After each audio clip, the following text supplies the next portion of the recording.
like to call this meeting of the Anchorage Assembly to order. Madam Clerk, could you do the roll call? Mr. Weddleton. Here. Mr. Rivera. Present. Mr. Steele. Here. Ms. LaFrance. Here.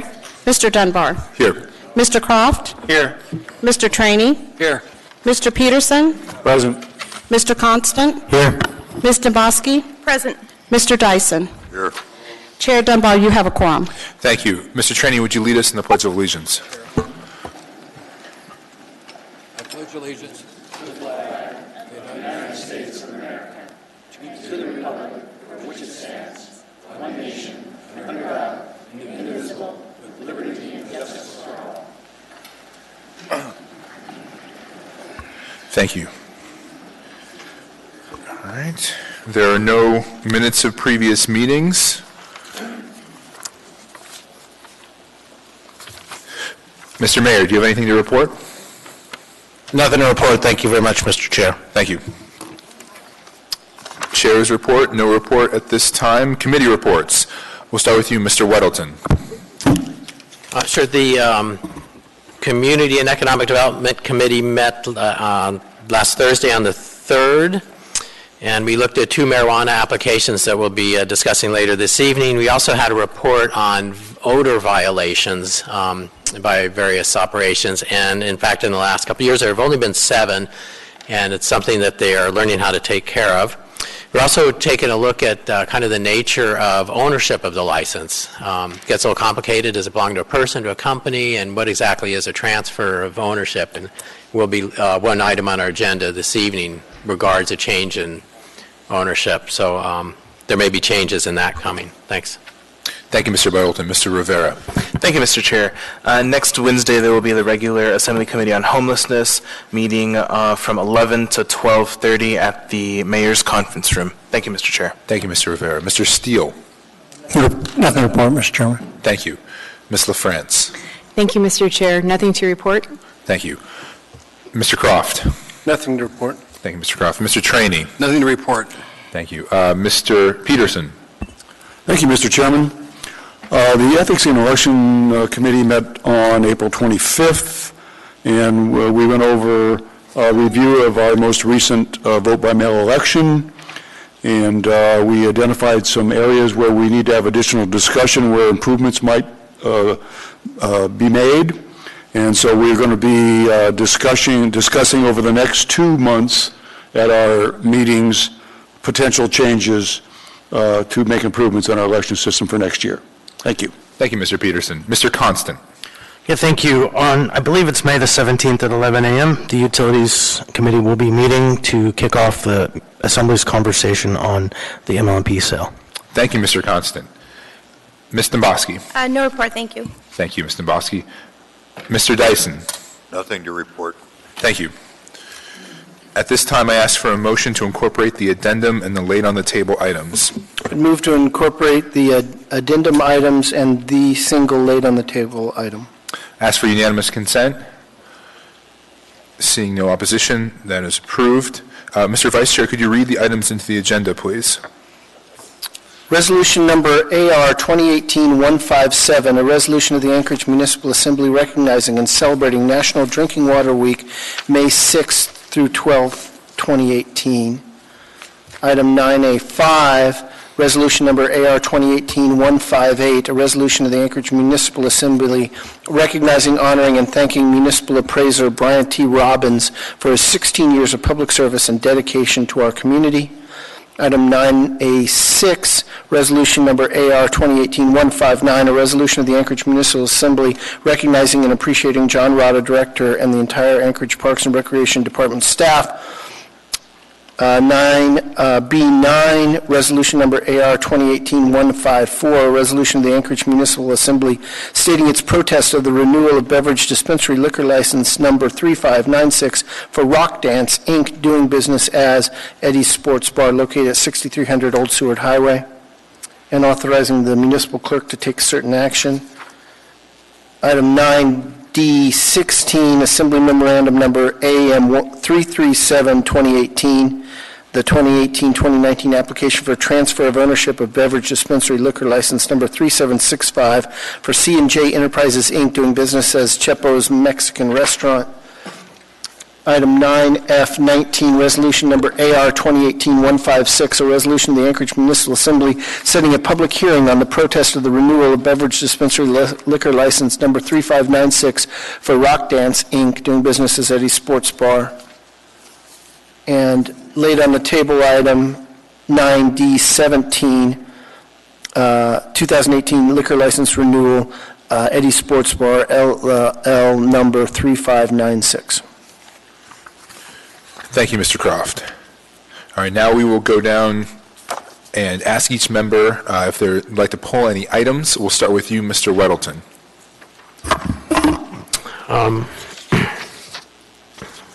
I got a question, actually, on what we just amended here. We have this is the Eddie's Sports, Rock Dance? We're going to have, those are going to get pulled and resolved. Well, I want to as see what we're pulling, because it says at the top, laid on table item 9.D.17, but the addendum says 9.F.19 for, is that right? AR 2018-156. Mr. Chairman?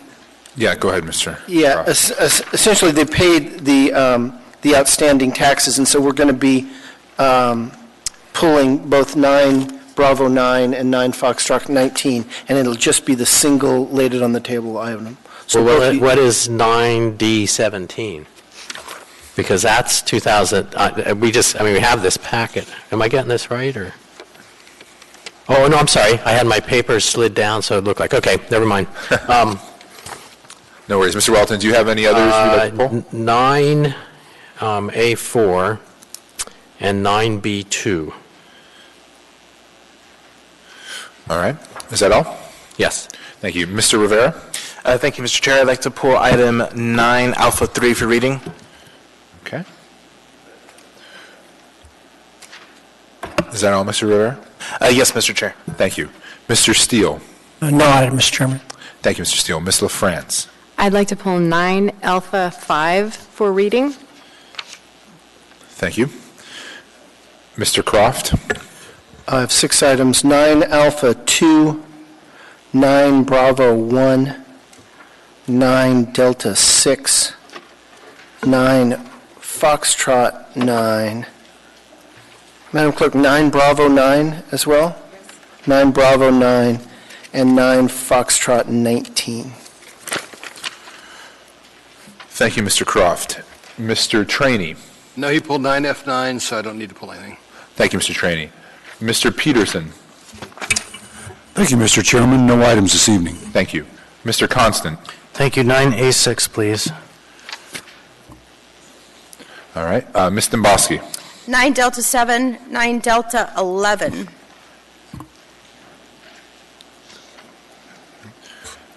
Mr. Dyson? No additional items to pull. Thank you. Did anyone pull 9 Alpha 1? Oh. Tim, would you please pull 9 Alpha 1? Okay, thank you.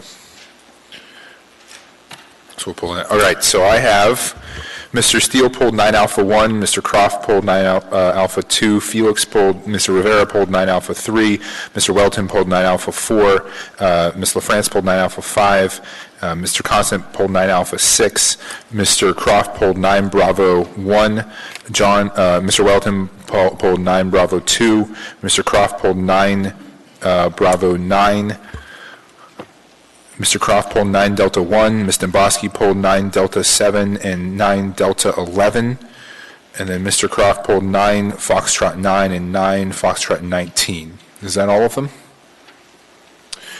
Is that all the items? All right.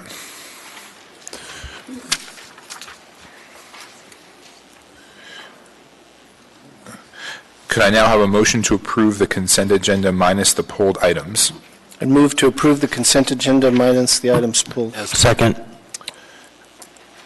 As amended. We have a vote on that, Madam Clerk?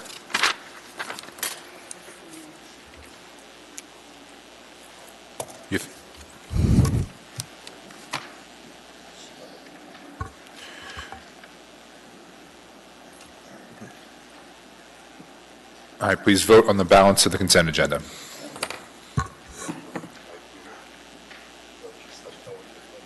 Mr. Dyson, could you vote, please? That passes unanimously. All right, we'll now start on 9 Alpha 1. Could I have a, what is the will of the body? Somebody needs to move it, somebody needs to. Move to approve. Second. Thank you. Ask for unanimous consent. Seeing no opposition, this item is approved. So who will be reading, who will be presenting? I'm ready, Mr. Chair. Thank you, Mr. Steele. Who is presenting 9 Alpha 1? Oh, Mr. Dyson, are you presenting 9 Alpha 1? Yes, sir. Okay. Ready to proceed? Yeah, please go ahead. Chief's here. The chief's here. AR 2018-131, resolution of the Anchorage Municipal Assembly recognizing May 11th, 2018 as Police Memorial Day, and an opportunity for remembering and honoring those who have made the ultimate sacrifice in service to our community.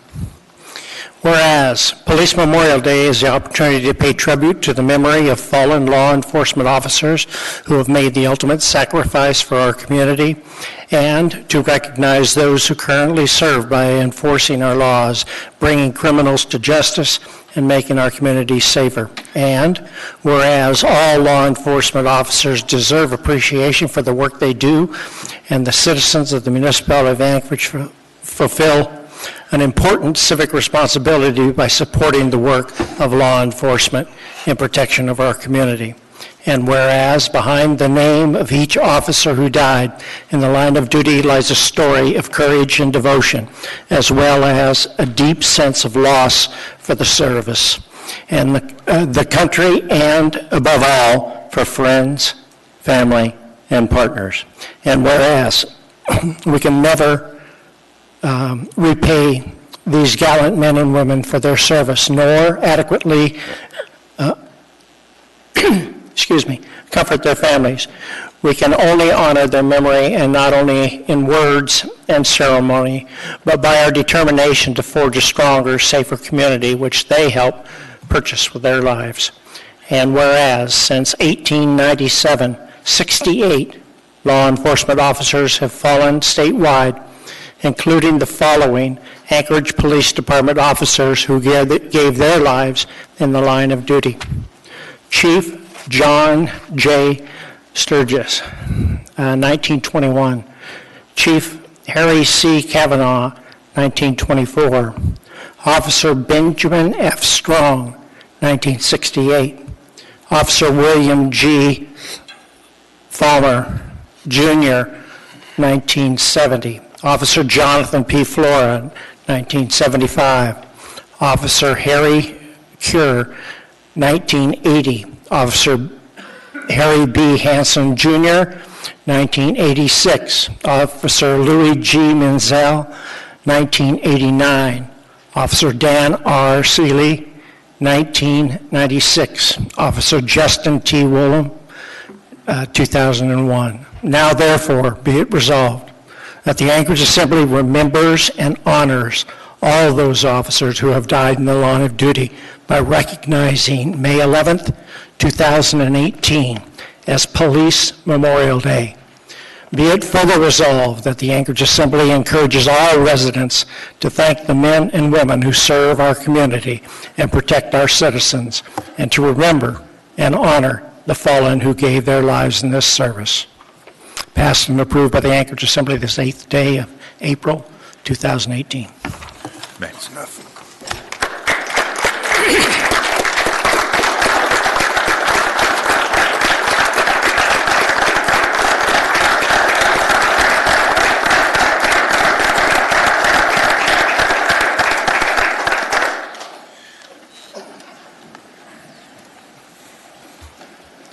Would you like to say a couple words, Chief? Thank you. I just want to thank the body and, frankly, the community at large for all the support that the Anchorage Police Department receives on a daily basis. We have amazing men and women who are dedicated to public service, serving throughout the department, and we feel that support every day, and this is just a reminder of that. So thank you all very much. Thank you, Chief. We are now to item 9A2, AR number 2018-132. What is the will of the body? Move to approve. Second. Thank you.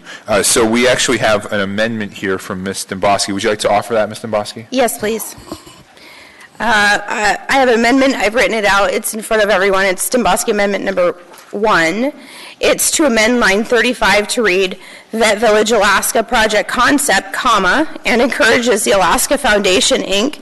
to work collaboratively with both the Eagle River Community and the South Fork Community Council to forward this project concept with the goal of ending veteran homelessness in Alaska. Thank you, Ms. Demboski. So we have you as the mover, and then looks like Fred was the seconder of that on here. Okay, great. I'm the author of the resolution. I consider this a friendly amendment. Is there any opposition to this amendment? Otherwise, it's adopted by unanimous consent. Thank you, Ms. Demboski.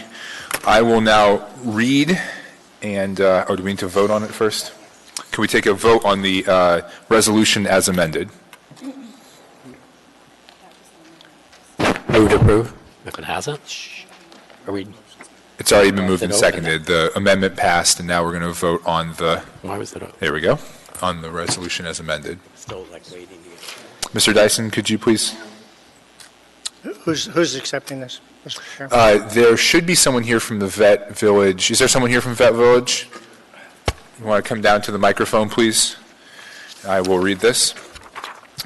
Whereas Vet Village AK is a project initiated under leadership and financial support of the Alaska Veterans Foundation Incorporated and Vietnam Veterans of America Alaska State Council and Chapter 904 at the request of the Alaska Legislature to focus on homeless veterans and to develop a specific proposal to end veteran homelessness in Alaska, starting in Anchorage. And whereas Alaska has the highest per capita number of veterans, number of homeless veterans, and number of veteran suicides in America. And whereas in Anchorage, the cost of an individual experiencing chronic homelessness ranges between $80,000 and $100,000 per year and includes the cost of services such as ambulance and hospital care, community service vehicles, counseling, shelters, food providers, jail time, halfway houses, attorneys, mental health services, detox centers, municipal services, and nonprofit services. And whereas with a one-time appropriation from the state and a multifaceted financial plan to be self-sustainable in 18 to 20 months, it is expected that Vet Village AK will house 100 homeless veterans and potentially save the municipality of Anchorage $10 million annually. And whereas 80% of chronic homelessness veterans have serious mental health challenges which are the result of combat or other trauma-related post-traumatic stress or brain injury. And whereas the purpose and function of Vet Village AK is to get homeless veterans off of the street and into a community of veterans that will enable them to find hope, work, and a future without public assistance through job-specific training and education. Now, therefore, the Anchorage Municipal Assembly thanks the Alaska Veterans Foundation Incorporated for its formal presentation at the Assembly Committee on Homelessness meeting on April 18, 2018, appreciates the Foundation's effort in developing a comprehensive plan to end veteran homelessness in Alaska, enthusiastically supports the Vet Village project and concept, and encourages the Alaska Foundation Incorporated to work collaboratively with both the Eagle River Community and the South Fork Community Council to forward this project concept with the goal of ending veteran homelessness in Alaska. Passed and approved by the Anchorage Assembly this 8th day of May, 2018.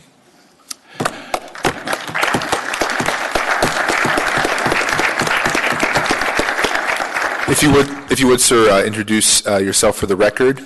Yes, my name is Russ Kell. I'm the service officer for the Veterans Foundation and for Vietnam Veterans of America.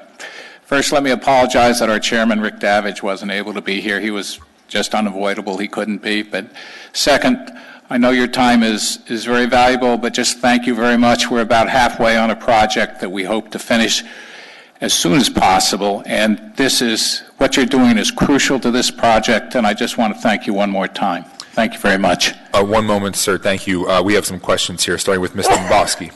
Thank you, sir, for coming tonight. I know there's multiple veterans on our body, Mr. Steele, Mr. Dunbar, Mr. Trainee, and myself, and we're all very supportive. If I miss somebody, I apologize. We're all very supportive of veterans and causes relating to veterans. So this has been a project that originally in concept was discussed to be in my community out in Eklutna, and now the venue has changed to the South Fork Community Council area. So I would highly encourage you and your group to reach out to the South Fork Community Council. It's a very astute and very, how do I put this, engaged community council. And so they are going to want to be part of this collaborative process as this project moves forward. I think it will be very beneficial for the community and for the project. I assure you we will be able to do that. Thank you. Mr. Rivera. Thank you, Mr. Chair. I just wanted to commend and thank the Alaska Veterans Foundation for the work you've done on this project and for coming to the Assembly Committee on Homelessness to present. And you know, it's a shame that we even have a single veteran experiencing homelessness in this state. So I'm very happy to see both at the beginning and the end of this resolution the example of ending veteran homelessness in Alaska. I think that's really commendable and important. Thank you. Thank you very much. Thank you. There are no further questions. Thank you very much again. Yes, sir. My apologies for being late. Tony Vita with the Alaska Veterans Foundation. But thank you very much for your support. Thank you. Appreciate it. All right, we're moving on. Actually, before we go on, just a little Scrivener's thing, Madam Clerk. In Ms. Demboski's amendment, it said Alaska Foundation. I think she meant Alaska Veterans Foundation. So if we could just have that noted for the record. Okay. We are now to item 9A3, AR number 2018-133. What is the will of the body? Move to approve. Second. All right. Ask for unanimous consent. Seeing no opposition, that is approved. Who is reading and who is presenting? Mr. Chair, I am reading and Mr. Peterson is presenting. Thank you. Please proceed. A resolution of the Anchorage Municipal Assembly supporting the National Association of Letter Carriers, NALC, 26th Annual Stamp Out Hunger Food Drive on Saturday, May 12, 2018. Whereas the NALC Stamp Out Hunger Food Drive is held annually on the second Saturday in May and is the largest one-day food drive in the nation, with local efforts in more than 10,000 cities and towns across America, including Puerto Rico, Guam, and the Virgin Islands. And whereas last year, the 2017 NALC Stamp Out Hunger Food Drive collected over 75 million pounds of non-perishable food, the third highest total in the event's history, raising the total weight of donations received over the history of the drive to more than 1.6 billion pounds since the pilot drive began in 1991. And whereas Saturday, May 12, 2018 will be the 26th annual anniversary of the NALC Stamp Out Hunger Food Drive, and with the help of numerous local postal employees and volunteers, letter carriers will again collect and deliver non-perishable food donations to local Feeding America food banks. And whereas Feeding America provides hunger support to 41 million Americans every year by distributing 3.6 billion meals of donated food and grocery products annually to local food banks serving 1 in 6 Americans who rely on these organizations.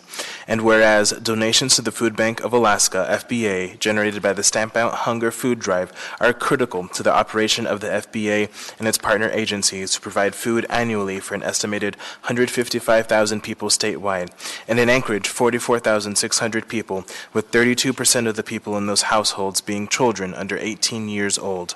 Now, therefore, the Anchorage Municipal Assembly supports the 26th Annual National Association of Letter Carriers Stamp Out Hunger Food Drive on May 12, 2018, and applauds the cumulative success of the annual food drive and the noteworthy milestone on its 26th anniversary. Residents of Anchorage are encouraged to join in this community effort through their donations of non-perishable food left at mailboxes and in U.S. post offices. Passed and approved by the Anchorage Assembly this 8th day of May, 2018.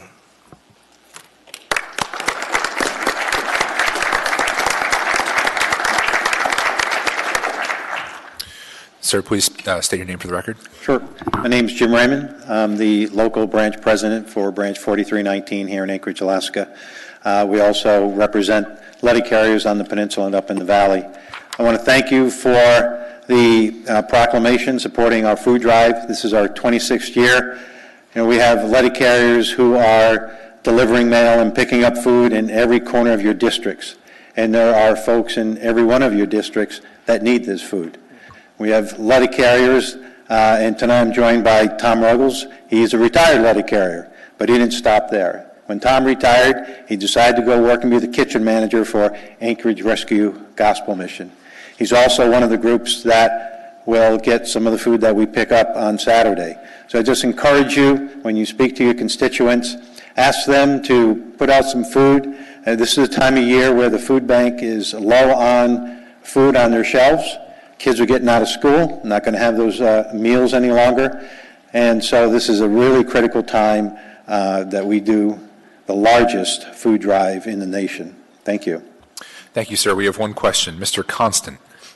Yes, thank you. And in a way, it's a disclosure, but there is no conflict here. My sister is the National Director of Compliance and Capability for Feeding America. And so I know that you guys do an amazing job and from the inside. So thank you very much for your hard work. You're very welcome. Yeah. All right. Thank you so much. Thank you, sir. We are now to item 9A4, resolution number AR 2018-157. What is the will of the body?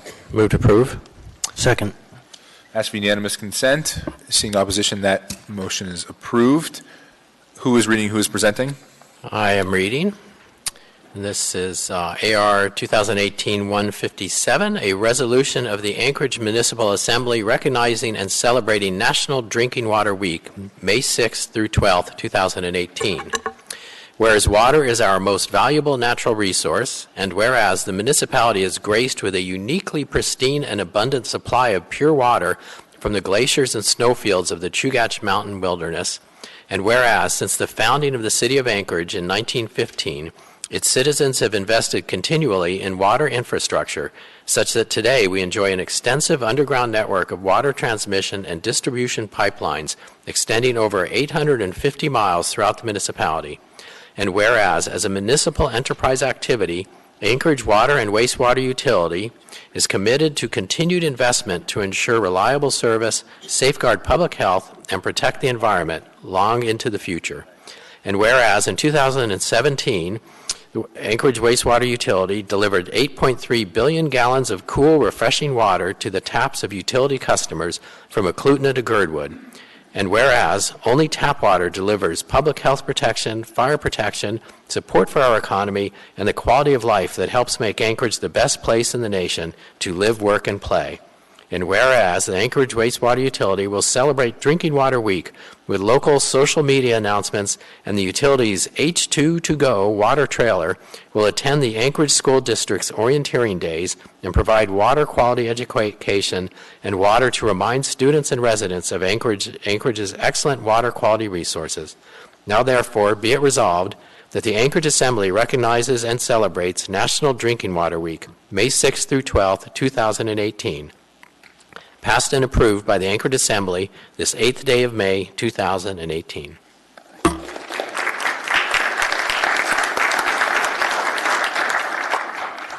Brett?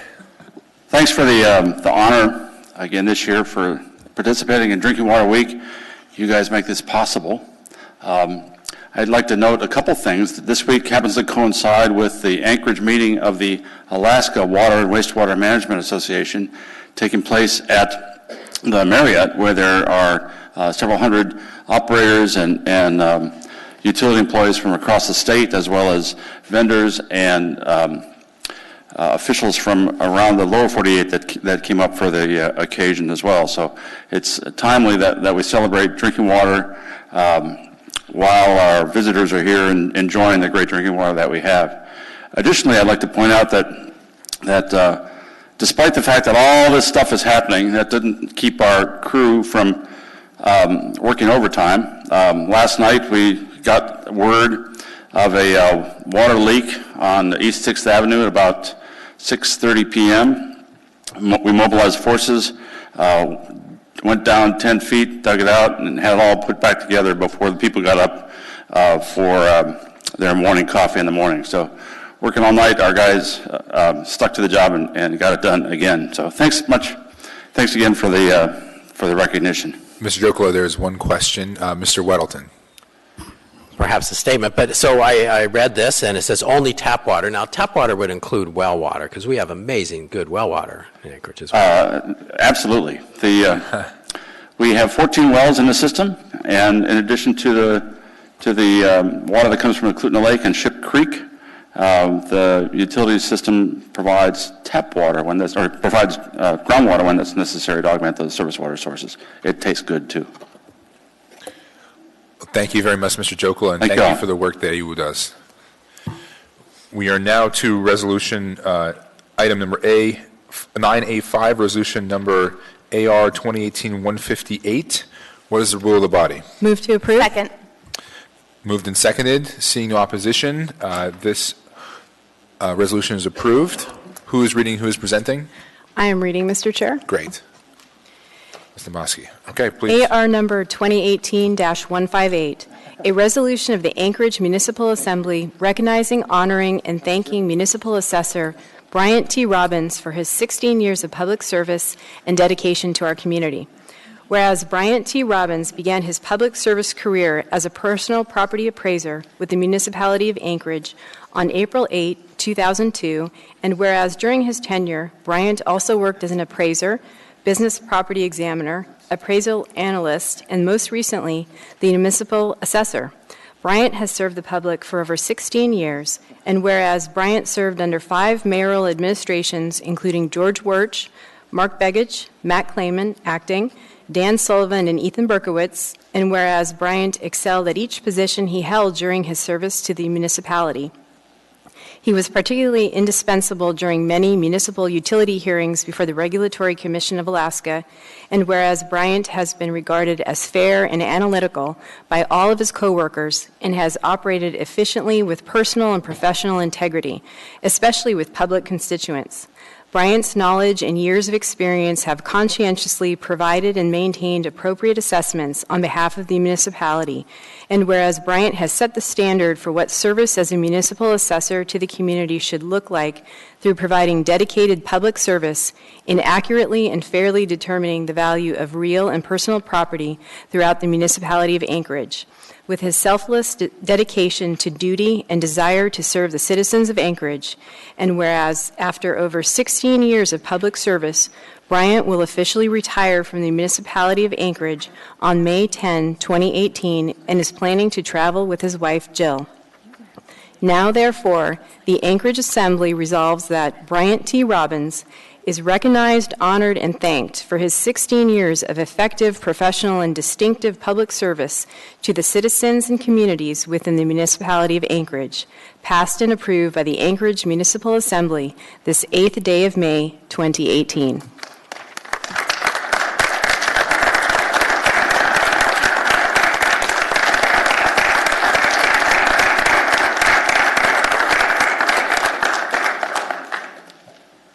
Thank you. Well, that's not, come on. It may surprise you to hear that assessors are not often appreciated. So I really do appreciate this resolution. It's been a pleasure and really a great experience working for the municipality these last 16 years. Thanks for the opportunity. We've got a few people in the queue, starting with Ms. Demboski. Thank you, Mr. Chair. I have to say this on the record. I said it to Bryant when I was down there. I think the resolution is absolutely accurate. I have found in my service that you've been fair and analytical. And as you said, probably the most underappreciated department in our municipality is property appraisal. It's probably the number one complaint I've had. And every constituent that I have sent your way, even if they don't like the resolution, they found the process, once they understood it, to be fair. And those that I had to sit down in the office with you to discuss, and you took your time and you explained the issue, you explained the process, and I have had nothing but a great opportunity and a great experience working with you. And I will say this very clearly, Mr. Mayor, those are some big shoes to fill. So I hope you take your time and you pick somebody who is as pragmatic and competent, yeah, that's a great word, to fill Bryant's shoes. congratulations and enjoy your time with your wife. Thank you. Thank you. Mr. Constant, you're, okay, well, we had some other people in the queue, but you efficiently got rid of them too. So thank you. I just want to say thank you so much again for your service. We very much appreciate it. Thanks.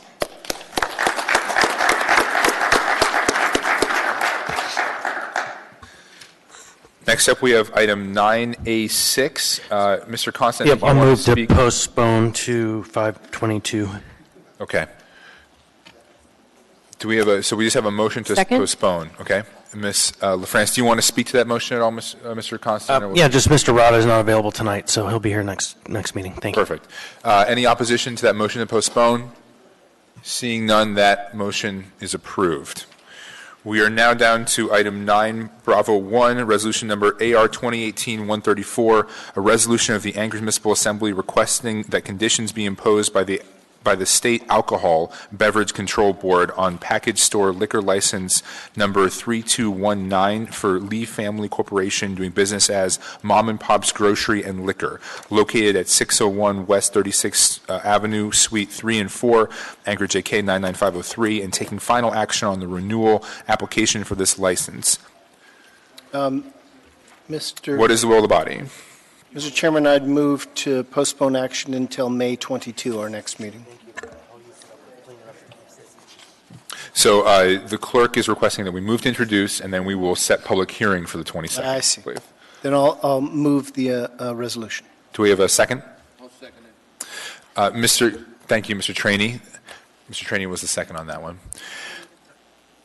We need a third? Oh, to set the public hearing, we'll need a third. Okay. Mr. Gates, you're in the queue? I believe the action needed is to set a public hearing. So we can do that all with one. We don't need to have it introduced, or we can just set the public hearing? Okay. So we need a third for that motion. Can I have a third, please? That was Mr. Steele. Okay. So the motion is to set public hearing for May 22nd. Do we have any discussion on that? Okay. Any opposition to that motion? If not, seeing no opposition, that motion is, oh, what are you pointing at, Mr. Constant? I don't know if he's still in the queue, but looks like Mr. Gates. Mr. Gates, do you have anything else you want to say on that? No, I already spoke. Sorry. Okay, thank you. That's just my fault, Mr. Constant. I'm still getting used to shuffling people out of the queue. All right, seeing no opposition, that motion is approved. All right, we're now down to item 9 Bravo 2. Resolution number AR 2018-135, a resolution of the Anchorage Municipal Assembly approving the transfer of controlling interests of municipal marijuana retail license number M10307 for SEU LLC doing business as Alaska Fireweed, stating the Assembly's non-objection to the transfer of State of Alaska marijuana license number 10307 for the same establishment respectively, and authorizing the municipal clerk to take certain actions. What is the wish of the body? Move to approve. Second. All right.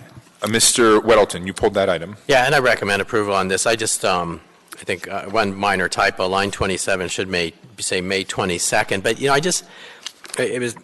I want to draw into this as we're approving this as a change in controlling interest, but it's not really because Ms. Nolan already had 60%, so she controlled the business. Now she's 100%, so she controls the business.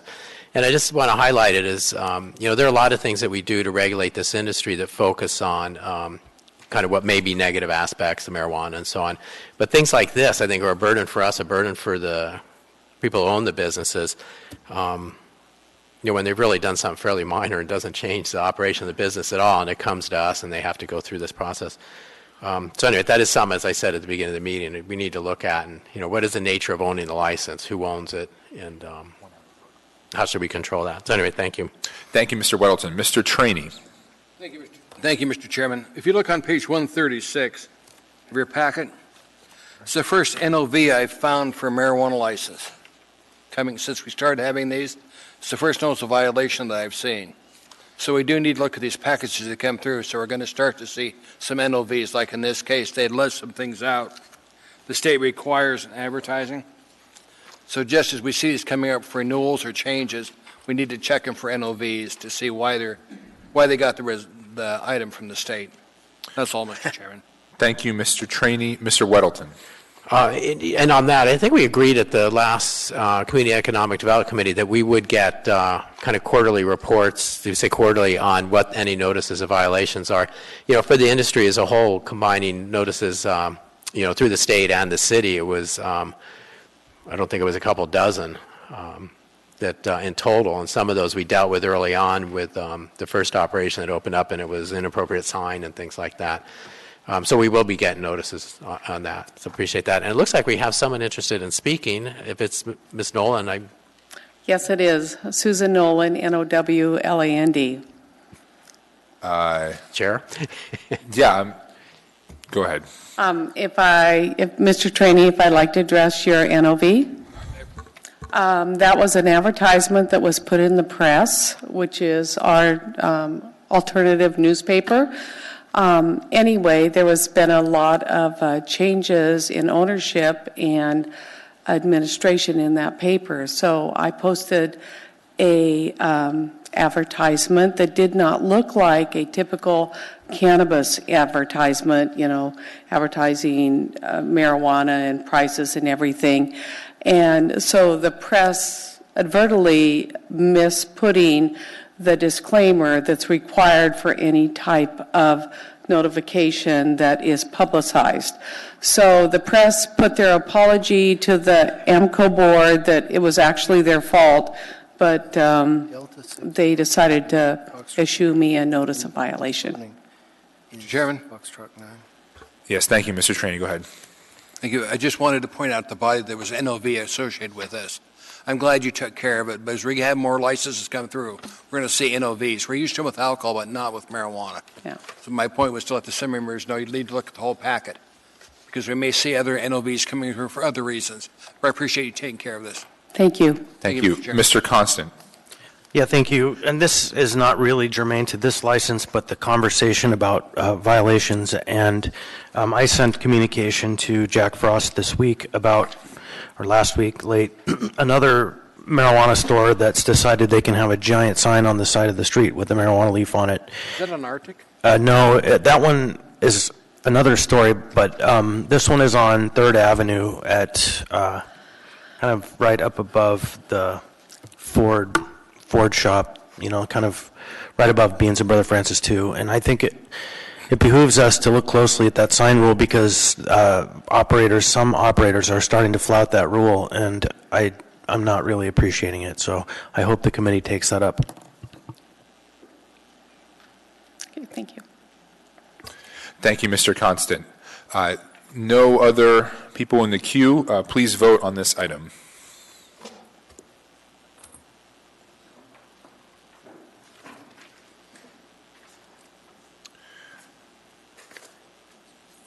That passes unanimously. So we are not going to move 9 Bravo 9 or 9 Delta 6. So those are going to die. We are now down to item number 9 Delta 7. Excuse me. Mr. Trainee, yes. When are we having a work session on 9 Bravo 9, the ADU ordinance? Is that this Friday from 11 to 1 or what?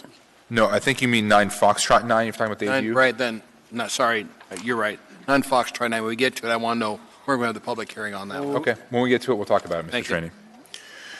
So we are now down to 9 Delta 7. That is Assembly Memorandum Number AM 315 2018. Sole source non-encumbering contracts from various suppliers for broadcasting, advertising, and communication firms for the Municipality of Anchorage, Department of Health and Human Services, Purchasing Department. That was pulled by Ms. Demboski. Move to approve. Thank you. Second. Thank you. Ms. Melinda, Demboski? thank you, Mr. Chair. Melinda, I have a couple of questions. We're talking about some substantial amounts for advertising. Can you just give me a brief description, not of where they're being advertised, that's in here, but what is being advertised? Certainly, through the chair. Typically the administration used to have a contract for a vendor that we would utilize when we would have advertising needs. So this particular multiple opportunities will address our ability to advertise the Bike to Work program, the Plug-in at 20, and then other types of outreach efforts for the WIC program or other public health efforts in Anchorage. Okay, and can you describe for me, this is a substantial advertising budget, so can you describe to me how this compares to previous years? This is more than we probably would typically spend, and if you note in the description, it's not to exceed. We won't probably be spending up to this amount, and this is all grant funded, so it won't be operating dollars. Okay, and so I did miss that part. So the grant funding is coming from specifically where? The grant funding typically comes from pass-through grants through the state of Alaska on programs such as the Bike to Work or the Plug-in at 20 program, or our public health nursing grant, or the Women, Infants, and Children grants. So a variety of pass-through grants from the state. Okay, so in totality, this $125,000 up to yearly is all coming from grant funding, not from your operating dollars. That is correct, and it is highly unlikely we will be spending that, but we wanted to make sure we could cover it if needed. Okay, I appreciate that. Thank you. Thank you, Mr. Dombrowski. Mr. Constant? Yeah, thank you, and thanks, Mr. Dombrowski. I had the same questions, and I was glad, Mr. Dunbar, that you clarified that by email, because I got those answers pretty well written. There's an email that details where the funds are going. Thank you, Mr. Constant. Mr. Peterson. Thank you, Mr. Chairman. Melinda, I was wondering, you said when you started out that, did we used to have an advertising agency that would buy our advertising like this, and we're buying it ourselves now? Or I wasn't quite sure exactly what your statement was when you first started talking about this. Well, through the chair, I can ask anyone on the administration to clarify it, particularly Lance, but we typically had an encompassing contract with a vendor that then different departments would utilize as needed. And so now that does not exist, and so now we do it through DHHS alone. And so it may appear to be a great, a substantial amount of funding, but we most likely will not use that. Right, and this isn't anything new. We've been doing this type of advertising for numerous years, is that right? That is correct. Okay, thank you. Thank you, Mr. Peterson. Are there any other questions or comments? All right, if not, please vote. That item passes unanimously. We are now to item 9, Foxtrot 9, and this will need a motion to introduce with 3.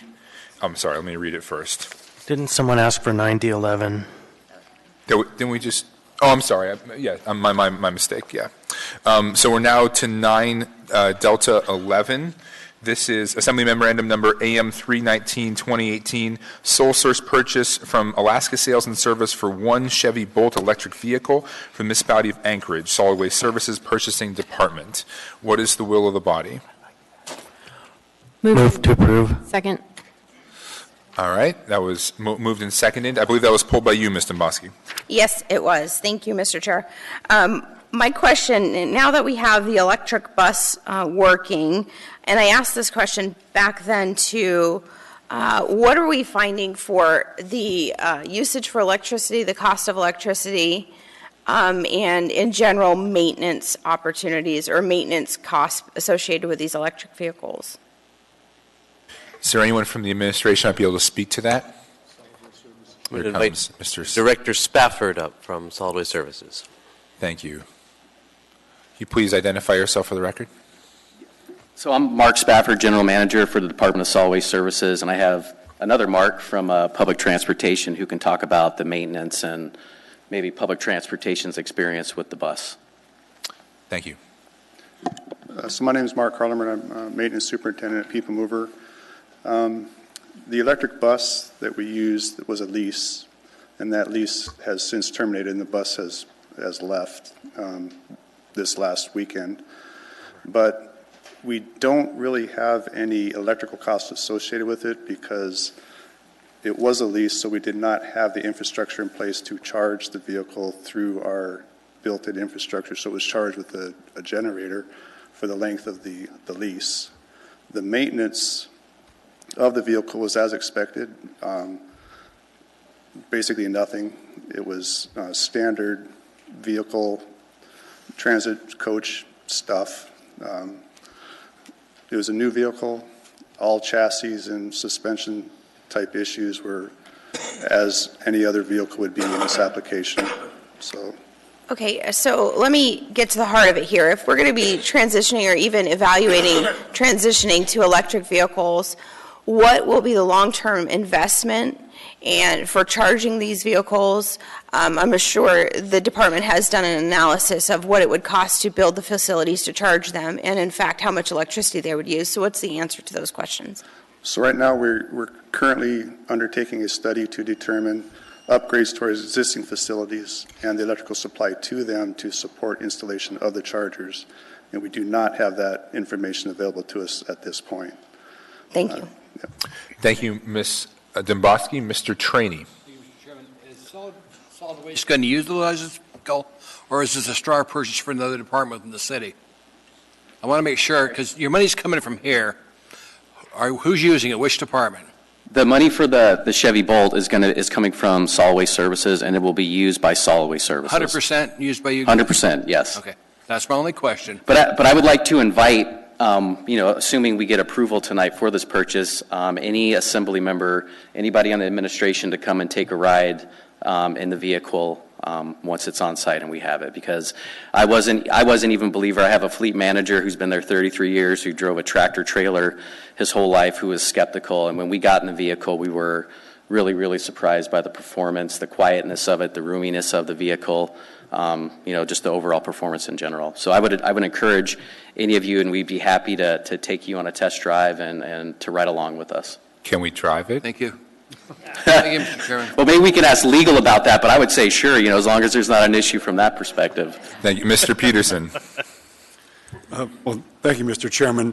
And I'm not a mechanic and don't really want to play one on TV, but I've heard that electric vehicles run much less hot than diesels or gas-powered vehicles, and therefore that the engines last longer and the maintenance is reduced. Is any of that true? Yes, I mean, that'll be part of the pilot, is for us to determine that over a longer period of time. But I mean, I'm not a mechanic either. However, when you just think about a typical gas or diesel engine that has 2,000 moving parts versus an electric motor that has 20, you can imagine that the maintenance cost should be significantly lower as far as working on an engine or something like that, versus a typical diesel or gas engine. Thank you, Mr. Peterson. Mr. Weddleton. I think there's probably a great future for electrical vehicles. I mean, it's amazing the progress they've had. So it's great that we're testing them. But I'm surprised to hear we brought this bus up. We paid $40,000 or something to lease it. It was a test to see will this work and to test it out. But we didn't measure the cost. You didn't measure how much electricity it was using and so on. I mean, we kind of assume it wouldn't have a lot of maintenance costs because it's brand new. But so what did we gain from having it here for 4 months? So we had questions about the comfort of the vehicle for our passengers in the colder climates, the reduction of the advertised noise level inside the coach, and things like that. It did as expected in the cold temperatures. It was quiet for our passengers. We received several comments to that effect. The cost of electricity can be calculated by the usage of the vehicle and the draw on the batteries against the charging rate of the chargers. And those chargers, there's 3 or 4 different levels of chargers as to how quickly they recharge the vehicle. And those costs can't be calculated. We did not see those costs, again, because of the generator to recharge the vehicle during our test. The cost to install the infrastructure for the test was too prohibitive. We could not install it for the test. Okay. Oh, thank you. And I spent about 4 hours on the bus, and it was comfortable and quiet. Thank you. There you go. Thank you, Mr. Weddleton. Mr. Dyson. Yeah, thank you. How was the interior space of both vehicles? What produced the heat? The heat was produced on this vehicle by an electric heater. On the bus? On the bus, yes. Wow.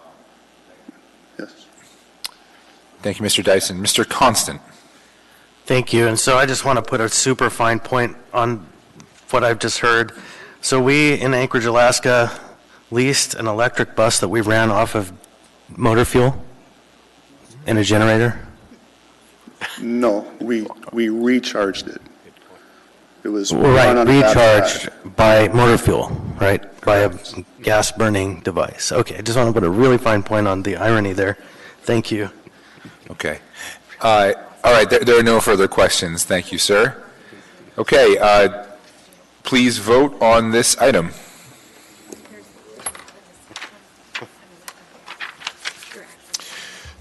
That passed 10-1. We now have before us item 9F9, sorry. Ordinance number AO 2018-43, an ordinance amending Anchorage Municipal Code subsections 21.05.070C.1.g, Table 21.05-3, Table of Accessory Uses, 21.05.070D.1, Definitions and Use-Specific Standards for Allowed Accessory Uses and Structures, Accessory Dwelling Unit, ADU, and 21.06.020B, Table 21.06-1, can't yet. Table of dimensional standards to encourage development of accessory dwelling units. There we go. Thank you, Mr. Constant. So, what is the will of the body? We'll need three to motion to introduce. Second. Third. Okay, so we had Mr. Welton, Ms. LaFrance, and Mr. Constant.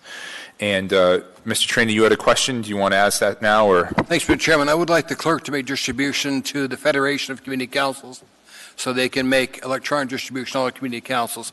I'm getting a lot of comments from community councils that say they're kind of unaware of this. So if we can simply get this out to the community councils, that way they can ask questions and be up to date, because we've got this coming in front of us on the 22nd of May. There's a work session this Friday from 11:30 to 1 o'clock. And I don't know if you know what this does, but this basically gets rid of the size requirement we had at 10,000 square feet and makes the requirement 0. So it's going to have a big impact on R1, R1As in Anchorage. So the community councils need to know about this, sir. Thank you, Mr. Trainee. Before I get to you, Mr. Welton, if I could just respond to that, I scheduled a work session for this Friday, 11:30 a.m. in room 155 to discuss this. And then my intention tonight, hopefully one of my colleagues will help me to, we're going to move it to set public hearing for June 12th, the meeting of June 12th. And then I hope to have at least one more meeting in the interim in Mr. Weddleton's Community Economic Development Committee. Mr. Weddleton, would you like to speak now? Well, I was curious, we haven't gotten a lot of discussion on this, so if this goes out to the community councils, is there someone on staff who's available to community councils to go out and explain this to them, or has that already happened? We're getting some head nods so here. Mr. Schutte nods yes. Any community council that calls, he will be there. Through the chair, Chris Schutte, Director of the Office of Economic and Community Development. So this is a code change that has already gone through the Planning and Zoning Commission review and approval process. As part of that review and approval process earlier this year and late last year, actually, there was extensive outreach made to community groups, user groups, I guess you'd call them trade groups rather than user groups. Everyone uses housing, and community councils. There has been a significant time that has elapsed since a lot of those initial contacts. The Planning and Zoning Commission heard this case, earlier this year and then approved it. So I think that the direction to remind community councils through the Federation is a good one, and staff does stand ready to address any requests for additional details, meeting attendance, et cetera. All right, thank you. Thank you, Mr. Welton. Mr. Schutte, we have some more questions. They might be for you. Mr. Constant? No, actually, I was just prepared to make the motion to set the public hearing on the 12th, but whatever we're going to do. So the clerk informs me that we can do it all by one motion. Okay. So long as Mr. Weddleton agrees that this motion is both introduced and to set public hearing for the 12th. That's exactly what I meant. Great. All right. Mr. Trainee. Thank you, Mr. Chairman. For those that weren't here in the 2000s, this is known as Doug Winton Amendment. Doug was on the assembly with me. He brought this forward, and it meant a disaster public relations. So we need to make sure the community councils know about this ahead of time, because if they've got questions, we need to deal with it. So I would challenge you to come to Airport Heights, actually Rogers Park. That'll be your first event. Thank you, Mr. Chairman. Thank you, Mr. Trainee. Any other discussion? Again, we're just introducing and setting public hearing tonight. I intend to have a work session, and then hopefully, Mr. Weddleton, we can find time into your committee to hear this. And then we will, of course, have public hearing on June 12th. So with that, can we please vote on that motion? The motion is to set public hearing for June 12th. Why are we voting? It only takes 3 to 7. Yeah. Oh, I'm sorry. Never mind. Is that it then? Yes, I'm getting nods from the clerk, so that will be set out to June 12th. We are now to item 9, Foxtrot 19. But we're not taking any action on that. But we're not taking any action on it, so that dies for lack of action. There's all of our items. Let's see.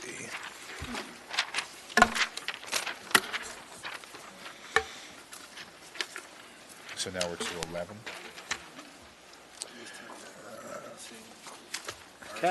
Cat license. We are now to item 11 Alpha 1.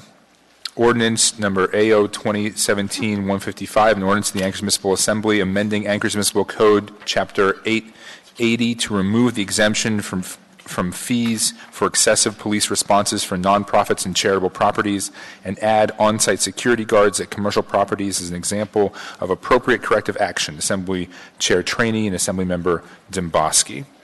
Is there a motion on this, Mr. Chairman? I believe. If not, I'll move the S version, Mr. Chairman. Madam Clerk, do we have an existing motion on this? Yeah, ages ago. So we're having some technical difficulties. If we could all hold on for a second.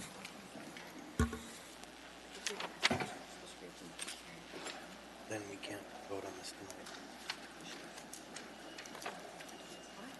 Because you have to notice the hearing 7 days in advance. But the S version it didn't notice a public hearing. Another public hearing since we have an S version? I don't know. Because usually, sometimes you have to, just this version is substantially different than the last version.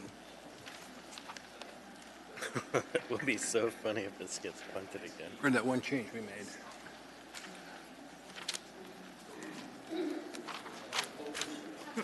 There could be, because a while back we changed it, so that if it's substantially different than the original version. Mr. Chair, I'd like to recommend we have dinner and then sort the details out and then come back and take this fresh, clear, and with everything in order. Madam Clerk, all right. I think that's, does anyone have any strong feelings on that? Mr. Croft? No, okay. All right, we will now take our regularly scheduled dinner break. We'll be back here by 6:30, and we will debate this item. Thank you. So, yes. Substantial change, so there's no requirement. Who said that?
Gavel. All right, so we now have before us item 11A1, AO number 2017-155, an ordinance to the Anchorage Municipal Assembly amending Anchorage Municipal Code Chapter 8.80 to remove the exemption from fees for excessive police responses for nonprofit and charitable properties and to add on-site security guards I'm going to move the S version. at commercial properties, an example of appropriate corrective action. So we don't have a motion on the floor at the moment, so what is the wish of the body? Mr. Chairman, if you look at your thing, I'm in there. I want to move the S version. Okay. Second. All right, so moved and seconded the S version. We are now to discussion. Mr. Trainee. Just that I think we've done some work on the S version. As long as the entities meet with the police department, the fee's waived. My fear is if we do not have this, we're going to see that place just explode with police car after police car. This has kept pressure on this area of town, as we heard from Mr. Constant. Would anybody want that in their area? It's something we have to take care of. The S version does that. I appreciate your support. I realize you've already made your mind up, but if you look at the S version, it's appropriate. Thank you, Mr. Chairman. Thank you, Mr. Trainee. Ms. Demboski. Thank you, Mr. Chair. This has been an opportunity to start a dialogue. As I mentioned at the work session, this has been something that is not new. This has been something that I've talked about for many years on this body. And in my view, this is an opportunity to give APD a tool in order to ensure that communication and action is taken if, in fact, they find that there are excessive police calls to certain locations. It has been used in other properties, in other establishments across the municipality, but for some reason there was an exemption made, and I think it's time to remove that exemption. It's not meant to be a hammer. It's meant to be an opportunity. And I think as Lieutenant Carson testified at the work session, this would be a tool that APD wants, and they have experience utilizing before. So I appreciate the body looking at this opportunity, and I'm interested to see the amendments as they come forward, and we'll debate it further. Thank you. Thank you, Ms. Demboski. Mr. Weddleton. I suppose maybe we should just go through the amendments then and then I'll hold off then. Okay. Mr. Constant, do you want to speak now or move into your amendments? Actually going to move some amendments. Why don't we start with yours then? Okay, thank you. In fact, one of yours and one of mine are quite close. But you can move mine if you'd like. Yeah, why don't we can go ahead and move Dunbar Amendment 1. Can I get a second? Second. All right, moved and seconded. Mr. Constant, would you like me to discuss that, or? I got it. Okay. I think if you turn to page 3. Oh, this one is slightly different from my section. Page 3, beginning line 25. The purpose there is to give some assurance that the fee will be waived if the grounds for waiving them have been met. And I think that's a pretty straightforward approach to this ordinance. So I would urge your support. Thank you, Mr. Constant. Is there any other discussion on Dunbar Amendment number 1? Ms. Demboski. Thank you. I'm just trying to line up where exactly this is, this amendment. So on page 3 of 5 of the S version, Mr. Constant? Yep, and on line 25, case the fee may be waived, it will instead say will be waived. In which case the fee will be waived. Will be waived, right here. Okay. Yeah, line 26, yeah. Or 26. Thank you. Looks like there's... Yeah, apparently a couple of different versions. I'll go back to mine. Mr. Croft?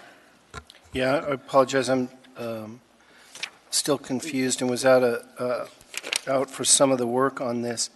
This is on page 3 is the notice to the owner attendant. So the notice right on page 3 says what the notice must contain?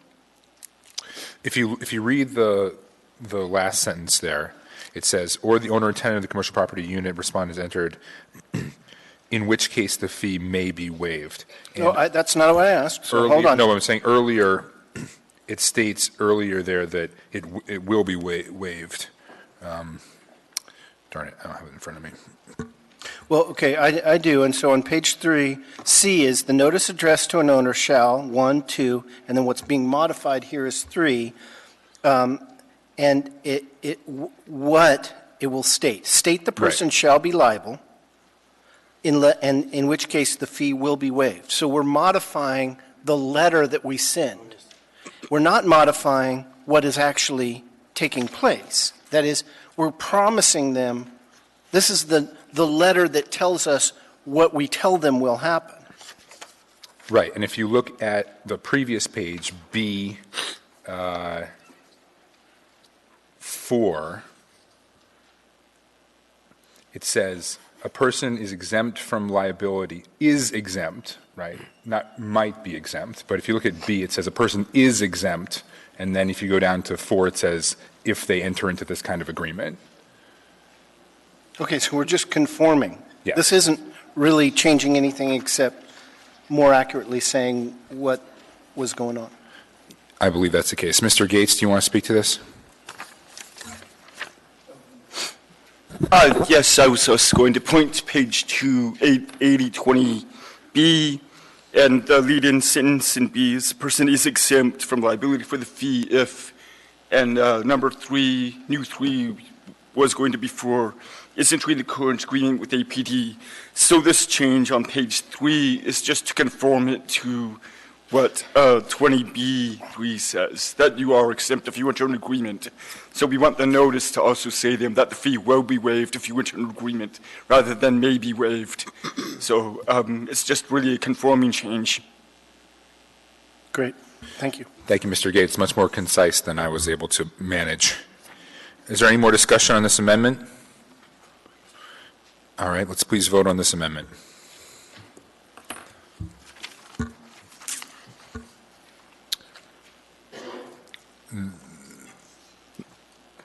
That amendment passes 11-0.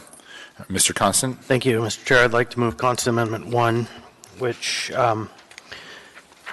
will add language to Section 1, page 2, beginning line 33, which is page 510 of your packet. A new section that would read, the mayor, and this is the section regarding fees, the mayor or the assembly by resolution may declare a public health or safety emergency, disaster, or epidemic exists or existed in the municipality, and that police responses substantially related to the subject of the declaration are not counted under this chapter. So, put simply, the concern was raised of, well, what about those incidents like the spice epidemic that happened last year, or 2015, when there were multiple calls and it was absolutely, for lack of a better word, insane. Is that something that we would apply this kind of waiver to? And so, I am hopeful that the body will agree that in the case when 6 members of this body or the mayor declare that there's a disaster of some sort, that the incidents that happen in that time frame because of that cause will be exempt. Thank you, Mr. Constant. Mr. Croft.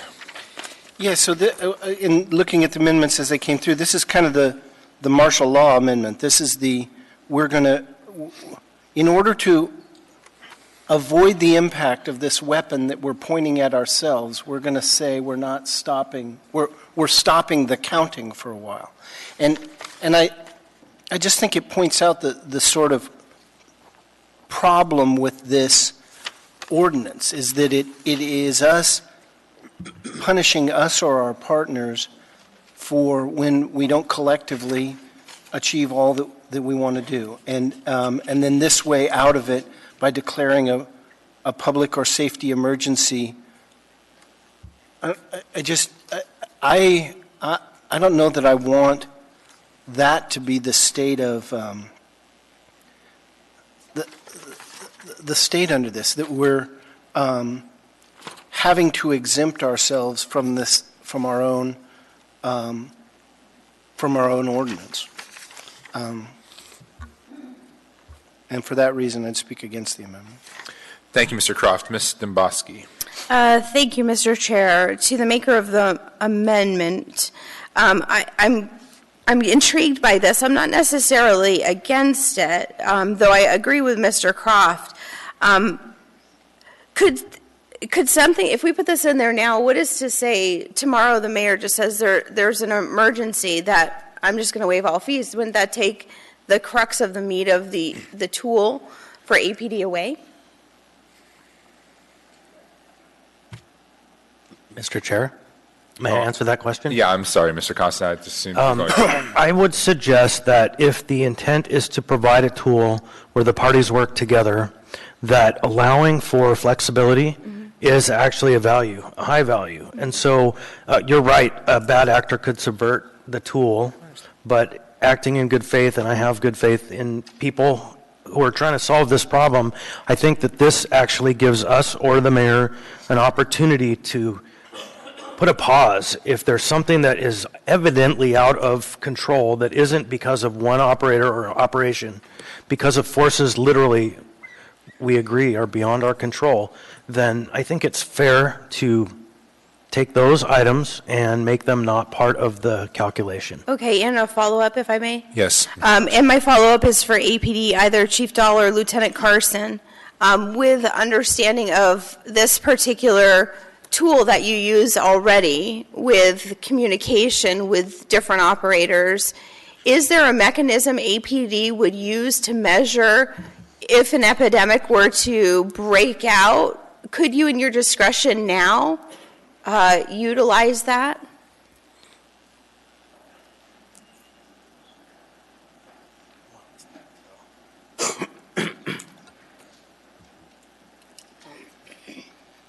Was that a clear question, Chief? I know I was rambling a bit. Through the chair, Ms. Dembaski, I think what you're asking is if we had a location in town that suddenly experienced a really high number of calls for service for whatever reason, would we be able to use the existing tools to somehow make an exemption for that? Is that your question, ma'am? Yes.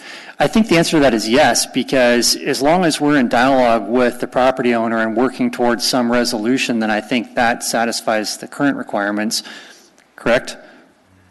And so in that case, we'd be able to do that waiver. Does that answer your question, ma'am? Yes, it does. So, Chief, I don't know if you've seen the amendment, but effectively the amendment is saying if there was a major issue or a public safety, health issue, this would give another mechanism for waiving all those fees or exempting the property. But what you're telling me is that that mechanism already exists within APD's discretion. I believe so. Okay, thank you. Thank you, Ms. Dembasi. Chief, you might want to sit a little bit closer. I'm assuming you're going to be called a couple of times. But Mr. Steele has been patiently waiting. Thank you, Mr. President. I'm just a little bit concerned that we have a charitable operation that is doing good work and having a tough time doing it, and we're loading on top of them the police call item, or the fines. It just seems to me that's an unfair situation for that charitable operation.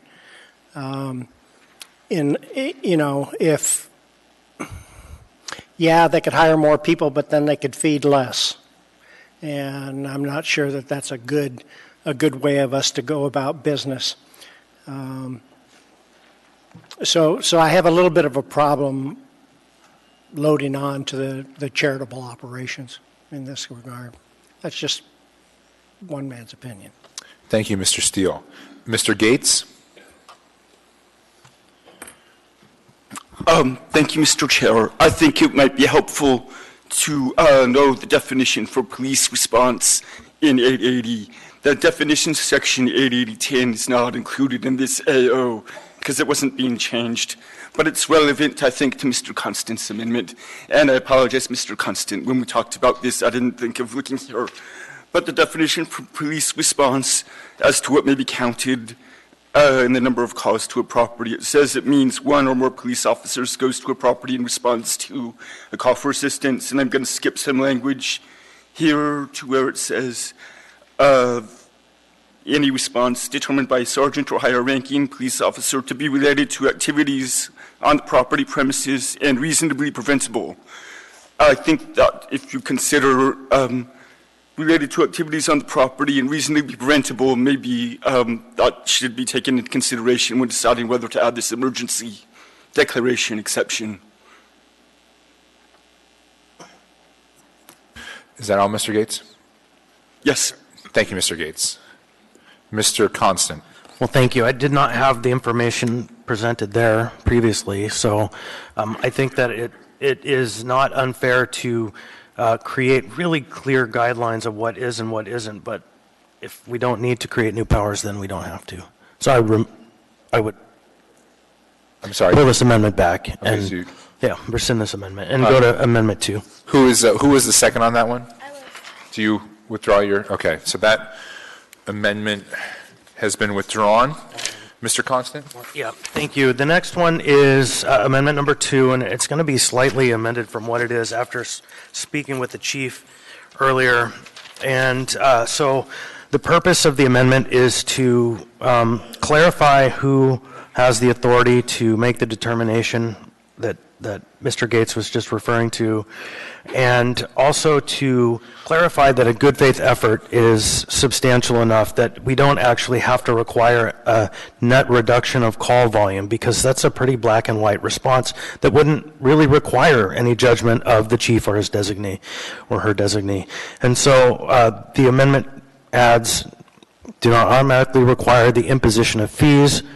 And then the original language, the police chief, or part of my amendment, the police chief or designee.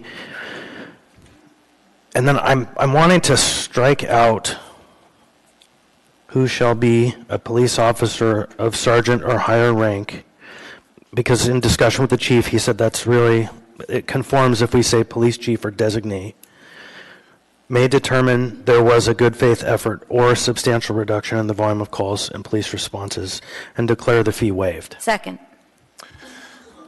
I'm sorry, so you're making an amendment to the amendment that would strike out B, is that right? Well, I just proposed the amendment minus the words you see written on the page. So if you look up there, I would literally strike out the words, who shall be a police officer of sergeant or higher ranking. Mm-hmm. So it would then read, the police chief or designee who shall determine there was, is that right? It should read, the police chief or designee may determine there was.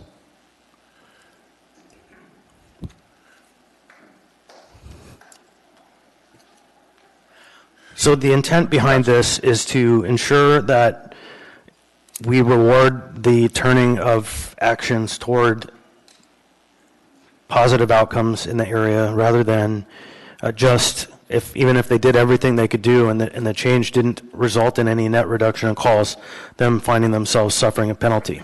And so it's really just a way to make it easier to comply.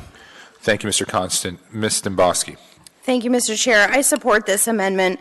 I think Mr. Constant is getting to the heart of why this was introduced. It's an opportunity for the police department to engage with a property owner in order to deal with an issue. And the fact that we have in there, we're restating in here, this doesn't mean it's an automatic imposition of fees, I think is an important one. Because I know everybody gets very sensitive over this issue. But again, this is a tool to allow communication. We do the same thing with neighborhood responsibility planning, and it's the trend we're moving towards. So I support this amendment. I think it's a good amendment. Thank you, Ms. Dembowski. Is there anyone else who would like to speak on Mr. Constant's amendment? Yeah. Mr. Croft. I'm trying to track the two provisions as well. So the 040A defines what appropriate action is. And it says appropriate corrective action is action reasonably expected to correct the cause of the police response to the property. Or for commercial properties, and I take it that means not nonprofits, but No, Mr. Croft, that actually was clarified in our work session. It's an expansive view of, in this case, commercial includes nonprofits. Okay, so that's everybody who's not what? I mean, basically everyone who's, Mr. Gates can speak to it, but it's basically everything except for residential and maybe government.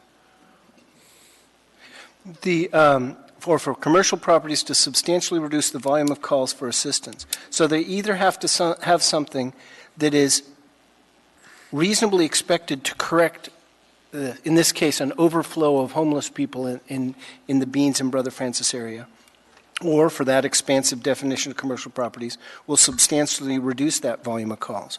And then over here, we're sort of re-granting or redefining that discretion, which is relatively limited in A. I mean, those two things. You either have to prove that this is going to fix it, or another version of this is going to fix it. It's reasonably calculated to correct the cause or substantially reduce, get a result. And again, that's the problem. So we've taken, when we had this problem before, right, we said it's a community problem, and we're going, how can you do, we called those providers up before us. What security are you providing? Are you providing enough? Should you have a different person? How can we help in this situation? What are you doing wrong, and how can we help you do this better? Because we know it's a community response. Now the discretion is going to lie with the police chief, and I got to know him since he's been appointed. I think he's fabulous, but he's then exercising this discretion about whether this hammer of a financial impact comes on nonprofits. And I'd rather him do all kinds of other stuff in the community. I'd rather him be chasing bad guys and helping reorganize his department and deploy the new resources than being this turn off the pain to a nonprofit, which is our job, right? We should be able to say, no, you're not doing it enough. We have done that some. You could argue we didn't do it soon enough. But having the police chief responsible for whether a semi-automatic fine comes down on nonprofits, I think is inappropriate. So you're granting more discretion in one part that I still don't see in the other part, but also I just think this mechanism isn't the right one. We're the ones ultimately responsible for it, and I'd prefer the police chief or his designee to be doing other things. Thank you, Mr. Croft. Ms. Demboski. Thank you. I would love for APD to come back to the microphone because I think people are getting a little confused. This is a program that APD currently uses. This is there's discretion already in code. Chief Dahl, can you talk a little bit about other areas? I know there's other commercial properties that have been issued letters of notification. I think Lieutenant Carson spoke about this at the work session. There were like over 100, like 109 maybe that were issued, and only 12 of them ended up in citation because APD does have this discretion now with others. This is a tool that's used in code. This is not new, correct? Ms. Demboski, through the chair, that's correct. So the process as it stands now, and I'm sure Lieutenant Carson will correct me if I'm wrong, but is that we do review all of these. The community policing team is the current section of the police department that handles this, and we do reach out to people who receive that notice letter that they're out of compliance with 8.80, and then we work with them to try to find a solution, and generally that tends to be successful. And we've had some businesses in the past. I can think of last winter having contact with a local business that was concerned about receiving the letter. If you don't read it carefully, it can be a little confusing at first, and we've actually kind of adjusted some of the language. But they were concerned about the fines, and once they reached out to APD and understood they could work with us to resolve it, I think they successfully did it. So again, just to reiterate, if somebody gets a letter like this, as long as they make a good faith effort and open the lines of communication, work with APD, generally speaking, you're not going to see fines result. I believe that's correct. Thank you. Thank you. I appreciate that. So for the members here again, I just want to reiterate, this isn't anything new. We're not reinventing the wheel. This is a mechanism that's already used by APD very effectively. So there you go. Thank you, Ms. Demboski. Mr. Constant. Yep, despite all of the characterizations, if you look at the language of the item that's before us without amendment, it reads, a police officer or sergeant may determine there was a substantial reduction in volume of calls and declare the fee is waived. So that's a black and white standard. if we do not change this, then the only way the fees are waivable, according to the ordinance, if we're going to implement the law as written, is if there is a reduction in calls. And so I just simply ask you to provide, if this is going to pass, a tool that allows flexibility in making that determination. Thank you. Thank you, Mr. Constant. Mr. Croft. Yeah, apologize for getting back in the queue, but I mean, I am familiar with this. Gretchen Guess and I, in the legislature, were the ones that passed the enabling ordinance that allowed this to happen. And I know very well its history and what it was aimed at. It was aimed at commercial enterprises that allowed people in and didn't police their area. And what we are doing, with all due respect, is very, very new. When you remove the nonprofit exemption, you're taking it out of you're letting a bunch of bad people get in your hotel, stop it, which is a very appropriate tool and much easier for Chief Dahl to determine, have you stopped it? And they can stop it, right? They can decide not to, in which case we charge them, or they can stop it because they're renting to those people or letting them in their establishment, and they can decide not to.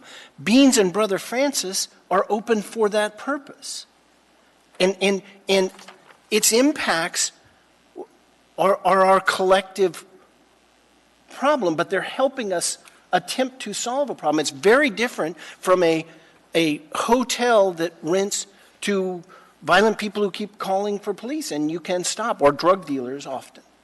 It was called then, colloquially, right, the crack house statute, of trying to be able to have another tool to crack down on those, to say, hey, you're renting these people, you're getting money, but it's costing us a lot of money, it's going to start to charge you. And that's what's so problematic about both the amendment and the bill. We've stepped out of an enterprise who was making money on it and shouldn't have been, and we're going to hit you in the pocketbook, to a nonprofit who's our partner in doing this, and that's why a lot of these things don't jive well. It's easy to say stop doing this when you're bringing people to your hotel and the wrong type of people, and they cause police calls.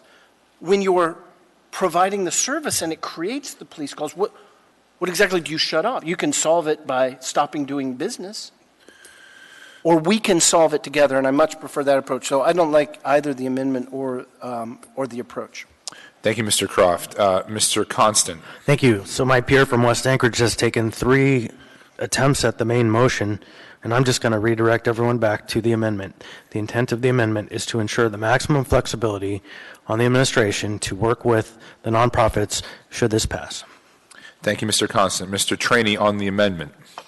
On the amendment, nothing. I'll wait to get the main text. Okay, thank you. So again, we're going to take a vote now on the amendment, not on the main motion. So the amendment is Constant Amendment number 2 with some alterations. As amended. Well, it wasn't actually amended, but.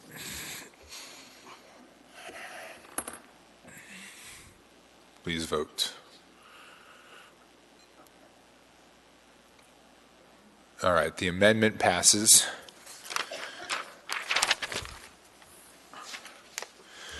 Now we are back to the main motion. Would anyone like to discuss the main motion? Mr. Weddleton. Thanks. I'm a no on this. I think that, especially after the amendments, that it has fairly light requirements on the various nonprofits. I mean, they can kind of avoid the fees fairly easily, and I think in general that they are already doing things that would do that. And I'd also like to highlight, while we're kind of beating up on Brother Francis Shelter and Beans Cafe, this also affects other nonprofits, including we heard from hospitals, who would also feel pressure from this, and we simply don't want that. Brother Francis and Beans, they're not the problem. The problem is rampant homelessness in our city, and it's alcoholism, it's drugs, it's despair. It's a shared problem we all have, and they're not causing it.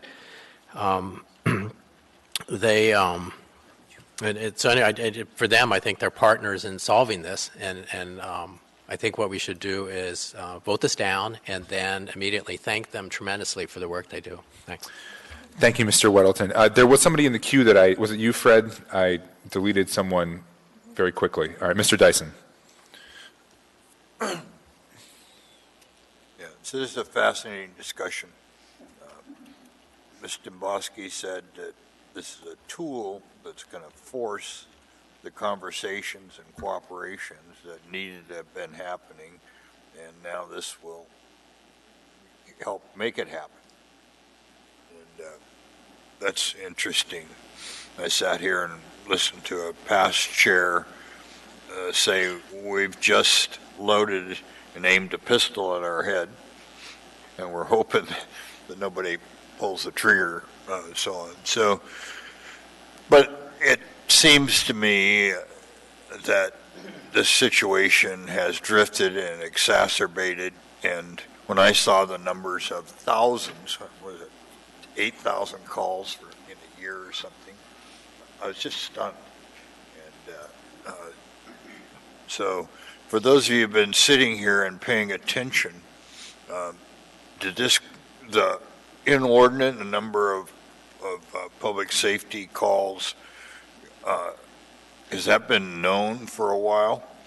And then I suspect that my colleague, Mr. Berkowitz, has been paying attention and was working on some solutions that perhaps haven't gotten to fruition yet, and turned the corner. Of course, there was a manpower issue.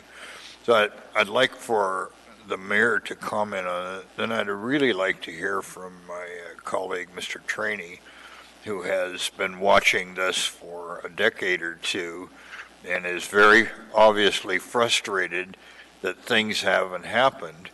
And so he has trotted this shotgun, if you will, out of the closet and said something's got to happen. So I'd like somebody or somebodies to inform me of how we drifted to this and why hasn't something definitive happened to keep us from having 8,000 calls to down there. And yeah. Thank you, Mr. Dyson. Mr. Mayor Berkowitz, would you like to respond to that?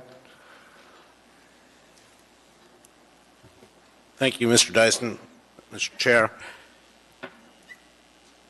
You know, the problem we have with homelessness in this community is complex, and people oftentimes seek simple solutions. But there are a multitude of reasons that people wind up on the street, and there are a multitude of reasons why there are so many calls for service, particularly in this area.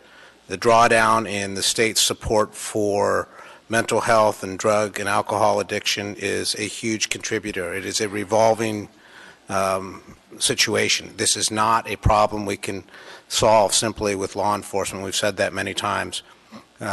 So the inability of this entire community, this entire state, to address the shortfall that we have with drug addiction and drug treatment is a problem.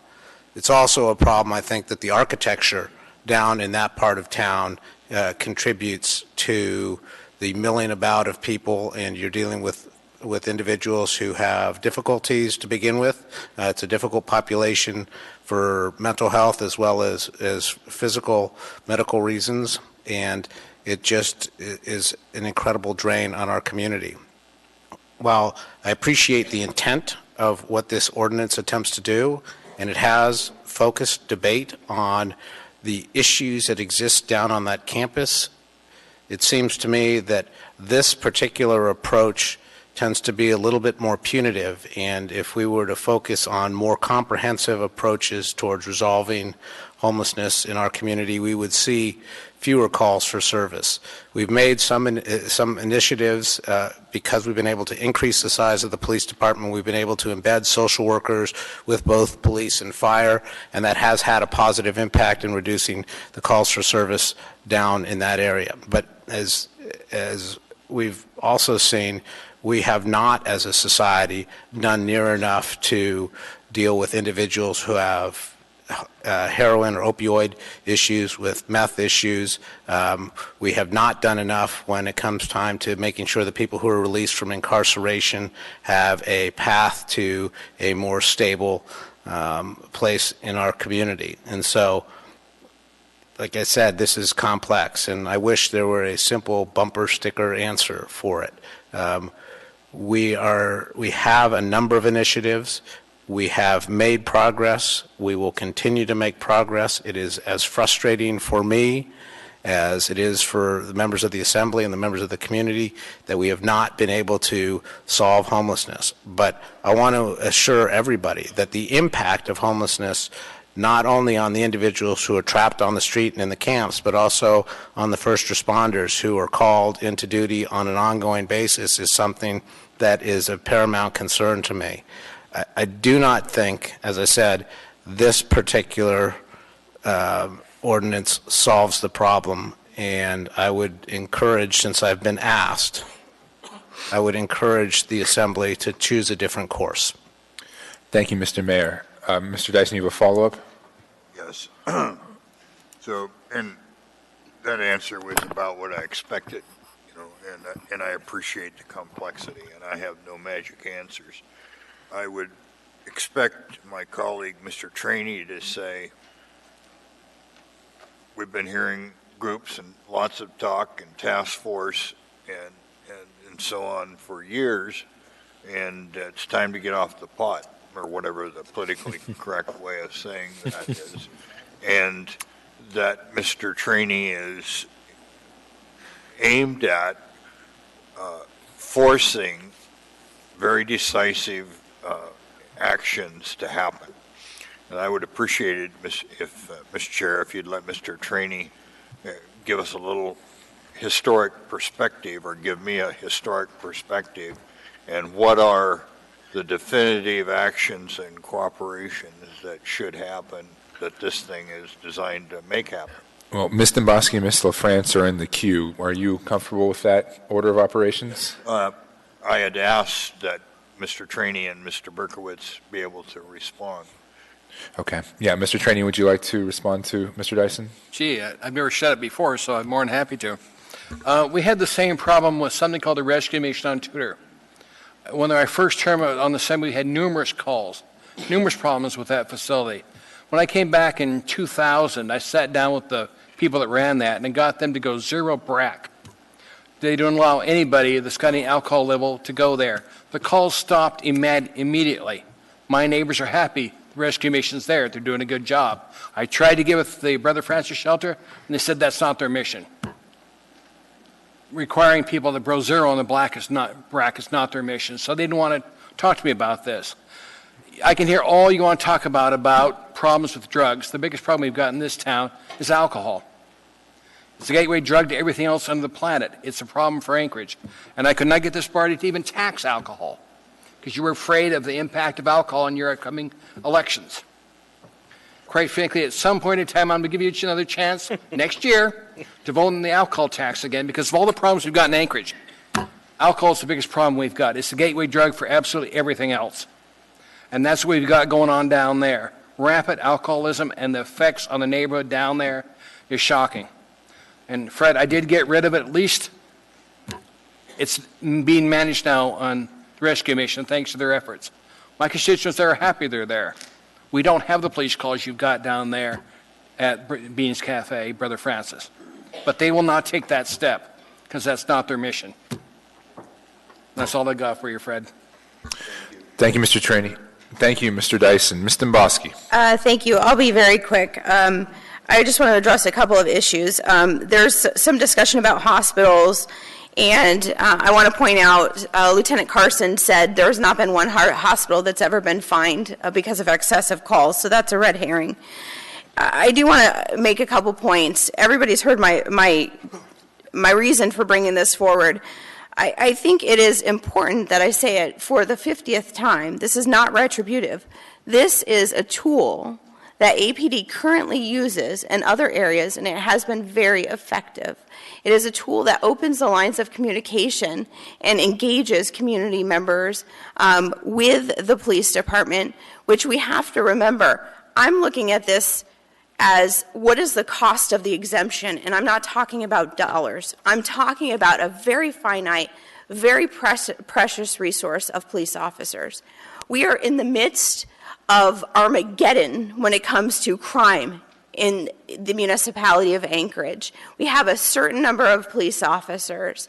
And when I look at the cost of this exemption, when I look at the activity in certain areas that are soaking up those police resources, I think about the person who just had their car shot out and they were driving over at Lake Otis and Tudor, or somebody who had a vehicle stolen, or somebody whose home was broken into. So this is an opportunity to implement a tool to help the police department manage their resources better. It's a choice for the assembly. This choice is given to you. Either you want to give the police department this tool or you don't. It's really that simple in my view.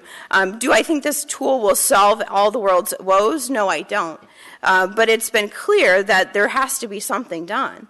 And there has to be just ignoring the issue doesn't make it go away. And I think the mayor's right, it is a complex issue, no doubt about it.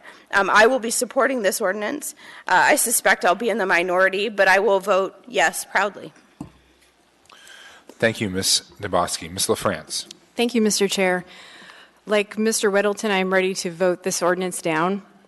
The stated intent is to reduce criminality. In this ordinance, it won't do that. The problem's not going to be fixed by assessing fees on overburdened charities and nonprofits. They're already actively working with the city to address the issues of homelessness and mental illness and drug addiction. In fact, I think this approach, rather than give a tool to anybody, will actually hurt the city's relationships with our local charities and nonprofits and churches. The idea that we need a hammer in order to work with churches and nonprofits is really worrisome to me. If we can't collaborate with churches, we have bigger problems than homelessness and drug addiction and mental illness in this town. And if the intent is to codify a requirement of a memorandum of understanding with the city and a homeless shelter operator or any other agency, we have other ways we can do this. In talking with Mr. Gates, I understand that there are business regulations that would not involve fees or fines or so on that could be adopted to require this and to facilitate this working together if this kind of structure is required. I urge the body to vote no, and I will definitely be a no vote on this. Thank you, Mr. Chair. Thank you, Ms. LaFrance. Mr. Rivera. Thank you, Mr. Chair. I want to respond to this idea that this ordinance has somehow led to this conversation sparking, and now we're making all kinds of movements forward because of this ordinance. Conversations have been happening in this arena for years. These conversations need to happen. They need to happen even more drastically. We need a paradigm shift. Now, I've talked and I've lectured this body in the past about the system that we have to tackle homelessness and how the system needs its own paradigm shift. This ordinance does not offer or move us in that direction. This ordinance only digs our heels into the us versus them paradigm. So I hope that we will vote this down and send a clear message that we are going to tackle this issue together. Thank you, Mr. Chair. Thank you, Mr. Rivera. I'm going to hand my gavel to my vice chairman and ask for him to acknowledge me. Mr. Dunbar. Thank you. So Mr. Trainee had made a point about the Gospel Rescue Mission. I think it's actually an interesting one. And I saw Ms. Aquino is here. I was wondering if she could come forward. She represents Brother Francis. And I have two questions for you, Ms. Aquino. The first is, we did make some amendments. We did make some amendments to this ordinance, and so I want to know if those amendments alleviated your concerns or if you still are worried about it. And second, I want you to explain, if you can, what is the difference between Gospel Rescue Mission and Brother Francis? Why don't you take on the same policies of disallowing some of the things they disallow at Gospel Rescue Mission, if you would? Thank you, Mr. Dunbar, and thank all of you. Ms. Dembosky, I wasn't invited to the work session you were at. I wish I had been so that I could also have spoken to you then as well. I appreciate this opportunity. I'll just say that For us at Brother Francis Shelter and Catholic Social Services, the S version doesn't make a difference. So we are already working with the Anchorage Police Department and with the fire department. We've been asking for years for the police department to work more closely with us, and we are so grateful that they have been recently, and we appreciate it so much, and we have learned a lot. But let me just say again, we've been asking for this for years, and we are always open to improving what we do and to working closely with our partners in the city. A concern of ours for the S version is that in allowing the police to decide how our budget is spent, and that's what we would be doing because of the requirement about security, then they could say you have to spend more on security. Well, our budget at Brother Francis Shelter for emergency shelter is 83% from donors, and the donors' intent was not for the police department to run the shelter. So that's a problem for us, and I don't know how to get around that. I'd also say that because these calls are not coming from our organization, the vast majority, or from Beans Cafe, that it's very much controlled by individuals in the area, and any individual could make 5,000 calls in a day and say there's a problem at Brother Francis Shelter, and there's no way of knowing who that's from or for us to be in charge of that or control of that. So that's a few things about the S version. I'm happy to answer any other questions. But in terms of why at Brother Francis Shelter we don't BRAC, it's because at Brother... I'm sorry, Ms. Keenan, could you explain that term, please? Oh, pardon me, yeah. So we don't have people blow to see what their blood alcohol content, and we don't require sobriety to come into Brother Francis Shelter. You can come in under the influence as long as you can behaviorally meet the requirements of staying in Brother Francis Shelter. So you can't be violent, you can't bring drugs or alcohol, so things like that. But we do that because we're trying to serve the most vulnerable. Because if we don't take them at Brother Francis Shelter, no one else will. And then where will they go? They'll die outside. That's why, now, and Mr. Trainee, I'm sorry, I don't remember having the conversation with you, and I certainly hope I wouldn't have been so flat and just said, that's not our mission. And I'm sorry if I said that. It's more complex than that, but it is our mission to serve the most vulnerable. And a lot of times the most vulnerable are under the influence. And if they don't have a place to go, then there's the possibility of them dying. So that's what that is. And then the other thing I just thought it was important to keep in mind is that crime is a disease of poverty. So is it surprising that you're seeing high levels of 911 emergencies and crime in the area where there's the group of the most extreme poverty in the city? Thank you, Mr. Aquino. So we have a long list of people, but I think they were in line for speaking to the motion. If you wait for a second, is there anyone who has a question? Just raise your hand, and then we'll start with Mr. Constant, then Mr. Dyson for Mr. Aquino, and then Mr. Trainee. So thank you, Lisa. At the work session, you had a table of how many calls you had associated with the shelter, and you had correlated that with APD's calls. And what was that number? The number of calls that we've had at the shelter. So the number of calls, I don't have that in front of me, but I believe the number of calls in a year is about 140 in the past year. Does that sound right with what you're thinking? I thought it was I thought it was like 85 or something. It could have been.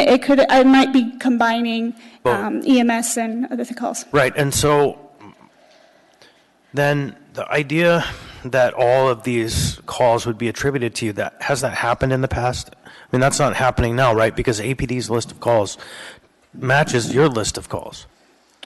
No, APD's list of calls still doesn't exactly match, but we're trying to work as closely as we can to have them match. So the APD's list of calls from calls coming directly from shelter staff is getting closer to matching APD calls, but I don't think APD calls of the whole area of anyone that says there's a crime happening at Brother Francis shelter matches the list of calls that we have, because that could be anyone driving by who sees something and calls 911. So do you have record of those being attributed to you at the shelter? Well, and this is probably something, because you need an expert on the data from APD or EMS, but we've asked that same question, and it's very hard to get a solid, concrete answer on the exact number of calls, and it's very hard to say exactly where that call came from. We push back on those numbers as well, because it's not an exact science. But I think we can all agree that there's too many. I wish there was less, and we're working hard to try to make that happen. Thank you. Mr. Dyson. Thank you. And maybe the municipal attorney can help me. So back in the day, a man named Francis Trainer couldn't find shelter, froze to death on the porch over, I think, 9th and L. And some group sued the city and won a huge multi-million-dollar lawsuit that the city had not done its due diligence to protect its citizens from freezing to death in a cold and windy February night.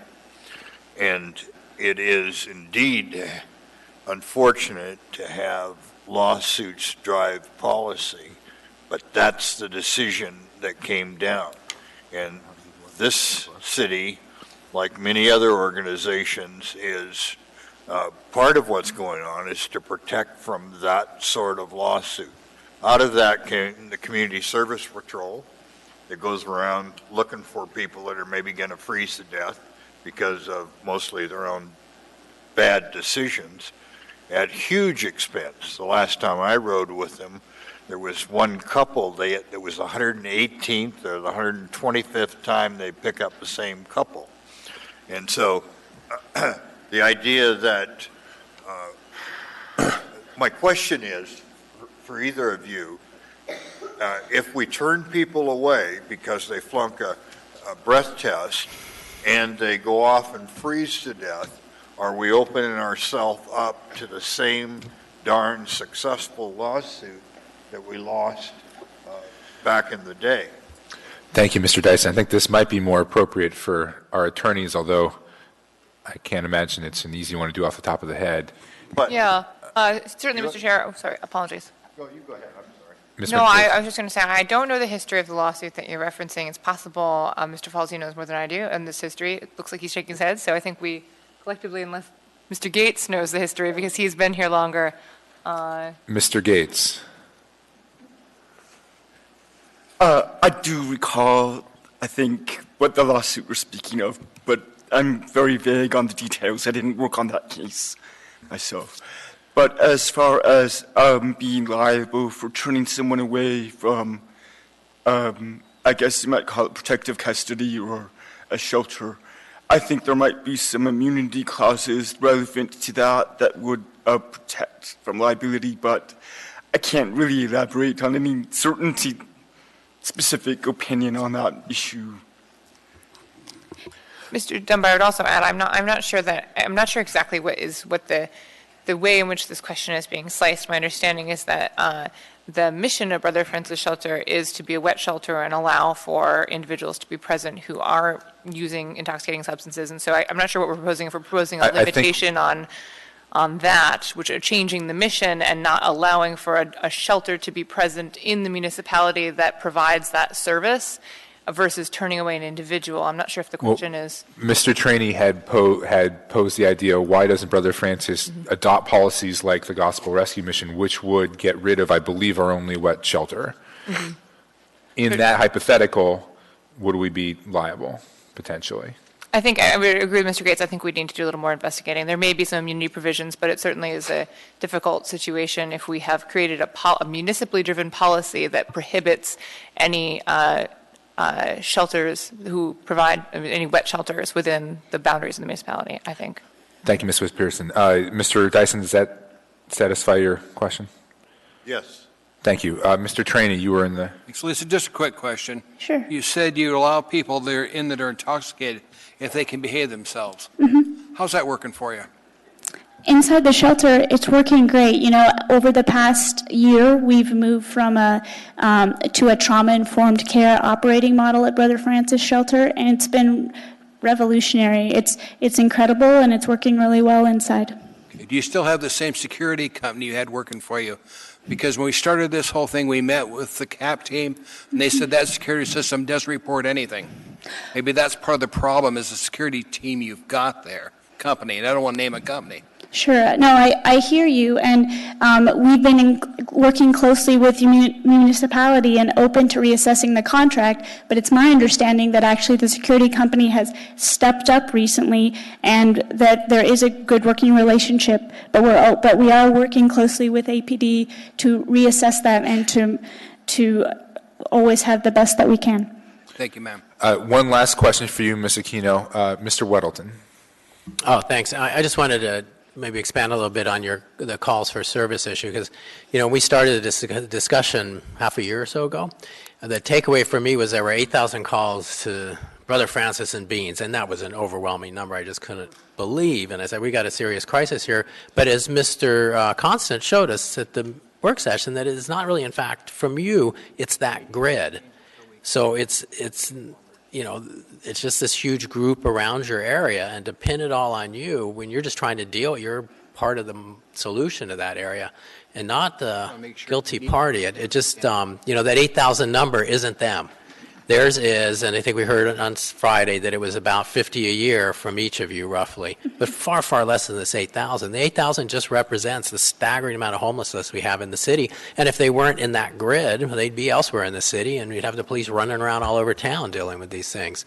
I'm perfectly happy to have them down there. So, thank you. Okay. Ms. Aquino, thank you. I don't think there was many further questions. With some caveats. Mr. Croft. Yeah, thank you. And during the amendments, I did somewhat accidentally cover a lot of the merits, so I'll try and be very quick. Yeah, I mean, what we're facing is a huge combination of a number of factors. We learned in the Public Safety Committee, and we'll learn more about it, we went from essentially having a very small or non-existent heroin problem, about a half to a third of the heroin deaths for the national average, to having 2 to 3 times it. So sort of silently in the background, this went from not much of a problem compared to the next of the country to a tremendous problem. We had somewhat of a recession. We cut the PFD. We had low police numbers. And we had cuts in drug and alcohol treatment, all happening at the same time. And it overwhelmed a lot of our services. But we've talked a lot about Beans and Brother Francis and the charitable purposes they do. What we're talking about is a bill that eliminates the exemption for nonprofits, religious, charitable, cemetery, hospital, or educational purposes. And as I said, we talked about the charitable a bunch. I don't know how a cemetery would apply in this. I'm not sure how you get an overrun cemetery. But just concentrating on the other 3, nonprofit, religious, hospital, and educational would be written out of this. So you're in a hospital and you get a wave of violent people coming through, and you're calling 911 to say we have meth addicts or whoever, and we're hospital people, you need to come. And on the 10th one, they say some version of, you better stop calling, or you better fix this problem, otherwise we're going to start to charge you, right? And they say, we're doctors or nurses, we don't know how, we're just responding to the problem. Or you're an education, you're a school, and suddenly there's a bunch of violence, and you're calling the police using your SROs or making reports. And the 10th or 15th one, the police chief is forced to say, West High or whoever, you better stop calling, or we're going to charge you. You better fix this problem. And they say, we're an educational, and we're responding to the problem. The problem is making a lot of problems for us in doing our educational or medical mission. But we don't know how to fix it. We want you to come in and help us, and you're charging us for that extra. Or the religious. I was at Central Lutheran at an AFACT meeting early this morning at a breakfast, and they talked about the things that AFACT had done through their religious communities and opened up their, really trying to identify problems and find solutions. And if their religious mission causes them to say, we're going to open up to this member of the portion of the community that's very troublesome, and we're going to try and treat them, and that forces those calls. And we're going to say, church, you better stop that. Stop opening your doors to these most troublesome people, or we're going to charge you for it. It's an inappropriate tool. I was comparing it to somebody, and they said, this is, your foot won't stop hurting and you threaten to shoot it. You know, if you don't stop hurting by this weekend, I'm going to shoot it. It's not the right solution to this problem, not for hospitals, not for schools, not for churches, but also not for the charitable institutions that are trying so hard to treat this difficult population. Thank you, Mr. Croft. Mr. Dyson, you're back in the queue. Was that Mr. Dyson? Okay. Mr. Constant. Thank you. I have a few points. Going back to the member who stated that this tool hasn't started a conversation, but the conversation started long ago.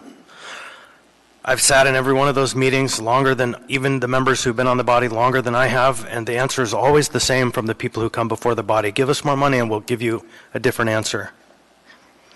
I can tell you there are high-placed members of this administration who know and acknowledge behind the scenes that this tool has, in fact, caused a better stream of conversation between the parties. Mr. Weddleton talks about a shared problem, where he's happy to share his problem with my part of town. Mr. Dyson, you asked, how did we drift here? This story goes back a long, long ways. The story goes back to the 40s and the 50s, when Anchorage decided that it didn't want black and poor people living next to its rich white people. So this is a story of racism and inequity. We're just the current actors. And I do believe how we got here is that people of goodwill sat in these seats and thought, what's the best thing we can do today? And they did the best thing that they had before them. But the fact is that the best thing has resulted in a system where we have sick, crazy, broke, difficult, dangerous, asocial, immoral, suffering, really kind and great people and down on their skids. But the fact is we have them living on the streets. And then APD picks them up because they've done something wrong, and then they go to the hospital, which is afraid of being brought into this problem because they don't want to get fined, or they don't want their partners who deal with this problem to get fined because then they might have to deal with the problem. So what do? They try to send them to API. API has nothing for them because the state cut them in half and cut them in thirds again. So the sickest people go to Providence. Providence says, you're not sick enough to be here, so they send them back to Brother Francis and Beans. At Brother Francis and Beans, the most dangerous ones are told, you can't be here, you need to go outside, where they are, and start the cycle anew, except for the fact that my neighbors have to deal with this. These people come into their homes and their businesses. These people threaten and harm them. In fact, there's a business which a lot of us have been going to, some since 1960, where somebody, after the seventh one walked in demanding to be served with no money and drunk, brought a knife and literally stabbed workers in the restaurant, right? My neighborhood is under siege by the goodwill of others because we pick them up, we take them on a tour, and we bring them back and drop them off. But my peers are happy to keep that there because then they're not in their neighborhood parks and in their neighborhood streets. In fact, when you look at the streets of the downtown and the north of the downtown, East Downtown, North Fairview, there isn't a park you can go to now because they're all filled with people camping on the streets. These calls for service, I showed you my Legos the other day, right? If you add the APD calls, I got these numbers this week, it more than doubles that stack. 12,000 calls a year to that grid, minus the 3 citywide, 250 calls per grid, so we have 25 times more police calls in that area. But that's just how it should be because, that's where the services are. Well, that's where we put the people because that's where the services are. So I was driving through the neighborhood, as I do every day, looking at all these hot spots. I take my roommate, and there was a pretty vagrant-looking person riding a really nice bike yesterday. Super nice. Like smoked orange finish, super shiny, riding from kind of the public assistance building towards the shelter. And I thought, oh, there's another one. So on my way back home, I, of course, drove up Party Hill, which is just above Beans and Brother Francis, and there was that orange bike on a stack of 25 other bikes. Criminal conspiracies are being run right on the streets of our neighborhood, out in the open. And it's just accepted because that's where those people are. I asked the question of my friends who serve the diocese and supposedly ask for money to serve donors but not security. What will their donors believe if they see what's actually being drawn into this place and how the services are delivered? I mean, people having sex on the streets. I've got videos I can share. You know, people shooting up right out in the open. This is the climate we have allowed to grow into the north of our town. And I tell you what, it is an equity issue. That is true. And I don't think the providers of the shelter services are the cause. I think they're part of the process that brings us to where we are. And I think the only answer in the long run is to move people out in big chunks, 10s and 20s and 30s, into other parts of this town where they can receive services and not drown the entire community. So I still haven't decided how to vote on this matter before us, and the vote is upon us. We have a lot of bad policy built on a lot of bad policy, or as I say, my neighborhood is drowning in the goodwill of others. Thank you.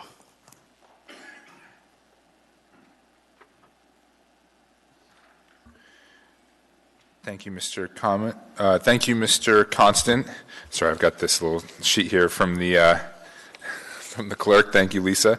So seeing that there are no other requests to speak in the queue, I will pass the gavel to Mr. Croft to make some comments before voting. I just want to briefly say I agree with a lot of what Mr. Constant said. I don't think it was a good policy and was made a long time ago to concentrate poverty and human misery in this way. I do think your part of town has a disproportionate amount. I mean, it's obvious on the face of it that your part of town bears a disproportionate burden. But I do think that being said, the efforts that we've been engaging in and looking at what, for example, was recently announced a few weeks ago, that takes a distributed housing model. And so it doesn't do exactly what you were advocating for, but I think it moves us much closer in that direction. I don't think this particular ordinance solves the problem that we're seeking to solve. I don't think it's a positive step forward. I don't think it sends a good message between the city and the charitable organizations that we're trying to work with. You talk about the criminal conspiracy or, you know, the criminal activity that's happening down in that area. That's what's necessitating these calls. And that's why I don't want to find people that make those calls, because I want the police and the new police resources we've given to be able to go down there and break up those bicycle rings or whatever they are. So again, I think I understand why you're passionate about this issue. You have to be, given your part of town. We all have to be, because while we don't face the same level of concentration that you do, there are homeless folks and people experiencing homelessness in East Anchorage parks and in South Anchorage properties and in Midtown and everywhere else. It's a very large problem that we have to work together as a city on. But I don't think this ordinance is a positive step forward, and I won't be voting for it. Thank you, Mr. Croft. Back in the queue. I thought we could go to a vote. No. Mr. Traney, go ahead. Chris, you brought up a point about giving this to the rest of Anchorage. I agree with you. You might take a look at the Totem Theater. That's excess city property. A school site there is now excess. So why not create one there to offset what you've got when I've got the rescue mission? I mean, we need to spread this out. There's no reason that Muldoon Curve could not, at the old school site that's not going to be utilized for school, couldn't be utilized for this type of facility, Chris. I would suggest you pursue that, sir. Thank you, Mr. Chairman. Mr. Constant. So I will just add one last note that, and I deeply respect Mr. Whittleton, deeply. I would just add that the best thing that happened in the last 20 years to my neighborhood is that homeless people started showing up in South Anchorage. because when the people of wealth and power are impacted, change will happen. And so that's a ray of hope that I have, is that your neighborhoods are all afflicted, at least in 1/10 part what mine is, so that we can see some real change. Because sometimes it takes reaching into neighborhoods of privilege in order to get change. Thank you. Thank you, Mr. Constant. Mr. Peterson.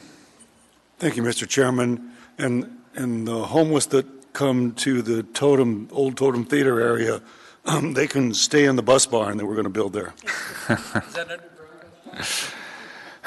All right.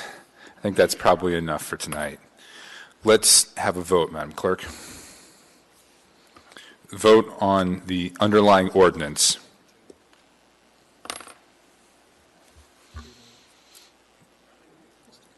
Mr. Constant?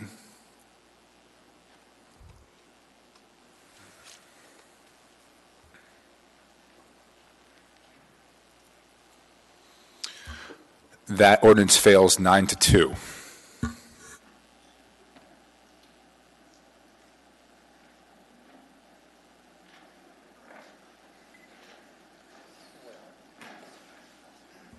Next on the agenda is item 14A, resolution of the Municipality of Anchorage revising and appropriating funds for the 2018 municipal utilities and enterprise activities operating budgets.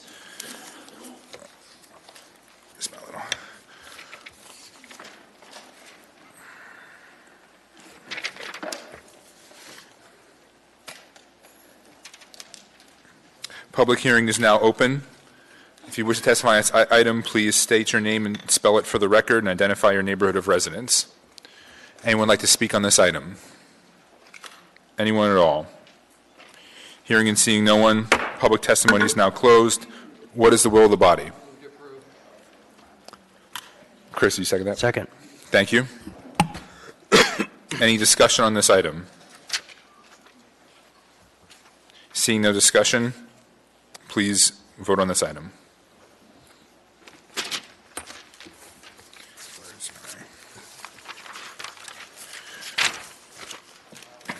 That item passes unanimously. Next up is item 14B, resolution number AR 2018-129, a resolution of the Municipality of Anchorage appropriating $33,865,000 to the Anchorage Roads and Drainage Service Area Capital Improvement Projects Funds 441100. Project Management and Engineering Department from general obligation bond proceeds to pay the cost of road and storm drainage capital improvement projects. Mr. Chairman. Thank you. That's accompanied by Assembly Memorandum Number AM 286, 2018. Public hearing is now open. Does anyone wish to testify? Hearing and seeing no one, public testimony is now closed. What is the wish of the body? Move to approve. Second. All right. Any discussion on this item? Hearing and seeing no one, please vote.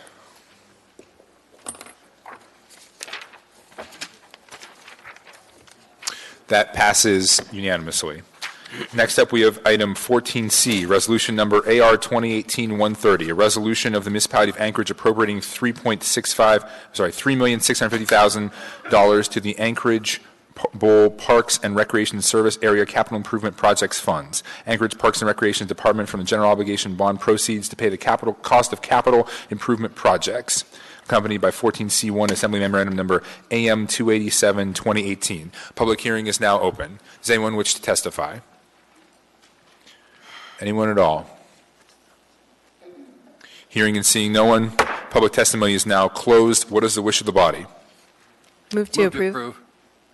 There. So that was Ms. LaFrance and Mr. Peterson. Mr. Traney. To administration, none of this money will be spent on Parks and Rec in areas of Anchorage that are not taxed. Is that correct? Correct. We still got a bunch of parcels on the hillside. They're not part of the recreation. That's correct. Area. Thank you, sir. Thank you, Mr. Traney. Is there any other discussion on this item? Mr. Constant. Yep. Thank you.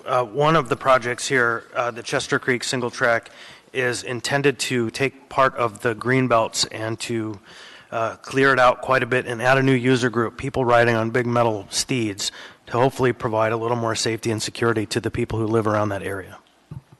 Thank you, Mr. Constant. Any other discussion on this item? Mr. Weddleton? No. Okay. All right, hearing and seeing no one, please vote on that item.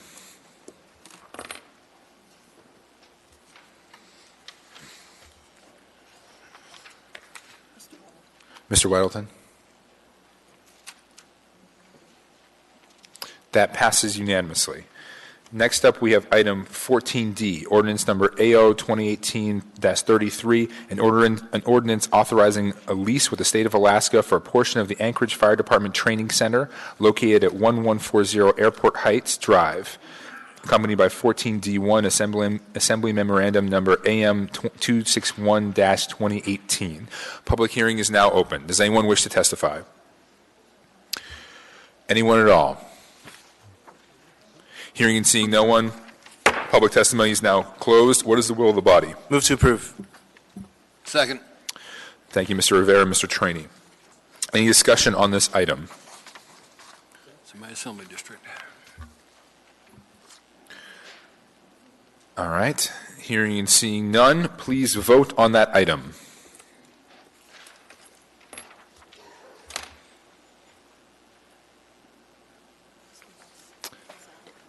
Ms. Dombrowski?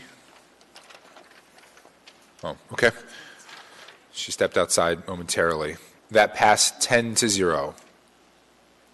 Next up, we have item 14E, resolution number AR 2018-107, a resolution approving the Heritage Land Bank 2018 Annual Work Program and 2019 through 2023 5-year management plan, Real Estate Department, accompanied by 14E.1, Assembly Memorandum number AM 218-2018.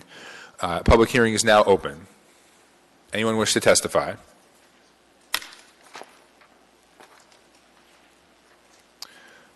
Please state your name for the record and where in town you are from.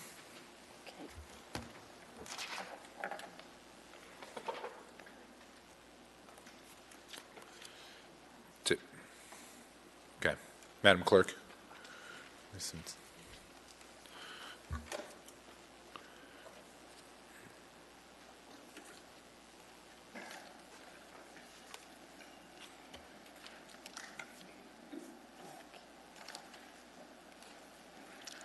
Thank you, Chair, members of the Assembly. My name is Kathy Gleason, Gleason. I'm president of Turnagain Community Council, and I live in Turnagain. Ms. Gleason, are you speaking on behalf of the Community Council or for yourself tonight? I am speaking on behalf of the council. Okay. Does that mean I get 5 minutes? Yeah, it means you get 5 minutes. I'll need every second of that. Thank you very much for allowing me to testify on behalf of the council on the draft 2018 5-year Heritage Land Bank plan. As always, we have for years submitted comments. We submitted a comment letter that hopefully all of you have received via email and in your packets and have had a chance to read it.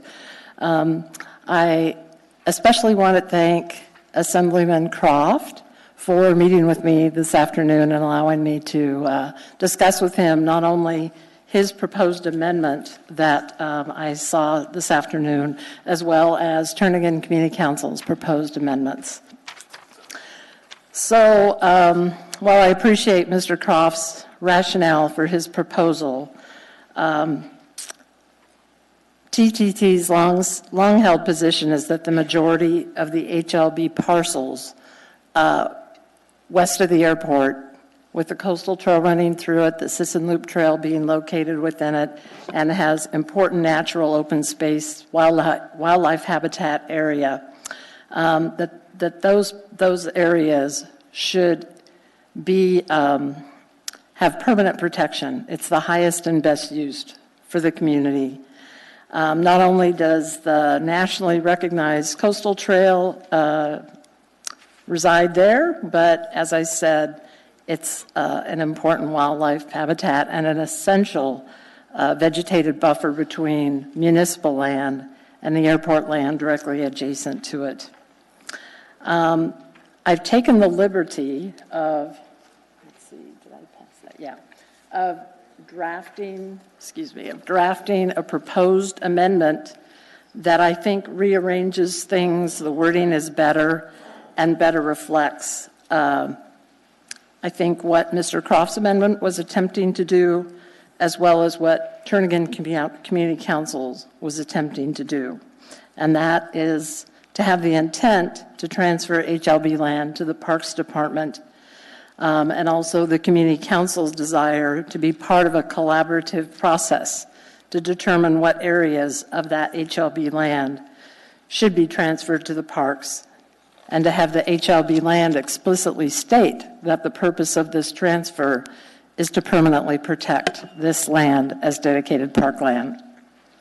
A question that doesn't seem to have an answer is if only a portion of the areas designated as park and natural area, which is on this handout, it's just a blow up from the 2040 land use plan, if only a part of that is transferred to the Parks Department, what is the intent of HLB to do with the remainder of the area designated as park and natural area? We feel that HLB should take a comprehensive approach to evaluate how this municipal land, which has been used by the community and visitors to this city for park and recreational purposes ever since the Coastal Trail was built in the mid-1980s.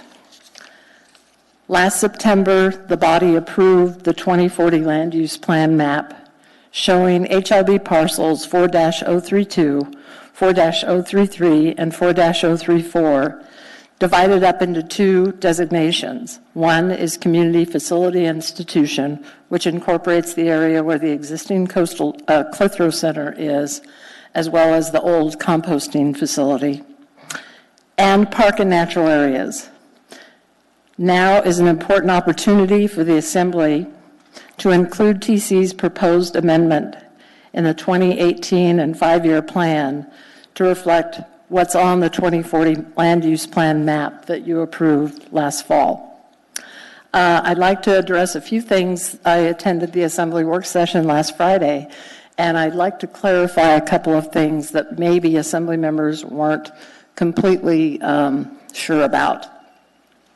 The areas within this HLB land parcels are no longer desired by the airport, and made that very clear with regard to the other handout that comes directly from a comment response that the Planning Department put together when it was developing the 2040 land use plan. The airport explicitly told the Planning Department, we don't want this property, we don't need it. And their 2040 master plan reflects that. There's no proposal to acquire the land or do anything with the land. So I wanted to clarify that. That's not an issue. Thank you. Thank you, Ms. Gleason. Any questions? Mr. Weddleton. Thank you.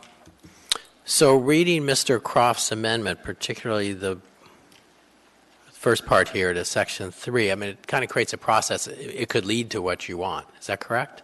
It could. I think it leaves it pretty loose, and there's nothing definitive to say that that's really the intent is let's start with this, and then maybe we'll get more later. My experience is once you draw a line on a map, that line doesn't move.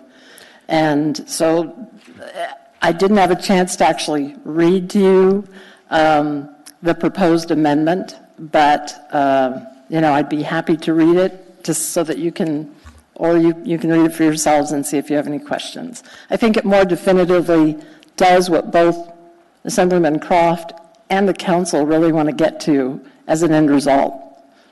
Can I follow up briefly? Oh, yeah. I'm sorry, Mr. Weldon. Go ahead. Okay.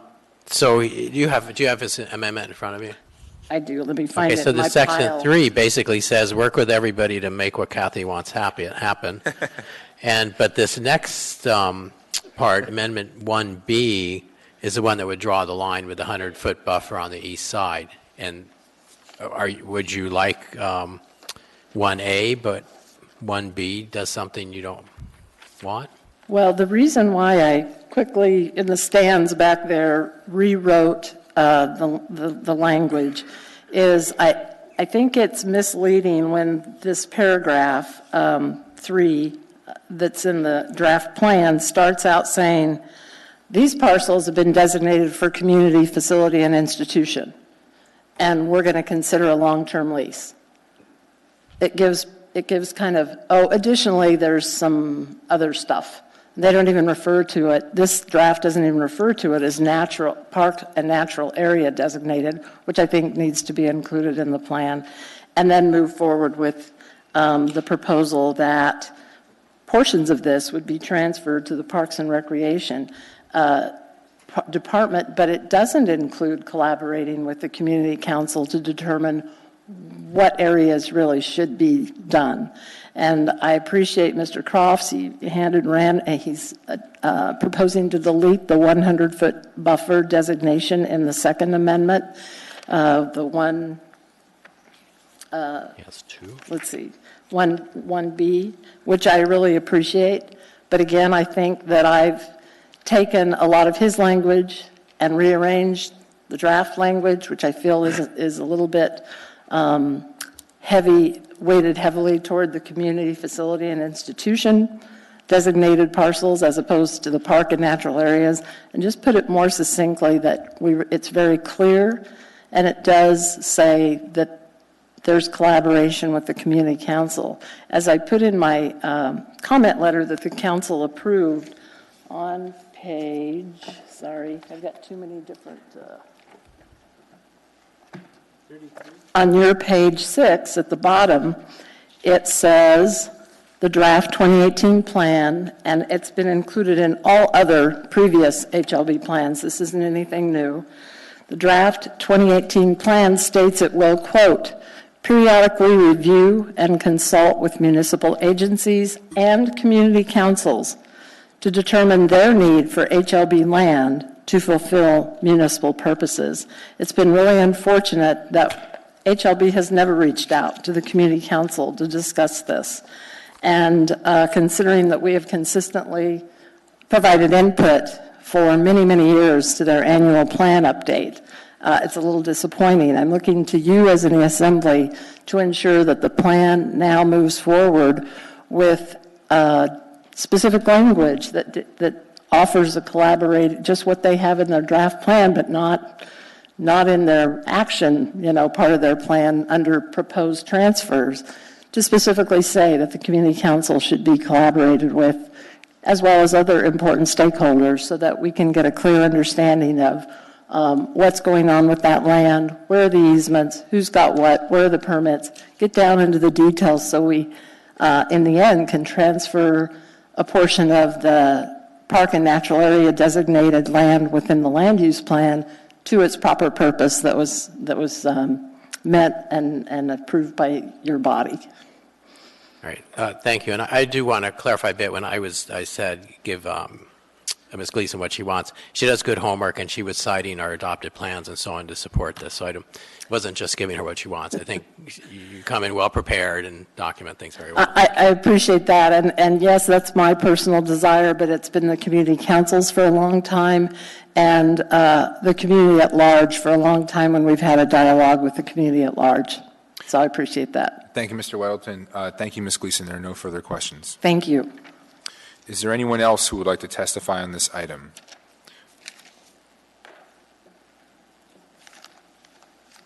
Oh, thank you.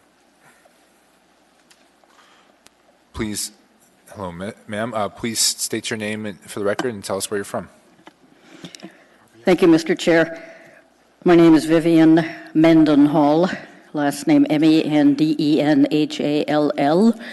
and I live on the hillside, the southeast part of Anchorage.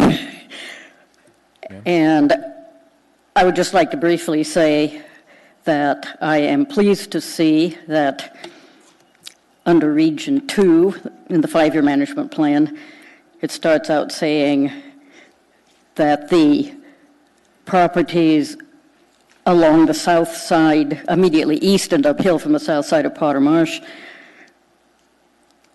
in the Potter Valley, under consideration for neighborhood parkland in one case, and the rest of them right along the old Seward Highway have been managed as open space for the protection of water quality for a long time. And that these are consistent with the Hillside District Plan, the 1999 Potter Valley Land Use Analysis, and that they will continue to be managed in a similar way. And what really strikes me, is including for watershed management. And the reason for my approval of these elements is that as a wildlife biologist, now retired, I have a PhD in biology of birds in particular, but other things as well, including habitat. You have to learn a lot alongside your specialty, of course. The hillside provides 100% of the water for Potter Marsh, and according to Fish and Game's 1991 plan for the entire refuge, of which Potter Marsh is a part, most of the water, 78% as I remember, that is supplied to Potter Marsh from the watershed comes in the south part. Little Survival Creek is part of it. Another part is the unnamed streams that flow through the south end of that area. And in fact, it has been, I'm speaking for myself, but I have several colleagues in the community council area who also worked on these things, that the properties just uphill from there might eventually be acquired as park also, because those squishy wetlands are not just sort of there to be drained and developed. They are an essential part, wherever they occur, they're an essential part of the watershed. Thank you. Thank you, ma'am. Any questions? There are no questions, ma'am. Thank you for your testimony. Would anyone else like to be heard? Please state your name. Hello, my name is Daniel Gleason, Gleason. I live in Turnagain. I would like to read the amendment for the record that Kathy put forward, and you have a copy of it. Proposed amendment, Turnagain Community Council, President Kathy Gleason, May 8th, 2018. Amendment to be included in the 2018 potential transfers, page 23, rather than the 2019 to 2023 potential transfer section. HLB 4-033A through F and 4034, the 2040 land use map identified an area within the parcels as community facilities and institutions, and HLB will consider a long-term lease for a potential treatment center, campus, and expansion project. Additionally, a larger area within these parcels is identified as park and natural area in the 2040 land use plan. Portions of these parcels will be transferred to the Parks and Recreation through a management authority for the purpose of a parkland dedication for the Tony Knowles Coastal Trail and natural open spaces greenbelt buffer. HLB will retain management of all contracts in the area. The areas to be transferred will be determined through a collaboration with the Parks and Recreation Department and other appropriate municipal agencies and the Turnagain Community Council. Thank you. Thank you, Mr. Gleason. There are no questions. All right. Would anyone else like to testify? One other thing, I do support this amendment. Okay. Thank you. Thank you. I'm sure you do. Would anyone else like to testify on this item? Please. I'm Frank Poole, and I live in Golden View subdivision off of Rabbit Creek Road. I'm sorry. I'm in Golden View Park. Could you speak a little softer and say your Frank Pugh, P-U-G-H. Thank you. And I live in Golden View Park off of Rabbit Creek Road, and I own property in Potter Valley. And I'm here tonight to represent a group of 35 owners of 57 properties who collectively have invested in a total of 1,551 acres of undeveloped land and residential property located in South Anchorage, with an assessed tax value of $18.3 million.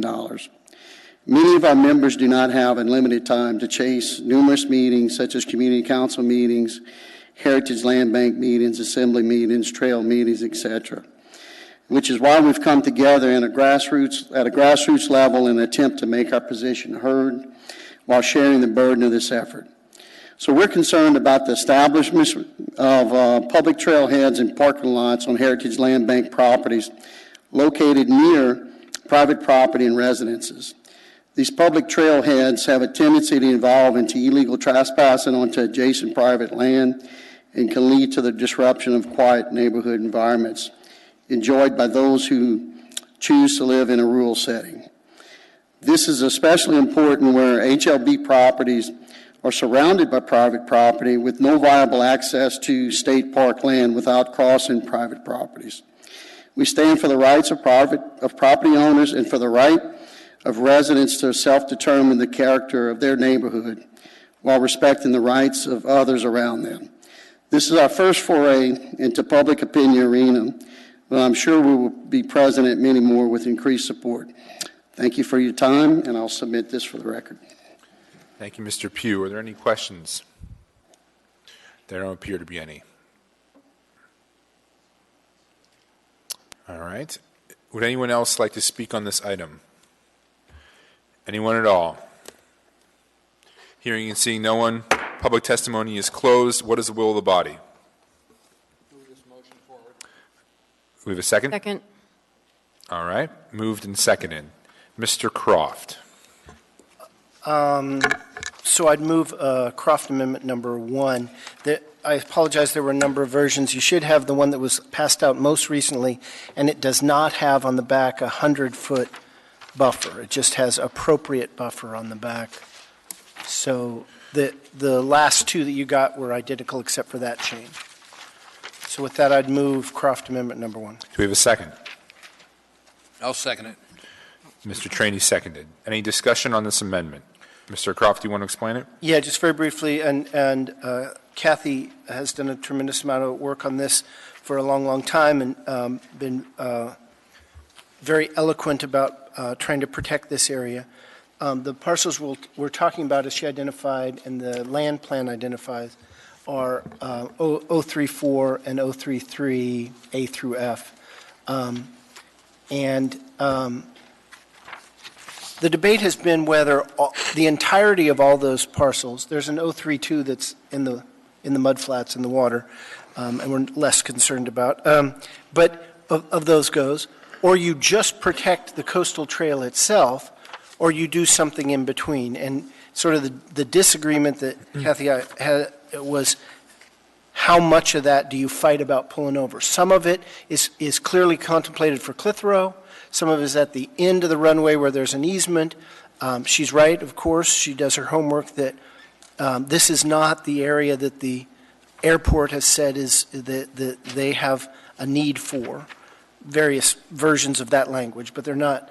There may be a fight later on if ever we get a second north-south runway need on the Warrensoft Park area, but that's a little to the north of this. This is area that they're not projecting use for. Clitheroe is a possible use, but how much do you need? And the amendment tries to meet a lot of their goals without having that fight that we've been sort of high-centered on for 20 years about whether all of it goes into park or sort of it stays in HLB, which is not a very protected status. So instead, the amendment says you should put under park management the coastal trail area, the area on the edge, and an appropriate buffer, and you should work with Turnagain, other community, and the Parks and Rec and other parties to determine two things: how big that buffer is, and it was a big deal to Turnagain and to Kathy Gleason particularly that we not say 100 feet, because he was worried it would never be anything more than that if you said it. So what's the appropriate amount of buffer and how we permanently protect it? One idea is to make that a dedicated park that goes along the edge. That's not a requirement of this right now. The requirement is that you shall have park start to manage, which they essentially have been doing, the trail area. Park manages the trail. They don't really want to manage a lot of the other stuff that's shoreside of that. Turnagain wants them to and wants them to have the complete area, wants that all dedicated. So this, I think, not all that Turnagain or Kathy wanted, but it will transfer what essentially has been happening, but make clear park is controlling and managing the trail section, and it'll require HLB to have a discussion about how big a buffer do we need and whether we protect it permanently. So I think it's a step. Kathy wanted to go 10 steps. I hope this is going 3 or 4 without going backwards. Thank you, Mr. Croft. Mr. Constant on Mr. Croft's amendment. Kind of that, two things. One is that it appears that we're just requesting the Heritage Land Bank to meet with the stakeholders, not we're not requiring them to take any action that those councils are demanding, which I think is good. But I had asked for some clarification on the statement that there's no foreseeable airport growth and the comment in the comment table, if that was in fact the current feelings of the airport people, and I would love to have that on the record as part of this deliberation. Thank you, Mr. Constant. Is there anyone from the administration or from the airport that is here that is comfortable answering that question? Mr. Falsey, you haven't spoken in a while. I don't have a representation to pass along from the airport. Well, real briefly, Mr. Chairman. Yes, Mr. Croft. Kathy passed out to us the revised 2040 land use plan, page 48, that had, there's likely no foreseeable airport growth plan for the MOA land here. And to Mr. Constance's other point, this says you shall transfer to Parks and Rec management of this, and then you shall discuss the rest of it. So it has some that they're actually doing, but a lot that is just talk about it. Right. I just am definitely concerned about granting too much authority to a community council, but I think that I'm concerned that we're making a blanket assumption that the airport has taken this position. This is a comment table, and its staff received follow-up comments from the Turnagain Community Council, and it's obtuse enough that it would be really nice to have a statement from the airport. Now, I hear that there was some communications that their focus is more to the west, and that I guess is sufficient, but it seems weak sauce that we haven't, if we're going to take an assumption on one of our utilities and enterprises that just a comment from a table underlined separate from the body and without context is appropriate. Thank you. Thank you, Mr. Constant. Mr. Trainee. Just, Mr. Chairman, keep in mind that community councils are good organizations that disseminate information, but not part of the Anchorage city government. Okay? They're not part of the city government as we understand it. So we need to keep that in mind. It's good to consult with them, but they're not an agency that we have to have approval for anything on.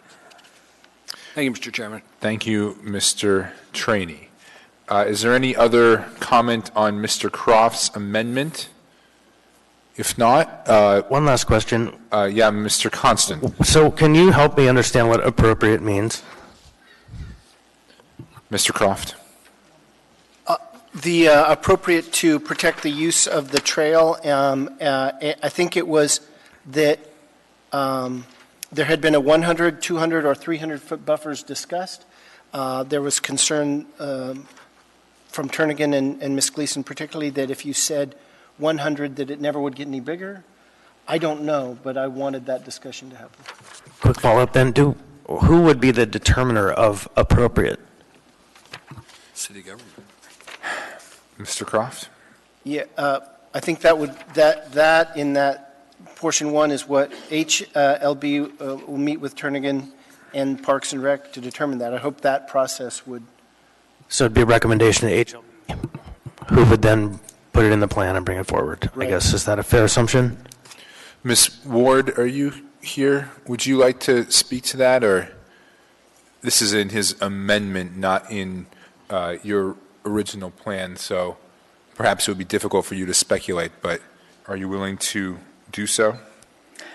Through the chair, Mr. Croft and Mr. Constant, I think that it does need to be determined. I think that some evaluation needs to be made basically on what happens if there is a proposed treatment campus, what happens if there is a north-south runway that does ever get developed there. So we really need to look at Parks and Rec can give us a lot of information, but we'll do some evaluation and we'll have a discussion and determine what is appropriate. So I'm actually very comfortable not putting a number in it today until we have a chance to do some evaluation and discussion with the community. So then I would assume your team, your board, would be the determiner of appropriate to come forward to us as a recommendation. That would be correct. The recommendation evaluation would come to us, and then we would again put it in the plan for approval by you. Thank you. That's clear enough for me. Okay. All right, Mr. Constant. Okay, thank you, Ms. Ward. So with that, there are no further discussion. We are going to vote on Mr. Croft's amendment. Mr. Weddleton, if you would We're voting now.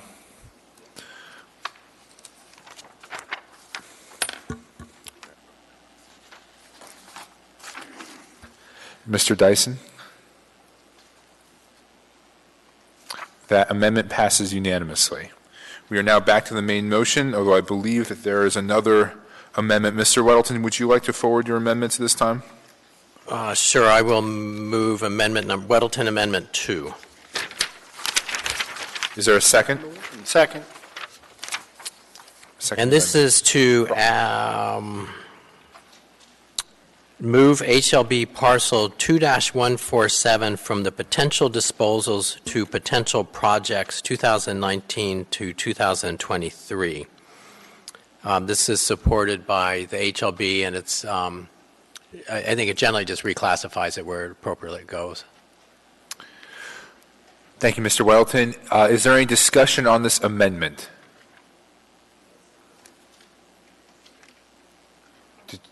Do you have a comment, Ms. Domboski? Okay.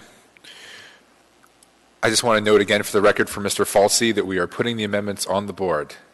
Oh, yeah. We are living in the future. The citizens of Anchorage and the administration, thank you. All right. Okay. So any other discussion on Mr. Weddleton's amendment? Did you have someone you wanted to call on, Mr. Weddleton? No, I'm just think it's great we're doing this. Thank you. Yeah. Thank the clerk's office. They're the ones who are putting in the extra effort. So with that, let's vote on Weddleton Amendment number 2.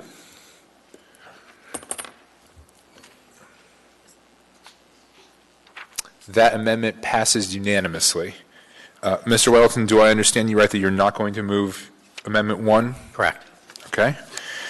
Ms. LaFrance, you had expressed that you were not going to move your amendment. Is that still the case? Yes, thank you, Mr. Chair, and may I explain why briefly? Of course. Thank you.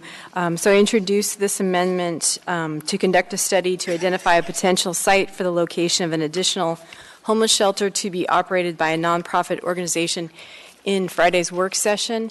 And after feedback from Ms. Ward and consultation with our attorney, Mr. Gates, there is a more appropriate venue by which to get this information, and so I will be pursuing that method. Thank you. Thank you, Ms. LaFrance. Darn, I wanted to add South Wadama Boulevard. Let's see how quick she would. All right, with that, are there any other amendments to this ordinance? I guess it's a resolution. Any other amendments? All right. Mr. Chair? Yes, Mr. Constant. Just so you know the shenanigans, there was almost a motion to move Ms. LaFrance's amendment, but amend it to read south of Diamond Boulevard. Just so you know, we pulled the shenanigans back, but that almost happened. Well, I'm glad we're having fun over there. Do you want to speak to the main motion now? Okay. Any other discussion on the main motion? Oh, Mr. Weddleton. You thought you'd get away easy. A couple things. I want to start with Mr. Pugh brought up some important points, and he's not just representing that group, but he's also chair of the Rabbit Creek Community Council, and I thank him for that. There's just kind of a policy. As we grow, any parcel that's developed, you provide access to the next one. You can't landlock the guy next to you. And as the city has grown out, that's happened. So anybody with property high up on the hillside, up on the border with Chugach State Park, can get to their properties because that has been honored throughout the growth of the city. I don't think anyone reasonably would dispute that. It's just the way it is. It's important. And that process doesn't end if the next piece of property is public land. You have to, if you develop, provide access to that piece of land. It's very sensible. But we do have a problem. Mr. Pugh said that there are scarce few, 2 trailheads in southeast Anchorage, and there are problems there because they're simply overloaded. And the problem is there are not enough of them. And if we could get more trailheads up there, you would see what we do in reasonable trail park development. You see the impact spread out. There's also the problem that it's not in the Parks Rec service area, so that we don't have an easy way to fund these things and to manage them so that they're operated well. The solution there, and I look forward to working with Mr. Pugh and his group and his community council to change that so that that area is, so that we can spend parks money up there to help with the trailheads and to develop good, sensible trailheads in many locations in southeast Anchorage. Moving on briefly, my experience the last 2 years on the Assembly and prior to that, HLB has actually been a very good steward of their lands, worked extremely well with community councils, and in the last 2 years, watching Robin Ward and her staff, particularly in Girdwood, where they are the primary landowner, tremendous amount of work and sensitivity to what the neighbors want there. And I'm also very happy with this plan because some failings that we found in the previous one were all addressed in this one, I think, very reasonably, and there's a lot of support from the South Anchorage Hillside Community Councils for it. So thank the work of HLB and the HLB Commission on this. Thank you, Mr. Weddleton. Mr. Constant. Thank you. On that topic, too few trailheads, too many users, conflicts. I have the same experience with dog parks in my neighborhood. We had 2 or 3 major dog parks, and we had, 100,000 people using them. And as we started diffusing our dog parks into community-based dog parks, we started to have less conflicts. The same argument could be made for homeless services. Thank you, Mr. Constant. Ms. Dimboski. Thank you, Mr. Chair. I'm just going to say very briefly, in general, I agree with Mr. Weddleton that the relationship with HLB and the community and the Assembly has been a good one. I've watched them be good stewards of their land. I have to tell you, it was the first time it happened, but in the last year and a half, 2 years, I was actually quite disappointed because there was a proposal for high-density housing in my district after a long and very passionate debate for the Eagle River district plan. And I felt like HLB was frankly tone deaf. And it was disturbing to me. I actually went to one of their meetings, and I couldn't believe what I saw. My community showed up in great numbers to express the fact that our plan was being disregarded and this high density was being shoved down in an area that the traffic couldn't support it. There was no public transit to support it. And it was because of Robin's efforts that she was able to kind of quell the uprising from the Eagle River community. And I think I want to take every opportunity to recognize Robin and sometimes the delicate role she plays within the community to balance, the development needs and the goals of HLB with the community. And I'll just tell you, anytime those issues come up in my community, I look at it with a very critical eye, and I appreciated the efforts. But in my view, I watch HLB, and what I watched happen, it tarnished my view, frankly. And I'm hoping moving forward, they'll be more responsive to communities as they come forward with their plans, saying this doesn't fit the character and the consistency of our community, and HLB will actually be a little more responsive. That's my hope. Thank you. Thank you, Ms. Dimboski. There's no one else in the queue, so with that, we'll close discussion and call a vote. Please vote on this item.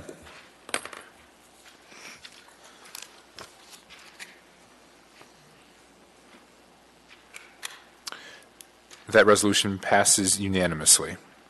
We are now on item 14F, resolution number AR 2018-123, a resolution appropriating $184,300 as a contribution from the 2018 Real Estate Department Real Estate Services Division Operating Budget Area-Wide General Fund to the RES Capital Improvement Project Area-Wide Fund for City Hall CIP maintenance and improvements and tenant improvements, all within Real Estate Department, accompanied by 14F1 Assembly Memorandum number AM 254-2018. Public hearing is now open. Would anyone like to testify? Anyone at all? Hearing and seeing no one, public testimony is now closed. What is the will of the body? Move to approve. Second. Thank you. Is there any discussion on this item? Mr. Traney. To administration, City Hall improvements, how much longer do we have on the current lease we're on? And how much do we pay a year to lease that building? Through the chair, I'd invite Robin Ward to help me out with that one. Multi-talented, huh, Robin?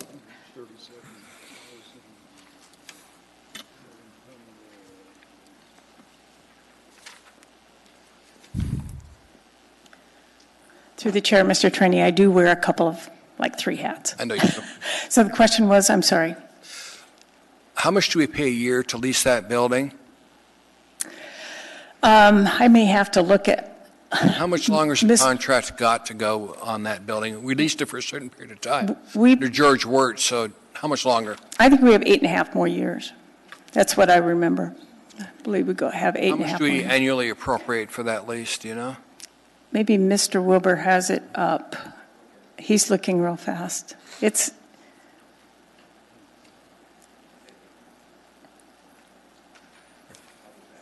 While we're waiting, can I ask a question? Yes, Mr. Constant? Yeah, thank you, or the administration. So is this just a general appropriation, or is it for an expenditure, an actual improvement? Through the chair, Mr. Constant, this is what is in our budget every year. Right. And then we have to turn around and appropriate this into the line items. So this is our standard. It's required by our lease. Right, so it's not for a specific project, it's general operation. No. Now, I will tell you that the maintenance is automatic. That's budgeted every year. That is all of the maintenance, the janitorial, everything in the building. The tenant improvements, the $75,000 is appropriated every year for all of the common areas. So every year we've been taking one floor and we replace carpet and we do the painting around the elevators and the common areas, but that's what that is for. Any other tenant improvements is paid by each department. So would this be what's paying for the new locks on the first and second correct. floor? Yeah, thank you. That is correct. Mr. Falsey. A little bit of quick research. The lease, as I could find it here, looks like it was originally approved in 2000 and was a 25-year lease with an option to purchase. So that would square with the earlier information that the lease should be running out 2025. I believe that's correct. Have you looked, can we get out of that lease if we find something else for City Hall in Anchorage that we want? Is it one of these leases we can't get out of, Mr. Falsey? Or can we, in fact, get out of it? Through the chair, there is an option to purchase, so there is one way out, which is to acquire the building. There is another way out, which is simply to let this lease run its term and not renew.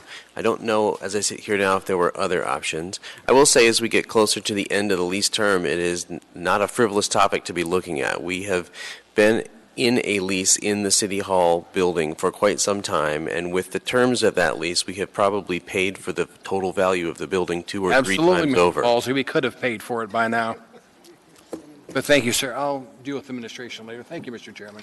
Thank you, Mr. Trainee. I think that's it for you, Ms. Ward. Is there any other discussion on this item? All right, let's please vote.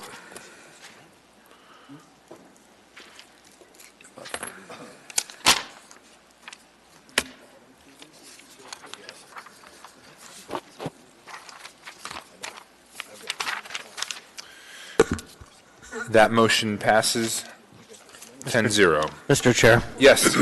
Just on that brief comment that we may have purchased the building twice through renting and still not own it, I think that we would be wise to contemplate that in moving forward with our election center discussions in the future, because I see we're going to do the same thing again. Thank you. Thank you, Mr. Constant. We are now to item 14G, resolution number AR 2018-122, a resolution of the Municipality of Anchorage appropriating $230,000 from the Valley View Estates Limited Road Service Area Fund balance to the Valley View Estates LRSA Fund 113000, 2018 operating budget in the Public Works Administration Department for year-round road maintenance within the Valley View Estates LRSA, accompanied by Assembly Memorandum number AM 253, 2018. Unfortunately, in that case, the bold was at the very end. Public hearing is now open. Anyone wish to testify? Anyone at all? Hearing and seeing no one, public testimony is now closed. What is the will of the body? Move to approve. Second. Mr. Welton and Mr. Constant, thank you. Discussion on this item? All right, seeing no discussion, discussion is closed. Please vote. Give a second for Mr. Mossy.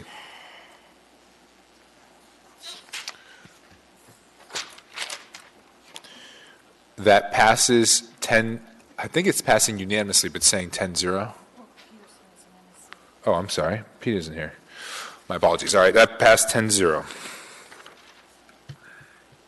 Next, we have item 14H, resolution number AR 2018-118, a resolution of the Anchorage Municipal Assembly stating its protest pending a public hearing and final action on the renewal of beverage dispensary liquor license number 4551 for Robert Alexander, doing business as LED Ultra Lounge and Grill.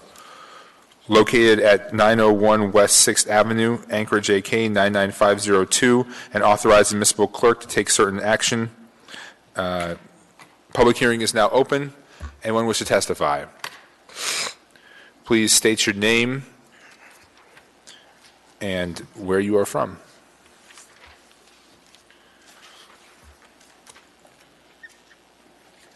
Robert Alexander. I am the owner of the two liquor licenses. I think the next one's coming up is tied into this one. Okay.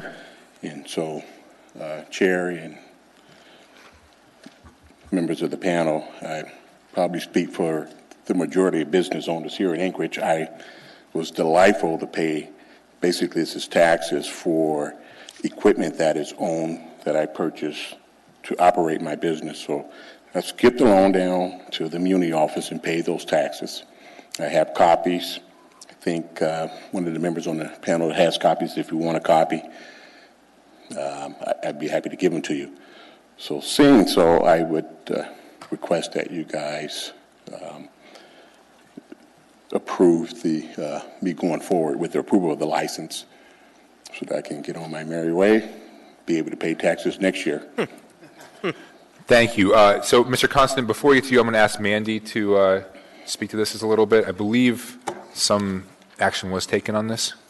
So the clerk's office did receive certification from the finance department that it was paid off. The process that this typically goes through in a situation like this, the protest of the license would be voted on and approved, and then this delegates authority to the clerk's office to lift the protest once the conditions have been met, which it already has. So essentially, the clerk's office would send notice to the Alcohol Marijuana Control Office tomorrow that there was a protest approved by the Assembly, the conditions have been met, and that protest is lifted. Thank you. So, again, to restate, our action tonight is, if we want to do that, to approve both of these items unamended. Is that correct? Correct. Thank you. Mr. Constant. Yeah, thank you, sir. We've never had a chance to meet, but I believe you are the son of Alexander, like Alexander's Auto? No. No? So I've been misinformed? So many times. So I've you heard are- in the last 2 years. I've been there for 30 years. But no, I am not a family member. I do know the gentleman. Okay, well, I was going to ask you some fun questions about him, but I'll let it go and say I did also receive clarification that taxes were paid, so thank you. Thank you. Ms. Domboski. Thank you, Mr. Constant. Thank you, Mr. Chair. Mr. Alexander, it is great to see you again. Thank you. I am one of the few members here that might remember what you went through in order to get the liquor license at this establishment, and it was a Herculean effort, I would say. How's business been going? Well, the bar restaurant business is not doing too great in this town. It's I'm in struggling. that business. Yeah, it's a struggle. So, but otherwise, I think your concerns back then were, that we would have issues in that area operating another bar, liquor license, and nightclub, et cetera. And so I'm here to say that since then, and that was probably 3 to 4 years ago, we have never had a violation with ABC board. We maintain, the public safety very well. Yeah. I'm proud to say that. Well, I'm going through what I went through. Yeah, I'm so glad to see you here. Many people, again, will struggle when they see a previous operator who had many, many calls. I remember just the pages of police calls to that location. And, you're a new operator, you came in and you demonstrated that, listen, I'm a responsible business owner, this is my plan, and I think this is a testament to why we shouldn't judge people on past actors' behaviors, but give people, responsible business owners, the opportunity to operate. And you clearly have been a success story. And I just wanted to say congratulations and thank you for operating a business in the municipality of Anchorage. It means a lot to hear that from you. Appreciate it. I know, I can bust people's chops sometimes, can't I? You did. Thank you so much for coming down today. Thank you. Thank you, Mr. Massey. Mr. Croft. So I think we all want to help, sir. This is, I guess, to Mandy. Wouldn't we be better off just defeating H&I, which means we're not entering a protest? Why go through the motions of saying we protest a thing we already know has been done? secured? You could bring another document before just approving it, but we have already sent notice to AMCO that there was a protest for the public hearing. Our process per code requires if there's any protest of the license for any reason, we have to hold the public hearing. So we're just at that point now. So there's already been a notice sent. We have sent a protest already to him. Okay, well, then that's safer for you. Yeah, thanks. Thank you, Mr. Croft. Mr. Trainee. Mr. Alexander, I want to thank you for being here. Thank you. Years ago, I was on the body. I remember well. You remember that?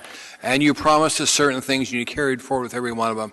And we appreciate that, because that doesn't happen that often, sir. Thank you. So thank you very much. You're welcome. Mr. Peterson. Thank you, Mr. Chairman. And Mr. Alexander, I was here as well when you were in front of us, and they were asking you some pretty tough questions over a couple of meetings, and we gave you the opportunity to prove yourself, and then you're still here 2 years later, so I think that's a good start. But I just wanted to tell you that there's a lot of restaurants in town that have been established for many, many years that are having tough times right now. It's not just you. Yes. It's been a rough winter for restaurants in Anchorage. So if anybody's hungry, get out there and support your local restaurant. Thank you. Thank you, too. Thank you, Mr. Appreciate it, Peterson. Mr. Alexander, I was not on the body, but I still want to say thank you for coming. There are no further questions. Thank you. Would anyone else like to testify on this item? Anyone at all? Hearing and seeing no one, public testimony is now closed. What is the wish of the body? Move to approve. Okay, we got Ms. Naboski and Mr. Trainee. All right, discussion. Any discussion? I think Manny did a good job of explaining. Ms. LaFrance. Just a quick question. Thank you, Mr. Chair. So this item and the next item are virtually identical except for the license number, liquor license number. So why are there two for this? The license renewal applications come in as separate documents. You could potentially combine, or you could have combined public hearing for them and done it as one, but... I think your question, there's two licenses. Correct. There's two separate licenses, so they're both owned by Mr. Alexander. The different licenses are the two separate ones. Mr. France, they may have one for on that one location. floor and another license on another floor. So, I had That assumed think it's only separate. one was needed, so. What's that? I had assumed only one was needed per establishment. I didn't realize you have to have a separate license for each floor. I don't know if I think it varies. I think this one's side by side, if I'm not wrong. It's all right, Mr. Alexander. I don't think that's necessary you come down. All right. Well, with that, no other discussion. Please vote on this item.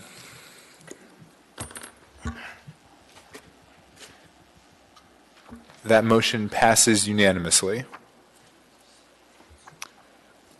We are now down to item 14I.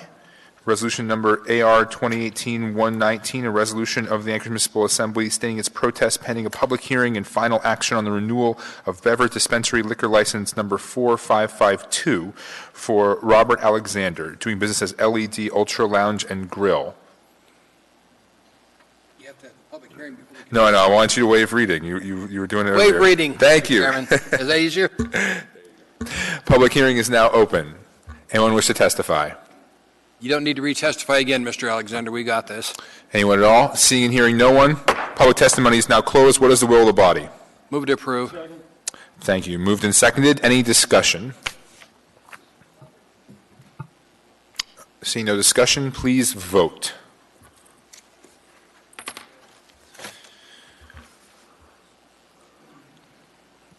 That resolution passes 10-0. We are now down to item 14J, resolution number AR 2018-120, resolution of the Anchorage Municipal Assembly stating its protest pending a public hearing and final action on the renewal of restaurant eating place liquor license number 1632 for Waits 3 LLC, doing business as Jack Spratt, located at 165 Olympic reading, Mount. Mr. Chairman. Thank you.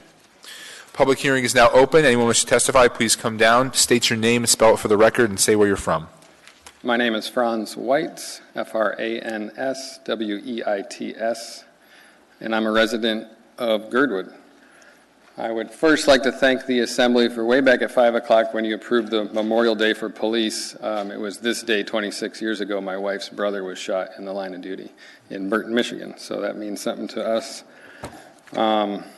It's also National Travel and Tourism Week, as proclaimed by President Reagan in 1983 when he signed a proclamation urging all citizens to celebrate what travel and tourism means to our economy. And the official day of this would be also today, the first Tuesday of the first full week of May. So ironically, I'm standing here to talk about a protest which is on our liquor license number 1632 out in Girdwood for Jack Spratt.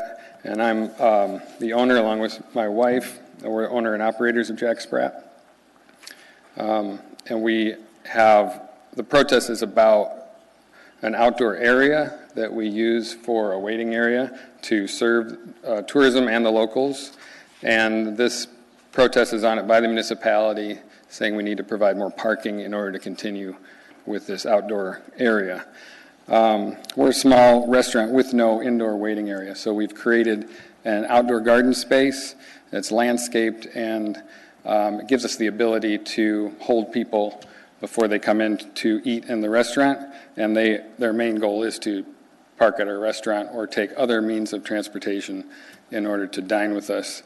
So I'm opposed to the protest. I would like it to be lifted because we are entering our busiest season, a tourism season, and Girdwood's also extremely busy in the summer. Not what you may think is the winter being the busiest. It's actually the summer with all the cruise ships coming into Whittier, Seward. Those people take trains and buses to us as a community, and then they come to our doors, and it's my job as a business owner and an opportunity to serve the locals and the tourists in this capacity, and this outdoor space provides that. If it was to be taken away or restricted by this protest, then that would be very harmful to my business. In fact, the Alcohol Board approved this outdoor area in 2014, and it's been in existence since then. We serve light appetizers and drinks. The outdoor area is weather dependent. And it's mostly used on warm, sunny days, which, if you know Girdwood, there's not that many of. So it's not affecting what I would call the permanent parking code. And this code is 21.07.090, in which all indoor and outdoor spaces are subject to one parking space for every 100 square feet. We think that is unreasonable because this is a low-density area that we have people wait in. It's not the high-density table situation like we have in the indoor part of the restaurant. Is that my time limit? Yes, it is. Okay. You want to take one sentence and wrap up? I would like to say that in light of... Sorry. All right. I would request the municipality remove the protest on the beer and wine license on grounds that the code is unreasonable for this application of use. All right. We have a question for you. Ms. Dimboski.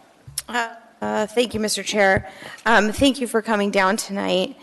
So you were saying in your testimony, you answered one of the questions I had, which this outdoor area, this deck has been there since 2014?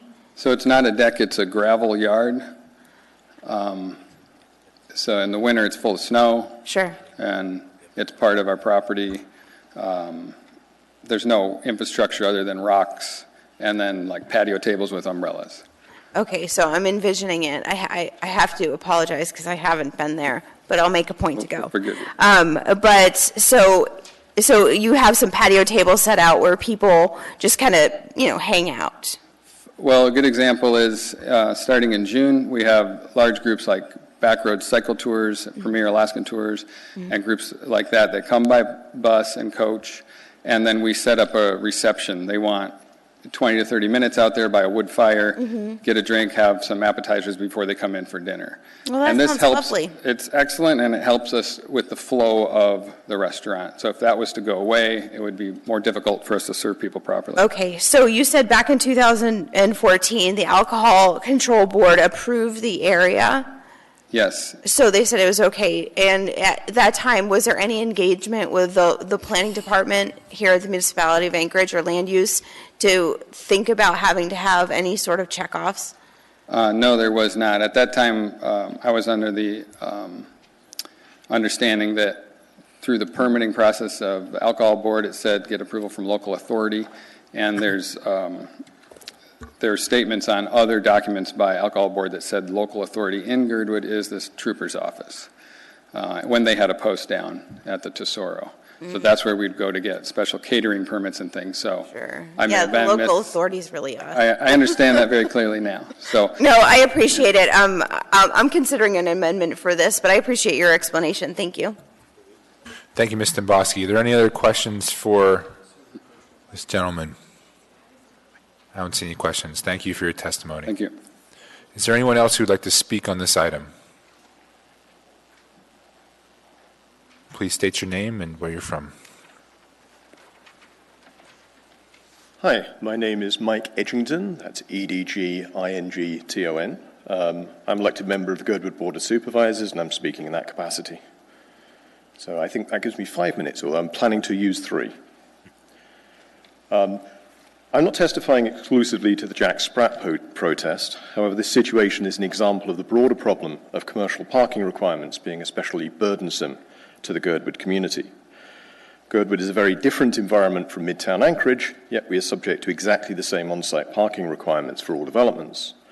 Specifically, Girdwood is a physically active and compact community where walkability is one of our stated development planning goals. 90% of our housing is within 3/4 of a mile of both commercial centres. We have public transport along the whole valley, which is free at the point of use, in part thanks to previous assembly actions. And a substantial proportion of our summer visitors arrive by bus, van or train.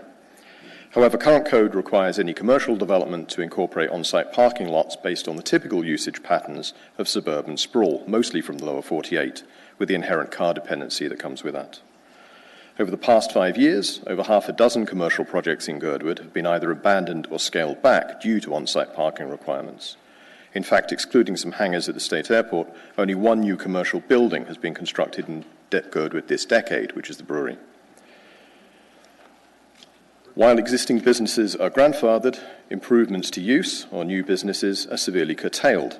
For example, we're in the early stages of planning to update the public building used for our community childcare provider, Little Bears, and have already identified on-site parking rules as likely derailing the whole project. Last year, Girdwood's Land Use Committee, recognising this problem, convened a working group to review the Girdwood-specific chapter of Title 21. We're currently drafting a proposal for a right-sized solution to the on-site parking requirements in Girdwood and hope to be working through the administrative review process later this year, eventually looking for Assembly approval. In the meantime, our local businesses are struggling to make best use of their limited land under the existing rules. Thank you for your time. Thank you. We have one question. Mr. Constant. Yeah, thank you. So are you suggesting that parking is really convenient and easy because everybody walks around Olympic I'm not convenient. I'm Olympic not suggesting that everyone does. What I'm suggesting is the rules we're working under, which are coming much part from ITE documentation, are based on a completely different environment where nobody walks. And Girdwood has a lot of public transport, a very good public transport system. We pride ourselves on the walkability and compactness of the state, and everyone's walking dogs anyway. So. Olympic Loop, right? Yep. Parking there. Yep. You telling me, do you think that's a reasonable parking scheme that's going on there right now? I'm not telling you that Olympic Loop is a reasonable parking scheme. Right. I think there are issues there, which I think if Franz went into more detail, he'd probably explain the proposals for working through that. And I think he is working with the planning department to address those specific issues. What I'm saying is, in general, within the community, we've had a problem over the last several years with the rules as they stand, and we are seeking to work through that. Absolutely, but specifically before us today, we have a project that's relative to parking, basically on Olympic Loop, which we've seen, if you spend any time out there, a substantial elimination of parking and high-density traffic in the loop, and the resort draws most weekends massive people. And so I know that parking is a challenge there, so if the claim is that parking isn't an issue, I think that you have a high bar to get over on this specific plat. Right. So obviously we have been for a while trying to address the issue of enforcing parking rules, and again, we're getting very close to that. I missed the earlier discussion, but I know the Assembly action was on the consent agenda to move us one step closer. And we are aware that particularly with the recent redevelopment of Olympic Loop, there were some opportunities missed to provide more on-street parking. I think there are like 18 spaces legally on there. Right. But again, we live there all week and all year. So while there are definitely issues at some nice weekends or powder days during winter and some particularly sunny weekends, it's not quite as bad the majority of the time. But yes, I agree. That's a particular problem. Overall, we have problems with trying to fit parking into very small lots of commercial development throughout the whole town. Thank you. Thank you, Mr. Constant. There are no further questions. Thank you, sir. Thank you. Would anyone else like to speak on this item?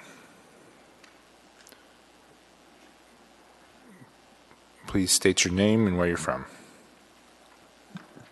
Hi, good evening. I'm Howard Earl, E-A-R-L. I live in Girdwood. Actually, this month I'm celebrating 50 years as a resident of the Municipality of Anchorage, and I've been in Girdwood for the last 8. So I'm here before you tonight to testify to this body to do whatever's necessary to protect one of Girdwood's most cherished outdoor spaces, which is the aforementioned and discussed Jack Sprat outdoor area. I don't think there's extra parking needed there, other than on a few busy festival weekends. So I'm not going to discuss the parking. I just want to emphasize how important this outdoor area is to the community of Girdwood. Girdwood is a unique and special place, and with that comes unique challenges. It's known for its beauty and recreational opportunities, but before I moved down to Girdwood, 8 years ago, I knew it was a rainforest, of course, so I expected a lot of rain, but what I did not expect was the first few winters, and it's pretty common, it rained for 30 days in a row. And so there's been years that's happened, and that's rough. That's rough on the soul. So when summer comes around and the weather improves and we have some time to spend outdoors, Girdwoodians need these outdoor areas like the Jack Sprat outdoor area with a desperation that frankly, drylanders may not be able to fully appreciate. In Girdwood, we don't have hundreds of restaurants like you do in Anchorage. We have a few, and of those few, we have precious few that have outdoor venues, and none is as good as the outdoor venue at Jack Sprat.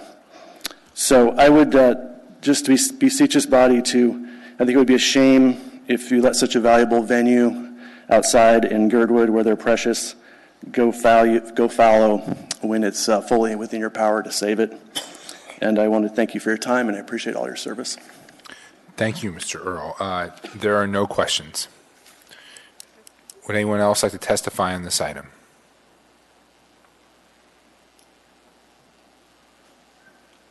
Please state your name and where you're from. My name is Caroline Ahrens, A-H-R-E-N-S. I pay taxes in East Anchorage and in Girdwood. We're there every weekend, all winter long, and have been since 1992. My perfect date is when there's sunshine and we can walk from our cabin to the base of Alyeska, hike up, get the free tram ride down, take the shuttle bus to Jack Sprat, have an adult beverage, maybe some yam fries, and walk home. If I want to go to a fine dining restaurant or a beer garden from our house in East Anchorage, we have to drive 4 to 6 miles one way. We don't have that option of having the beautiful mountain backdrop and getting out that healthy community lifestyle that you have in Girdwood here in Anchorage. I'm the gardener. I helped create the garden space in Girdwood, working with Franz and Jen. Over the past, actually we started changing a strip of fireweed to what it is today around 2006. We've spent thousands of dollars and hundreds of hours trying to improve and make a special place for not only the community of Girdwood, but also for the people that visit and the tourists that come and take the pictures and maybe see a bear while they're having dinner or waiting for their apps. I go through the garden on crazy hours when I have a chance to be there, so I see the people that use this area. You have anybody here have fine dining with children? Raise your hand. This is where grandma takes the kids with her glass of wine, thank goodness, and watches them while mom and dad finish their dinner. This is the place where people can meet after a hike or a bike. They're covered in mud. They've been on the mountain. They can have a drink and some appetizers and relax. They're going to bike home. They're going to walk home, or the bus is right across the street. They're going to take the bus home. There is a huge group of people that always park at Bird Point, and they bike. They bike to Jack Sprat. They have brunch. They sit outside, enjoy the weather, and they bike back. In the summertime, we rent out our cabin on Airbnb, and you guys probably don't know that Girdwood is in the top 5 West Coast wedding destinations, and every venue in Girdwood is pretty much booked solid for weddings. And that's one of the reasons that summer rentals are doing so well in Girdwood. People are using Uber and shuttles to get to Girdwood because that's where they're staying. Their adventures guides are picking them up at their Airbnb. If you go to Costa Rica, it's the same thing. Your guide's going to pick you up, take you out for your raft trip or your dog sledding, and bring you back. They're not going to bother with a $500 rent-a-car. They're coming to Girdwood for the community, the culture, the walking, the wildlife, the hiking. It is all right there. And that's, if you've ever been to Park City, to Breckenridge, to Vail, it's a walking kind of culture. We have bike rentals in Girdwood. People are biking there. Can I just read you one really quick thing? Yeah, one wrap up. And then I'll wrap it up. One of my reviews on my Airbnb was a family that was there during spring break, and what they said is Girdwood is a place that they can let their kids walk to the coffee shops, walk to the grocery store, and it's safe, and that's one of the things they like about it. Thank you, Miss. There is one question for you. Actually, when she's done, I'd like to ask Mr. Weiss to come back down. Okay. I have more questions for him. Thank you. There are no questions for you then. So I don't know if there are more people who want to testify. I'm kind of getting the sense that we're getting the same sort of message kind of repeated here. Can I speak to Mr. Weiss quick? Yeah, of course. I want to also hear from the administration at some point so we're all kind of on the same page about what's actually happening tonight. Yeah, Mr. Weiss, would you want to come back down? And You've changed the public hearing, it's ended now, so we can go to debate? No, Mr. Constant asked to... Mr. Chairman, you normally have to be in debate before you can ask somebody to clarify, before you bring somebody else back. I don't know. You do whatever you want. He already testified. He's asked him a clarifying question. Go ahead, Yeah, Mr. so Constant. after all this testimony, I still have yet to understand what it is that is the cause of your business being shut down. Tell me, what is the problem here that is the threat that is ending your business? Because we've heard this story, but we haven't heard what it is. We're not saying there's a threat to the business stopping. It's just the AMCO has approved this space. There's a protest by the municipality to not allow this space outdoors to continue. And that would be harmful to the business. That's why we're having testimony. How does parking come into this? The reason the protest is there is because of the code where parking is required for every 100 square feet of space, indoor or outdoor, for parking. We have parking for our restaurant space, and we do not have enough, according to the code, to continue operating with the proposed alcohol permit. So the testimony we heard from the public that you're going to be, Girdwood is going to lose an important business, an important outdoor venue, an important gathering space for its residents, isn't quite accurate? I believe our main point is that it's the point is that the town is active and our tourists come from alternate modes of transport, public transit and bus systems and trains and things like that. So we don't want the same amount of scrutiny on the code in this application. And it's in the power of the planning and zoning and the assembly to lift the protest so we can continue doing what we're doing, which would be good for business and the community. Thank you. Mr. Gates is in the queue. Mr. Gates? Thank you. I'm not sure if I missed it, but I don't think we closed the public hearing. No. And I think that you should close it if there's no more testimony, and then we're free to ask Mr. White's questions. Sure. Mr. Gates, my issue is that I think we're going to get quite a bit more public testimony, and it's not totally clear if we're all on the same page as to what the actual issue is. But I'll let it to go forward. So thank you, Mr. Weitz. Is there anyone else who would like to testify on this issue? Please state your name for the record. Hi, I'm Mandy Hawes. Last name is spelled Hawes. I live in Girdwood, and I'm here tonight in two different capacities. The first capacity is treasurer of Glacier Valley Transit, and I just want to emphasize the success of this public transit in Girdwood.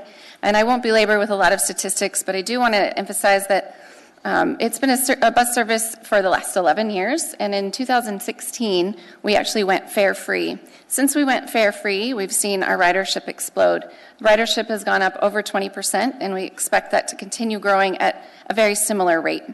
It is a very successful model for a small valley, and it is now breaking even. In the past years, it was losing about $60,000 to $70,000 a year, and we've now solved that problem. It is a sustainable model going forward. So we believe that that we support this parking issue that Franz has brought up, that we support a intermodal form of transit. And you have heard that testimony, so I won't belabor that testimony. A few interesting statistics. Glacier Valley Transit, on an annual basis, has about half of its ridership that's local or originating within the community at different places along the stops, and about half of its visitors' visitation come from resort property. So it's very interesting that it's not just the resort that's providing these visits, it's a community service. In a community of about 2,000 people, we have about 90,000 riders a year. So it's very, you can tell that utilization is very high. Glacier Valley Transit does support Jack Sprat's request for a parking variance and permanent liquor licensing for a seasonal beer garden. I think the point also that needs to be made is that this beer garden or this outdoor space is really not a year-round permanent place where people are being served. It's seasonal, and as Franz expressed, it is only really utilized on sunny summer days when people can gather in that space. There is a newly constructed bus stop within several feet of that beer garden, and so that is one of the reasons that is such a high utilization. It does support Girdwood's village feel, shopping, transit, and food service. The other capacity that I'm here tonight to speak to is I am the VP and owner representative of Alyeska Resort. So on behalf of Alyeska and John Byrne, we do support Jack Sprat's Beer Garden. We actually really invite and love to see successful entrepreneurs in Girdwood that also raises the bar for our food and beverage operation. It is a partnership and it is a success model. It adds amenities to the economy. It adds a draw for people to come down to Girdwood from Anchorage and from all over the world. I will emphasize that summer is the high season in Girdwood. It is the resort's high season. There would not be a year-round Alyeska Resort without summer. Summer is very vital to our economy and to our community. Many of our summer guests at the resort do arrive via large tour buses, and those passengers are coming via public transit as well. Thank you, Ms. Hawes. Mr. Peterson. Thank you, Mr. Chairman. And you were talking about your bus system when you started out there, and you said in 2016 you went fare-free. That is correct. How do you pay for the bus system? Because we'd kind of like to be able to do that here.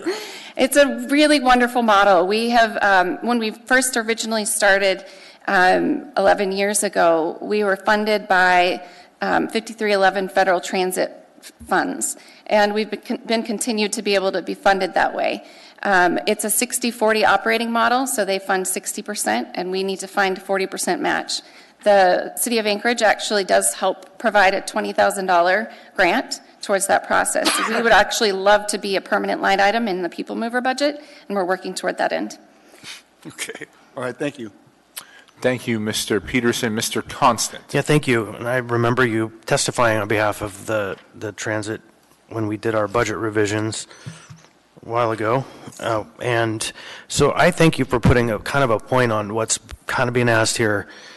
It seems like you use the term a variance on parking, and normally variances go through a different process, but I'm guessing we may have the power to work on that, but I think we'll have to talk with planning to get to the gist of it. But really what I'm hearing is a request for a variance on the parking prior to the extension or voting on the liquor license. So thank you. That makes it much more clear than it was before. Right. We definitely support, in both capacities that I'm here with Glacier Valley Transit and the resort, support whatever process the Assembly would need to take to lift this protest.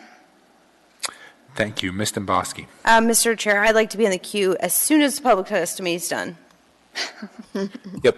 Thank you, Ms. Hawes. There are no further questions. Thank you. Is there any other public testimony on this item? Anyone at all? Hearing and seeing no one, public testimony is now closed. What is the will of the body? Move to approve. Second. Okay. Ms. Domboski. Mr. Whitfield, you are the man of the hour. Thank you. Mr. Chair, I had an opportunity to sidebar with Mandy here a little bit about this license. The reason this is coming up to our attention is because Jack Spratt had put in a request from AMCO to extend their alcohol service area, and when the liquor license came up, they didn't match, so that triggered a review, and planning recognized it. So I would like the planning director to have an opportunity to address us on how this could be resolved easily. Yeah, so Ms. Domboski, as you pointed out, as soon as we became aware of it, we notified Mr. Weitz and we met with him immediately. We also had a subsequent meeting to that where we met with the municipal traffic engineer to figure a solution, a possible solution to this parking situation.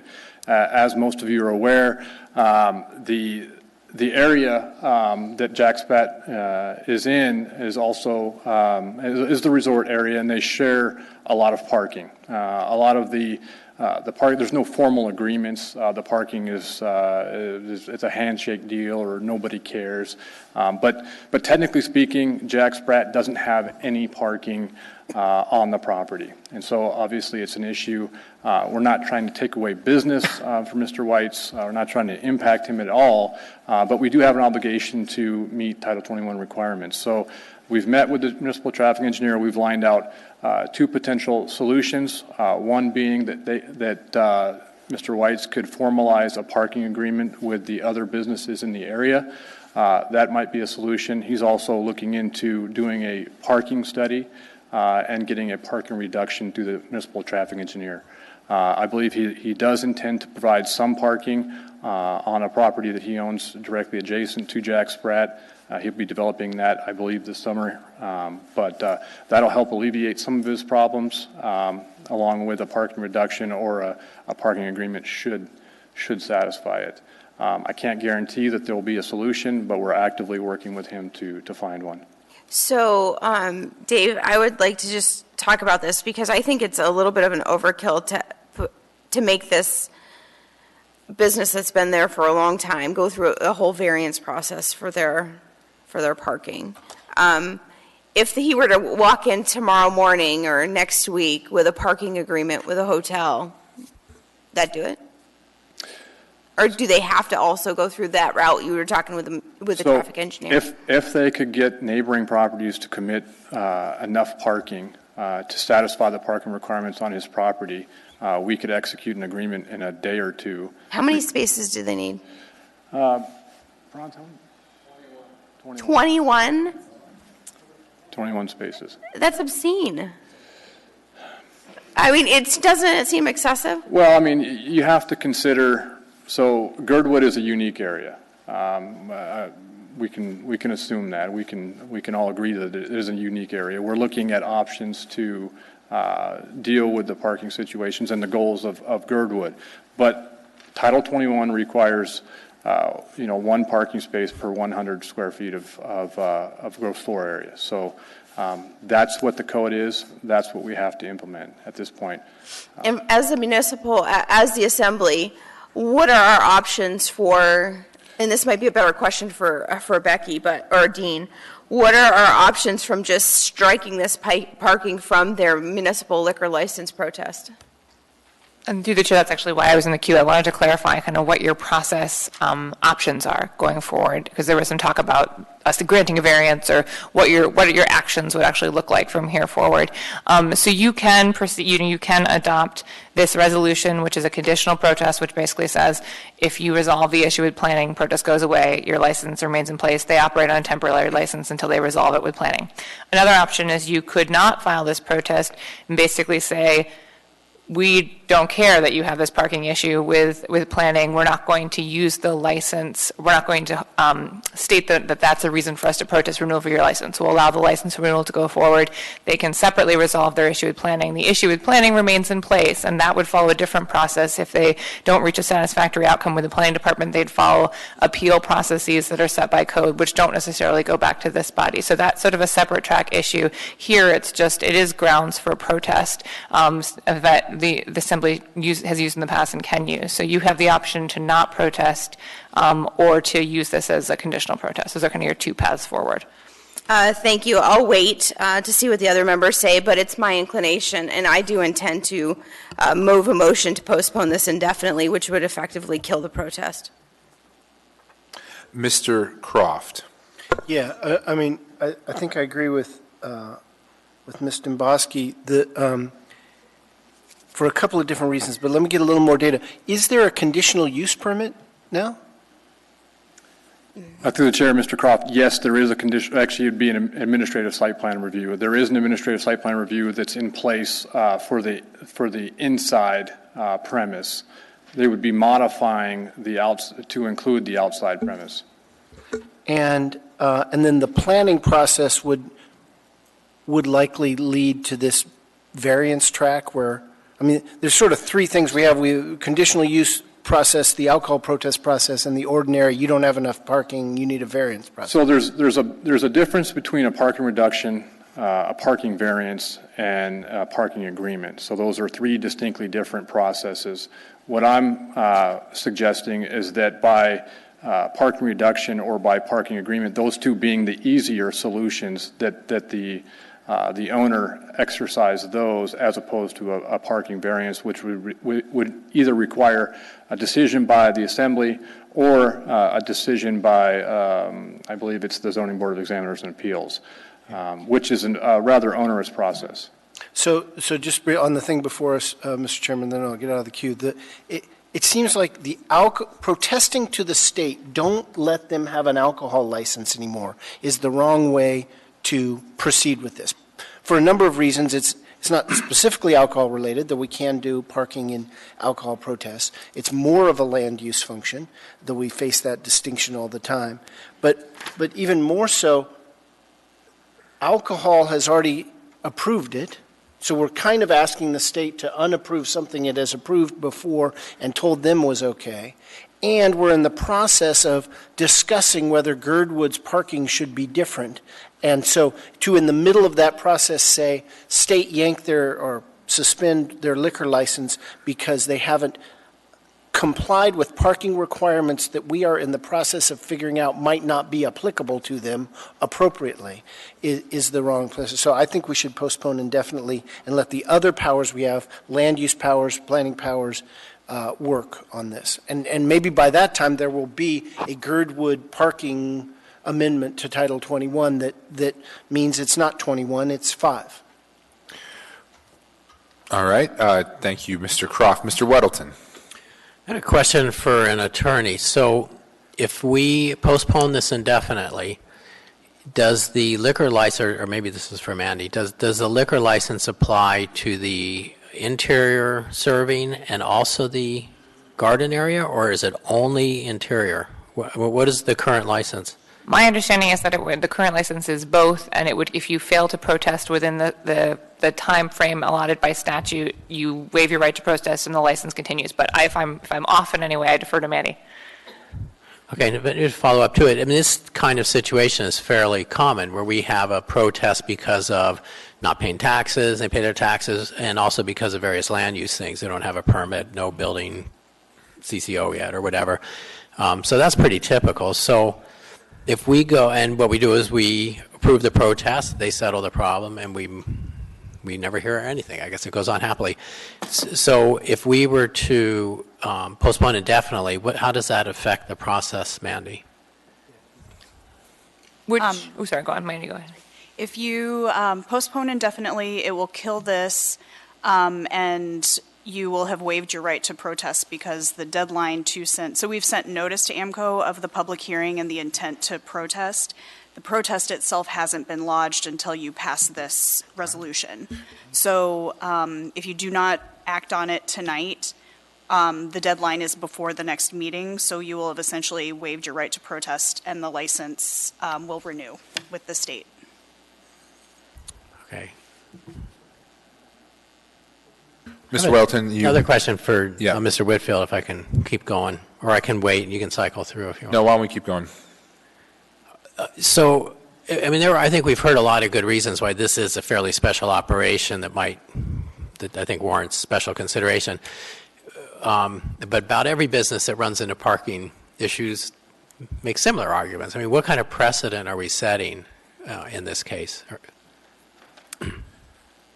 Mr. Whittleton, it's a difficult situation because I think every business has a unique situation. This one especially, given the other businesses around it. I would be concerned that by waiving your right to protest here and not dealing with the parking situation, that you would be setting a precedent to be used in the future. I don't want to see everyone coming to the assembly to deal with the lack of parking. I think if we're going to deal with parking, then we should be dealing with it more broadly in the scope of what the code actually requires, rather than the assembly granting variances to every restaurant or alcohol license out there. Okay, so in an alternate way, we could postpone indefinitely, or we could go ahead and approve this. And there's a criteria 3 that they get things settled with you. Mm-hmm. And I think there's a number of things in the works. It's doing a parking study, has been talked about, possibly getting a parking agreement. Is there some, I think there's some phrase we can say, could we, say, and this will be resolved within 2 years. And then they get 2 years to kind of get this settled, and that's the length of their license. And then we'll look at it again in 2 years. And that would be, we'd probably have the Girdwood plan done. We could have different Girdwood parking regulations by then. So if we were to pass it, how could we stipulate that you guys would be, when it goes due tomorrow or do they comply or not, you could say, okay, well, we're going to let this go for up to 2 years while we work on this. Is that possible? Through the chair, Mr. Whittleton, I think it's Mr. White's intent to deal with this issue, understanding that in 2 years he's going to be back here in the same situation. So it's in his to his benefit to deal with it now. If you lifted the protest and made findings that he had to deal with this issue, we would actively work with him and work with the Girdwood Board of Supervisors on the greater issue of parking and Girdwood. And I think that 2 years from now, hopefully we'll have a solution to it and he won't have an issue when he renews his license. So I guess we actually got 2 ways to the same place. I mean, if you postpone indefinitely, he's back in 2 years anyway. Or if we go ahead and approve this with just some guidance that let's give him some time and here's the things we'll be working on, we get the same place. Yep. Okay, thank you. Thank you, Mr. Weddleton. Ms. Dimboski. Miss Honest, too. Mr. Chair, can you pick me up after Ms. Wint Pearson? Actually, Ms. Honest wanted to speak, and then Ms. Wint Pearson, and then Ms. Dimboski. So I wanted to also add that there is the ability for the Assembly to bring the license back to the ABC Board before January 31st of its second year of its license period. So another option could be to have January 1st as a check-in point for where they're at on resolving an issue. And then if there is still problems, you could bring the license back before AMCO as a protest. Thank you, Ms. Honest. Ms. Wint Pearson. Mr. Chair, I had another procedural thought, and Ms. Honest can jump in if I'm off base, but it sounded, from Mr. Weddleton's comments, it sounded like you were thinking more of actually approving with conditions, with a condition attached to the license saying we don't protest, but we ask that a condition be attached that you resolve a parking issue with the municipality at some point during the course of your license, because you're effectively saying you want them to have a license for the next 2 years, but somehow you want them to work with the municipality to try and fix this issue. I think they're separately required to work with the municipality to rectify a current code violation, which it sounds like is the issue with the parking situation. So I don't know that you necessarily need to approve of that condition, but if you wanted to, that's what it sounds like you're suggesting, as opposed to a protest that lasts for 2 years. That makes sense. Thank you, Ms. Winton-Pearson. Mr. Constant and then Ms. Domboski. Yeah, thank you. Dave, question for you. So for years, Jack Sprat's been operating, and maybe they didn't have a big outdoor serving area, but they've been operating, and I don't know whose parking that is next to them, 5 or 6 spots, but how do we go from having 0 spots to requiring 21 spots by simply the changing of line? How did we not catch this before? How have they been operating? Through the chair, Mr. Constant, they enjoy, Jack Sprat enjoys non-conforming or grandfather rights for a lack of parking, a substantial lack of parking. The increase in outdoor serving space requires additional parking that they do not have grandfather rights to. So as soon as we became aware of the increase in square footage of outdoor space, we obviously, the requirement to provide parking for that kicked in. And so we notified them. They came in immediately to deal with the situation. We understand that they've been operating the outdoor space for 4 years under AMCO's license. More than likely, by lifting the protest, you're not exacerbating the problem that exists out there. But they technically do not meet the parking requirements, and we're actively working with them to fix it. So this seems to ask the question of, if 4 years went by, they were using that space, that it's possible that 21 space requirement might be excessive. Through the chair, Mr. Constant, that is correct. But we can't substantiate that until we have a parking study. And I believe the property owner is working on that. We're working with the municipal traffic engineer to evaluate whether or not 21 parking spaces is excessive, and how much we can reduce it by. Okay, so yeah, it definitely seems like an overreach. Thank you.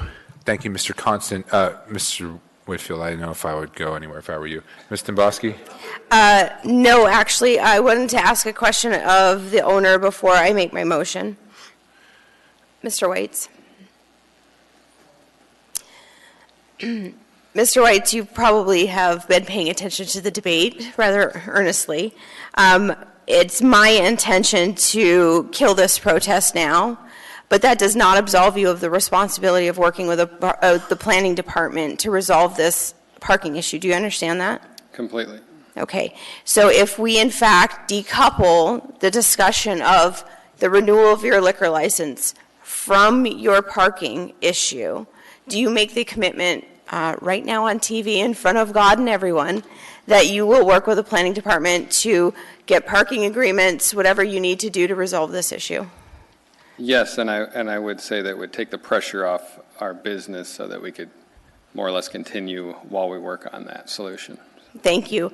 I appreciate that comment. Mr. Chair, I move to postpone AR number 2018-120 indefinitely. Second.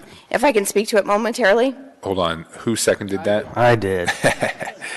I think Eric. Oh, no. I got Chris Constant puts the button. Okay. Ms. Domboski, you can speak to it, but I'd also like, if you don't mind, asking Mandy. I want to know exactly what the practical effect is of doing this. Sure. Thank you, Mr. Chair. I want to speak to this because I want to say the planning director is not incorrect in saying that this is code compliance, but I do want to say it's a bit of a stretch to say that, no, I'm not, let me back up. It is not, by us removing the protest on the liquor license does not absolve the property owner from resolving the issues that have been identified. My goal here is to recognize the unique character of this particular parcel, this establishment. Yes, they've been operating like this for 4 years. We didn't catch it till right now. I think Mr. Weddleton's idea of coming back in 2 years is a good idea. And effectively, the reason I went ahead with a postponement indefinitely is because that is exactly what will happen, because they'll come back for 2 years in a liquor license. And as Mandy pointed out, if we need to in January, we can readdress the situation. I have no reason to believe this business owner is not a man of his word and will not actively try to resolve this issue. I think probably for any business owner, now that it's been realized it's an issue, it's a source of stress. And so I'm sure he'll want to resolve it just as much as the planning department. So I have full faith and confidence in Mr. Whitfield and his staff to be able to resolve it. I just don't think it's necessary for us to protest the liquor license. I think there's a variety of factors why I think this is the route to go. Thank you. Thank you, Ms. Nabasi. Mr. Welton, before I go to you, I just want to ask Mandy quickly. Is what Ms. Nabasi said accurate, that if we postpone this indefinitely, we still can take another shot at this in January? That is correct, yeah. Okay. So you would waive your right to protest this renewal application, but there is a provision in the state statutes that allows the local governing body to bring a protest on the license back to the ABC board before January 31st of the second year of their biannual licensing period. Excellent. Mr. Weddleton. Thank you, Ms. Honest. All right, thank you. I will support this. I do think my preference was to go the way we typically would do. Like when we did the Carousel Bar recently, they had very similar issues. Their parking situation was a mess. But we went ahead and approved the protest with them working things out. So this is a little unusual, and I actually want to fall back a little bit on to my planning commission days, where I believe we set a precedent here, because anybody with a business and property doesn't want to provide parking because there's no revenue in it, and 2/3 of our property is asphalt for parking. None of us like it. So every single person wants to come forward and get this, treatment. But this is a special case, I think, and so I want to list a few of those things. So when people go to Mr. Whitfield and say, what about me? We can say, well, here's why not you, because this is special. And I think one thing is there is no immediate problem right now. They've been operating for a number of years. It's been very successful. So we're not at a crisis thing. To give them time to work things out is legitimate. This spins on the outdoor area only. And in particular, this area is supposed to meet requirements that match indoor areas, like they said, in Midtown. And this is a very sparsely tabled and seated area outside. So the 21 spots seems very, very excessive. We have the Glacier Valley Transit, and we heard that is used extensively, and I've witnessed that. And that is, to bring people throughout this resort area, and this is in the core of that area. The nature of the resort area is people go there, they park, they might ski, they might hike. We had a good testimony about going up and taking the tram and coming down. It's a kind of a shared area. It's not specifically where Jack Sprat is the destination, or perhaps it is and everybody goes to ski while they're preparing to eat. But that requires less parking. And also we are in the midst of the Girdwood Area Plan, which will look at the parking requirements, and there is active work on looking at realistic parking requirements for Girdwood in general, and that could take a couple of years to get done. I expect we'll be, if not done, very close at that point. And then there is the issue with the parking study. He is working on one now. The traffic engineer I spoke with, and she's very interested in seeing the results of that. And I think the testimony we heard is that it's buses and walkers far more than we see in Anchorage. And it is very likely that parking study will show that they don't need certainly 21 spaces. So this is an exceptional case and should not be used as a precedent for, any request for decrease in parking. So I do support this and hope others will too. Thank you, Mr. Weddleton. Mr. Traney. Good question, Mr. Chairman. To the owner, Mr. Peterson has a document that says the occupancy load is 101. Maybe that's what creates the demand for 21 parking spots. We're still trying to get our fingers on that. What is your capacity? It's 98. What? 98. Now, 98, is that without the parking area? And that parking requirement is 25. So all told, 46 spaces are required. So it's not 21, it's 46? 21 is the area that is under debate. The total is 46 required? Yes. Thank you, sir. Thank you, Mr. Chair. Thank you, Mr. Trainee. Mr. Constant. Thank you. A couple things. Mandy, can you build in a process that reminds us to have a review if this thing passes so that everybody has ample notice and nobody's surprised if the question gets asked again? Nothing worse than them coming and telling you you needed to remind them and you didn't know that. And does anybody have documentation of the grandfather rights of the property? Or is that something that might be... Through the chair, Mr. Constant, I don't have them on me tonight, but I can certainly get them to you. Okay, and I don't need them, but it would be really great if they were attached to any discussion relating to parking in this property because, you know, previously we've seen that those rights were asserted in other processes and those documents help. Thank you. 46. Thank you, Mr. Constant. There was no one else in the queue. We currently have before us Ms. Domboski's motion to postpone indefinitely. Seeing no other discussion, please vote on that motion.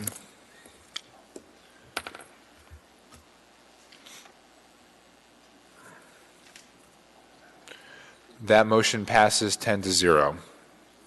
We didn't vote on that. We are now on to item 14K. Resolution number AR 2018-136, a resolution of the Anchorage Municipal Assembly approving an alcohol special land use permit for a beverage dispensary use and license number 4173 and duplicate use and license number 5639 for Eagle River Ale House, LLC, doing business as Eagle River Ale House. Waive reading. Thank you. Public testimony is now open. Anyone wish to be heard on this item? Anyone at all? Going to be here. Hearing and seeing no one, public testimony is now closed. What is the wish of the Move body? to approve. Second. Moved and seconded. Any discussion on this item? All right. Seeing no discussion, please vote.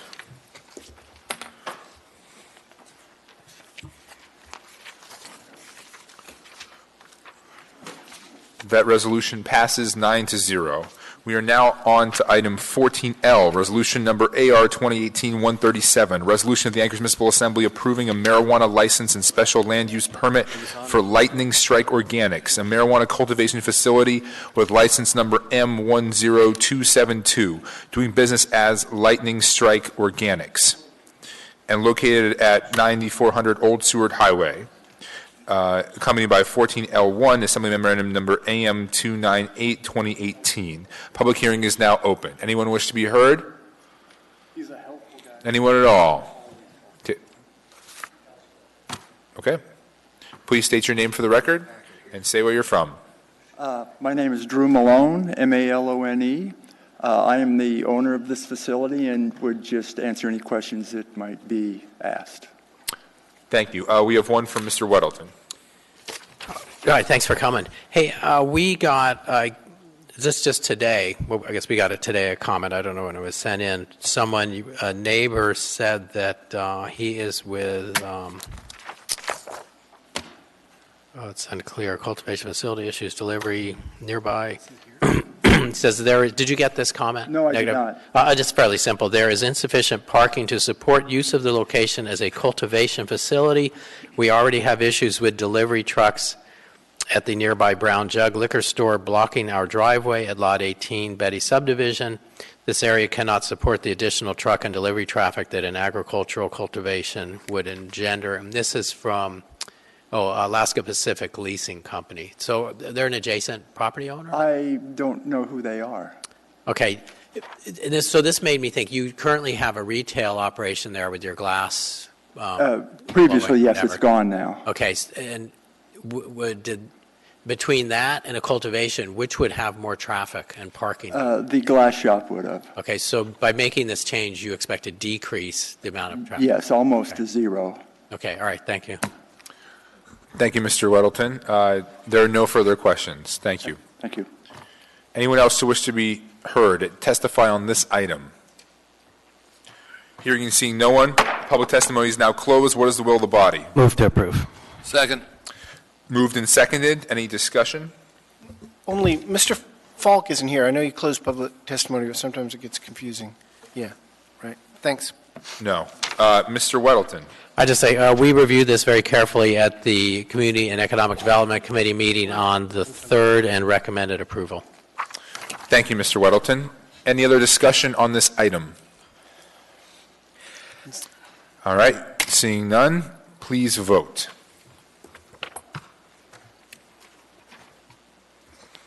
Mike Street.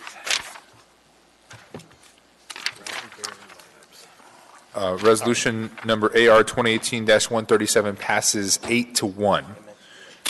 Next up, we have item 14M, resolution number AR 2018-138, a resolution of the Anchorage Municipal Assembly approving a marijuana license and special land use permit for Brown Bear Enterprises, LLC, a marijuana manufacturing facility with license number M14619, doing business as Brown Bear Labs, and located at 6... Thank you. Public testimony is now open. Anyone wish to be heard?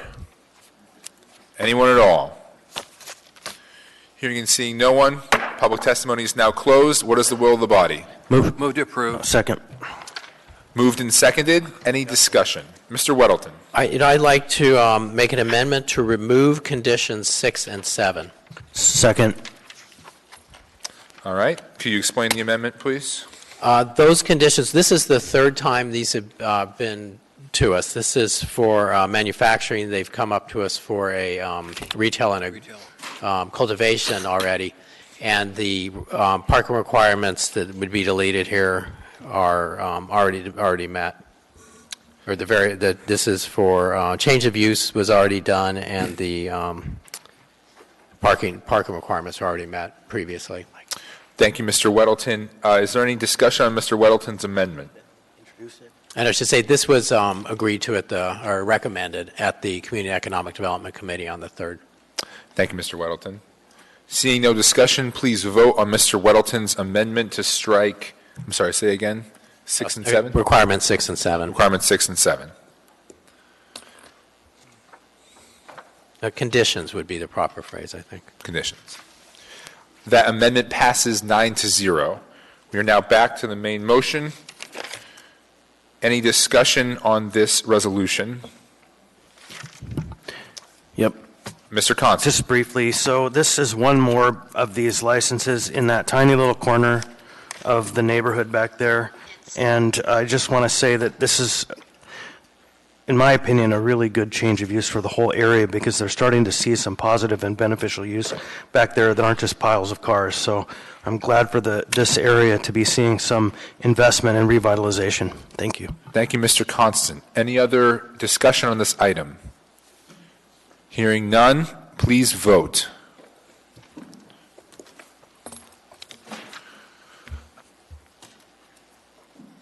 That resolution passes 8-1. All right, that is our last item this evening. Special orders, there are none. Audience participation. Would anyone like to speak on an issue not previously discussed tonight? Yes. Please state your name. My name is Ron Oliva, 44-year resident of Anchorage. My last name is spelled A-L-L-E-V-A. I do have some literature, and I will happily not reference anything that was done here tonight.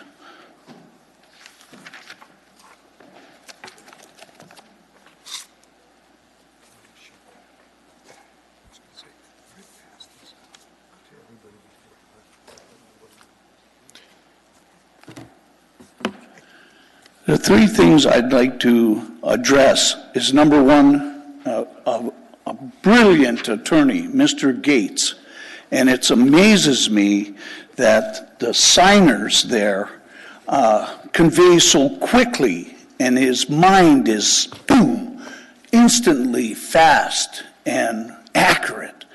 And I regret that the signers face him. And somehow, if you could reposition that signer, I would like to learn sign language so I can get what he's getting. Because he told me he was handicapped and deaf, and believe me, some nights I think he's the only one listening.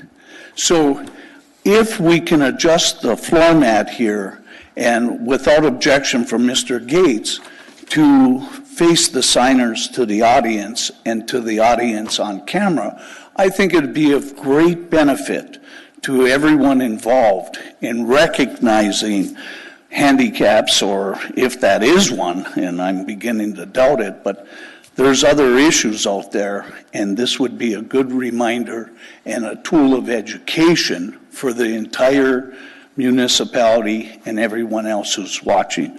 So kudos to Mr. Gates and his signers. I appreciate them having it. If you could rearrange that, I think it would be a benefit to all. The second thing, not referencing the number of calls, but I'd like to reference post-traumatic stress syndrome. 60 Minutes did a recent program on the firemen from 9/11. Ms. Dombalski, this affects you. Your husband's a fireman. But if you continue seeing these disgusting calls, and I can bring out the 8,000, it hardens you. It increases the fear of going in, and you have to be assisted by a couple policemen. What they find militarily is your adrenal gland turns into the size of a golf ball, and you're not normal. Sometimes I think it's happening to me. I'm seeking counseling on anger management, but the person that I've become because of those 8,000 calls is very difficult to maintain normalcy in my life. All right, Mr. Oliva, your time has expired, but you have a question from Mr. Constant. Mr. Constant. I was actually going to say thank you because the idea of having interpreters work through our GCI connection or whoever's providing our networking now would actually open up our meetings to a bunch of people who lack access to our meetings at this time because they're only audio and the TV, which doesn't provide caption.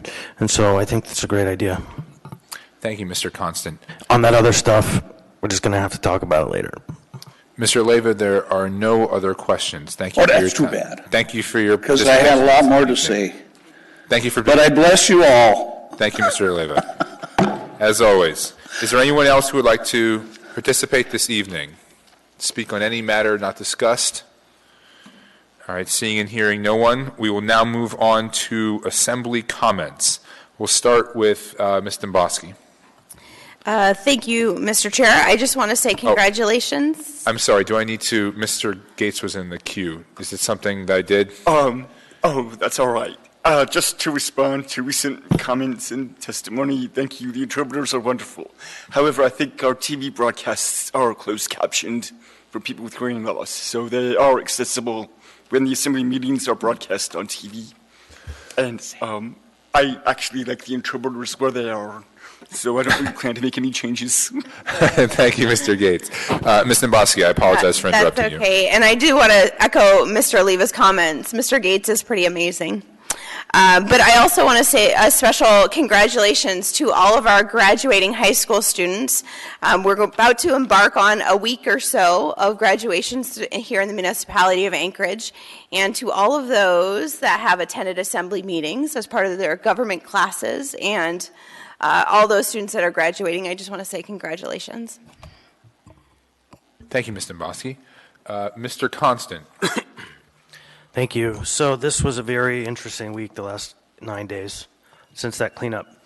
And I hope that every member of this body, like some have taken an opportunity to ride along with APD or AFD, would go along when there's an abatement happening, just so you can be a witness to the power of the police, the power of the government in trying to solve problems. And sometimes it's quite blunt. And I have this week been subject to many names and colorful conversations. Please do read through the commentary, ADN article here. I have been labeled many a thing, and to my friends on the left, or the ones who say they aren't friends anymore, I say, we're drowning in your compassion. So I thank you, Mr. Leyva, for this book, because I know what you're talking about. Thank you. Thank you, Mr. Constant. Mr. Peterson. Well, thank you, Mr. Chairman. And I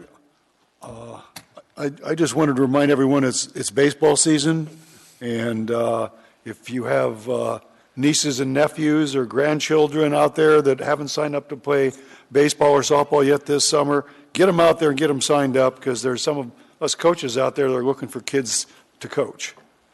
Thank you, Mr. Peterson. Appreciate it. Mr. Trainee. Nothing, Mr. Chairman. Thank you, Mr. Trainee. Mr. Croft. No, nothing. Thank you. Ms. LaFrance. Nothing, Mr. Chair. Thank you. Thank you. Mr. Steele. Thank you. Mr. Weddleton. I did a couple of small things. Susie, one is I had an intern for the last semester, Lindy Keller, who was the speaker at the UAA graduation. It was very neat, and she got a little front page there. Super smart gal, and it was really fun to work with her.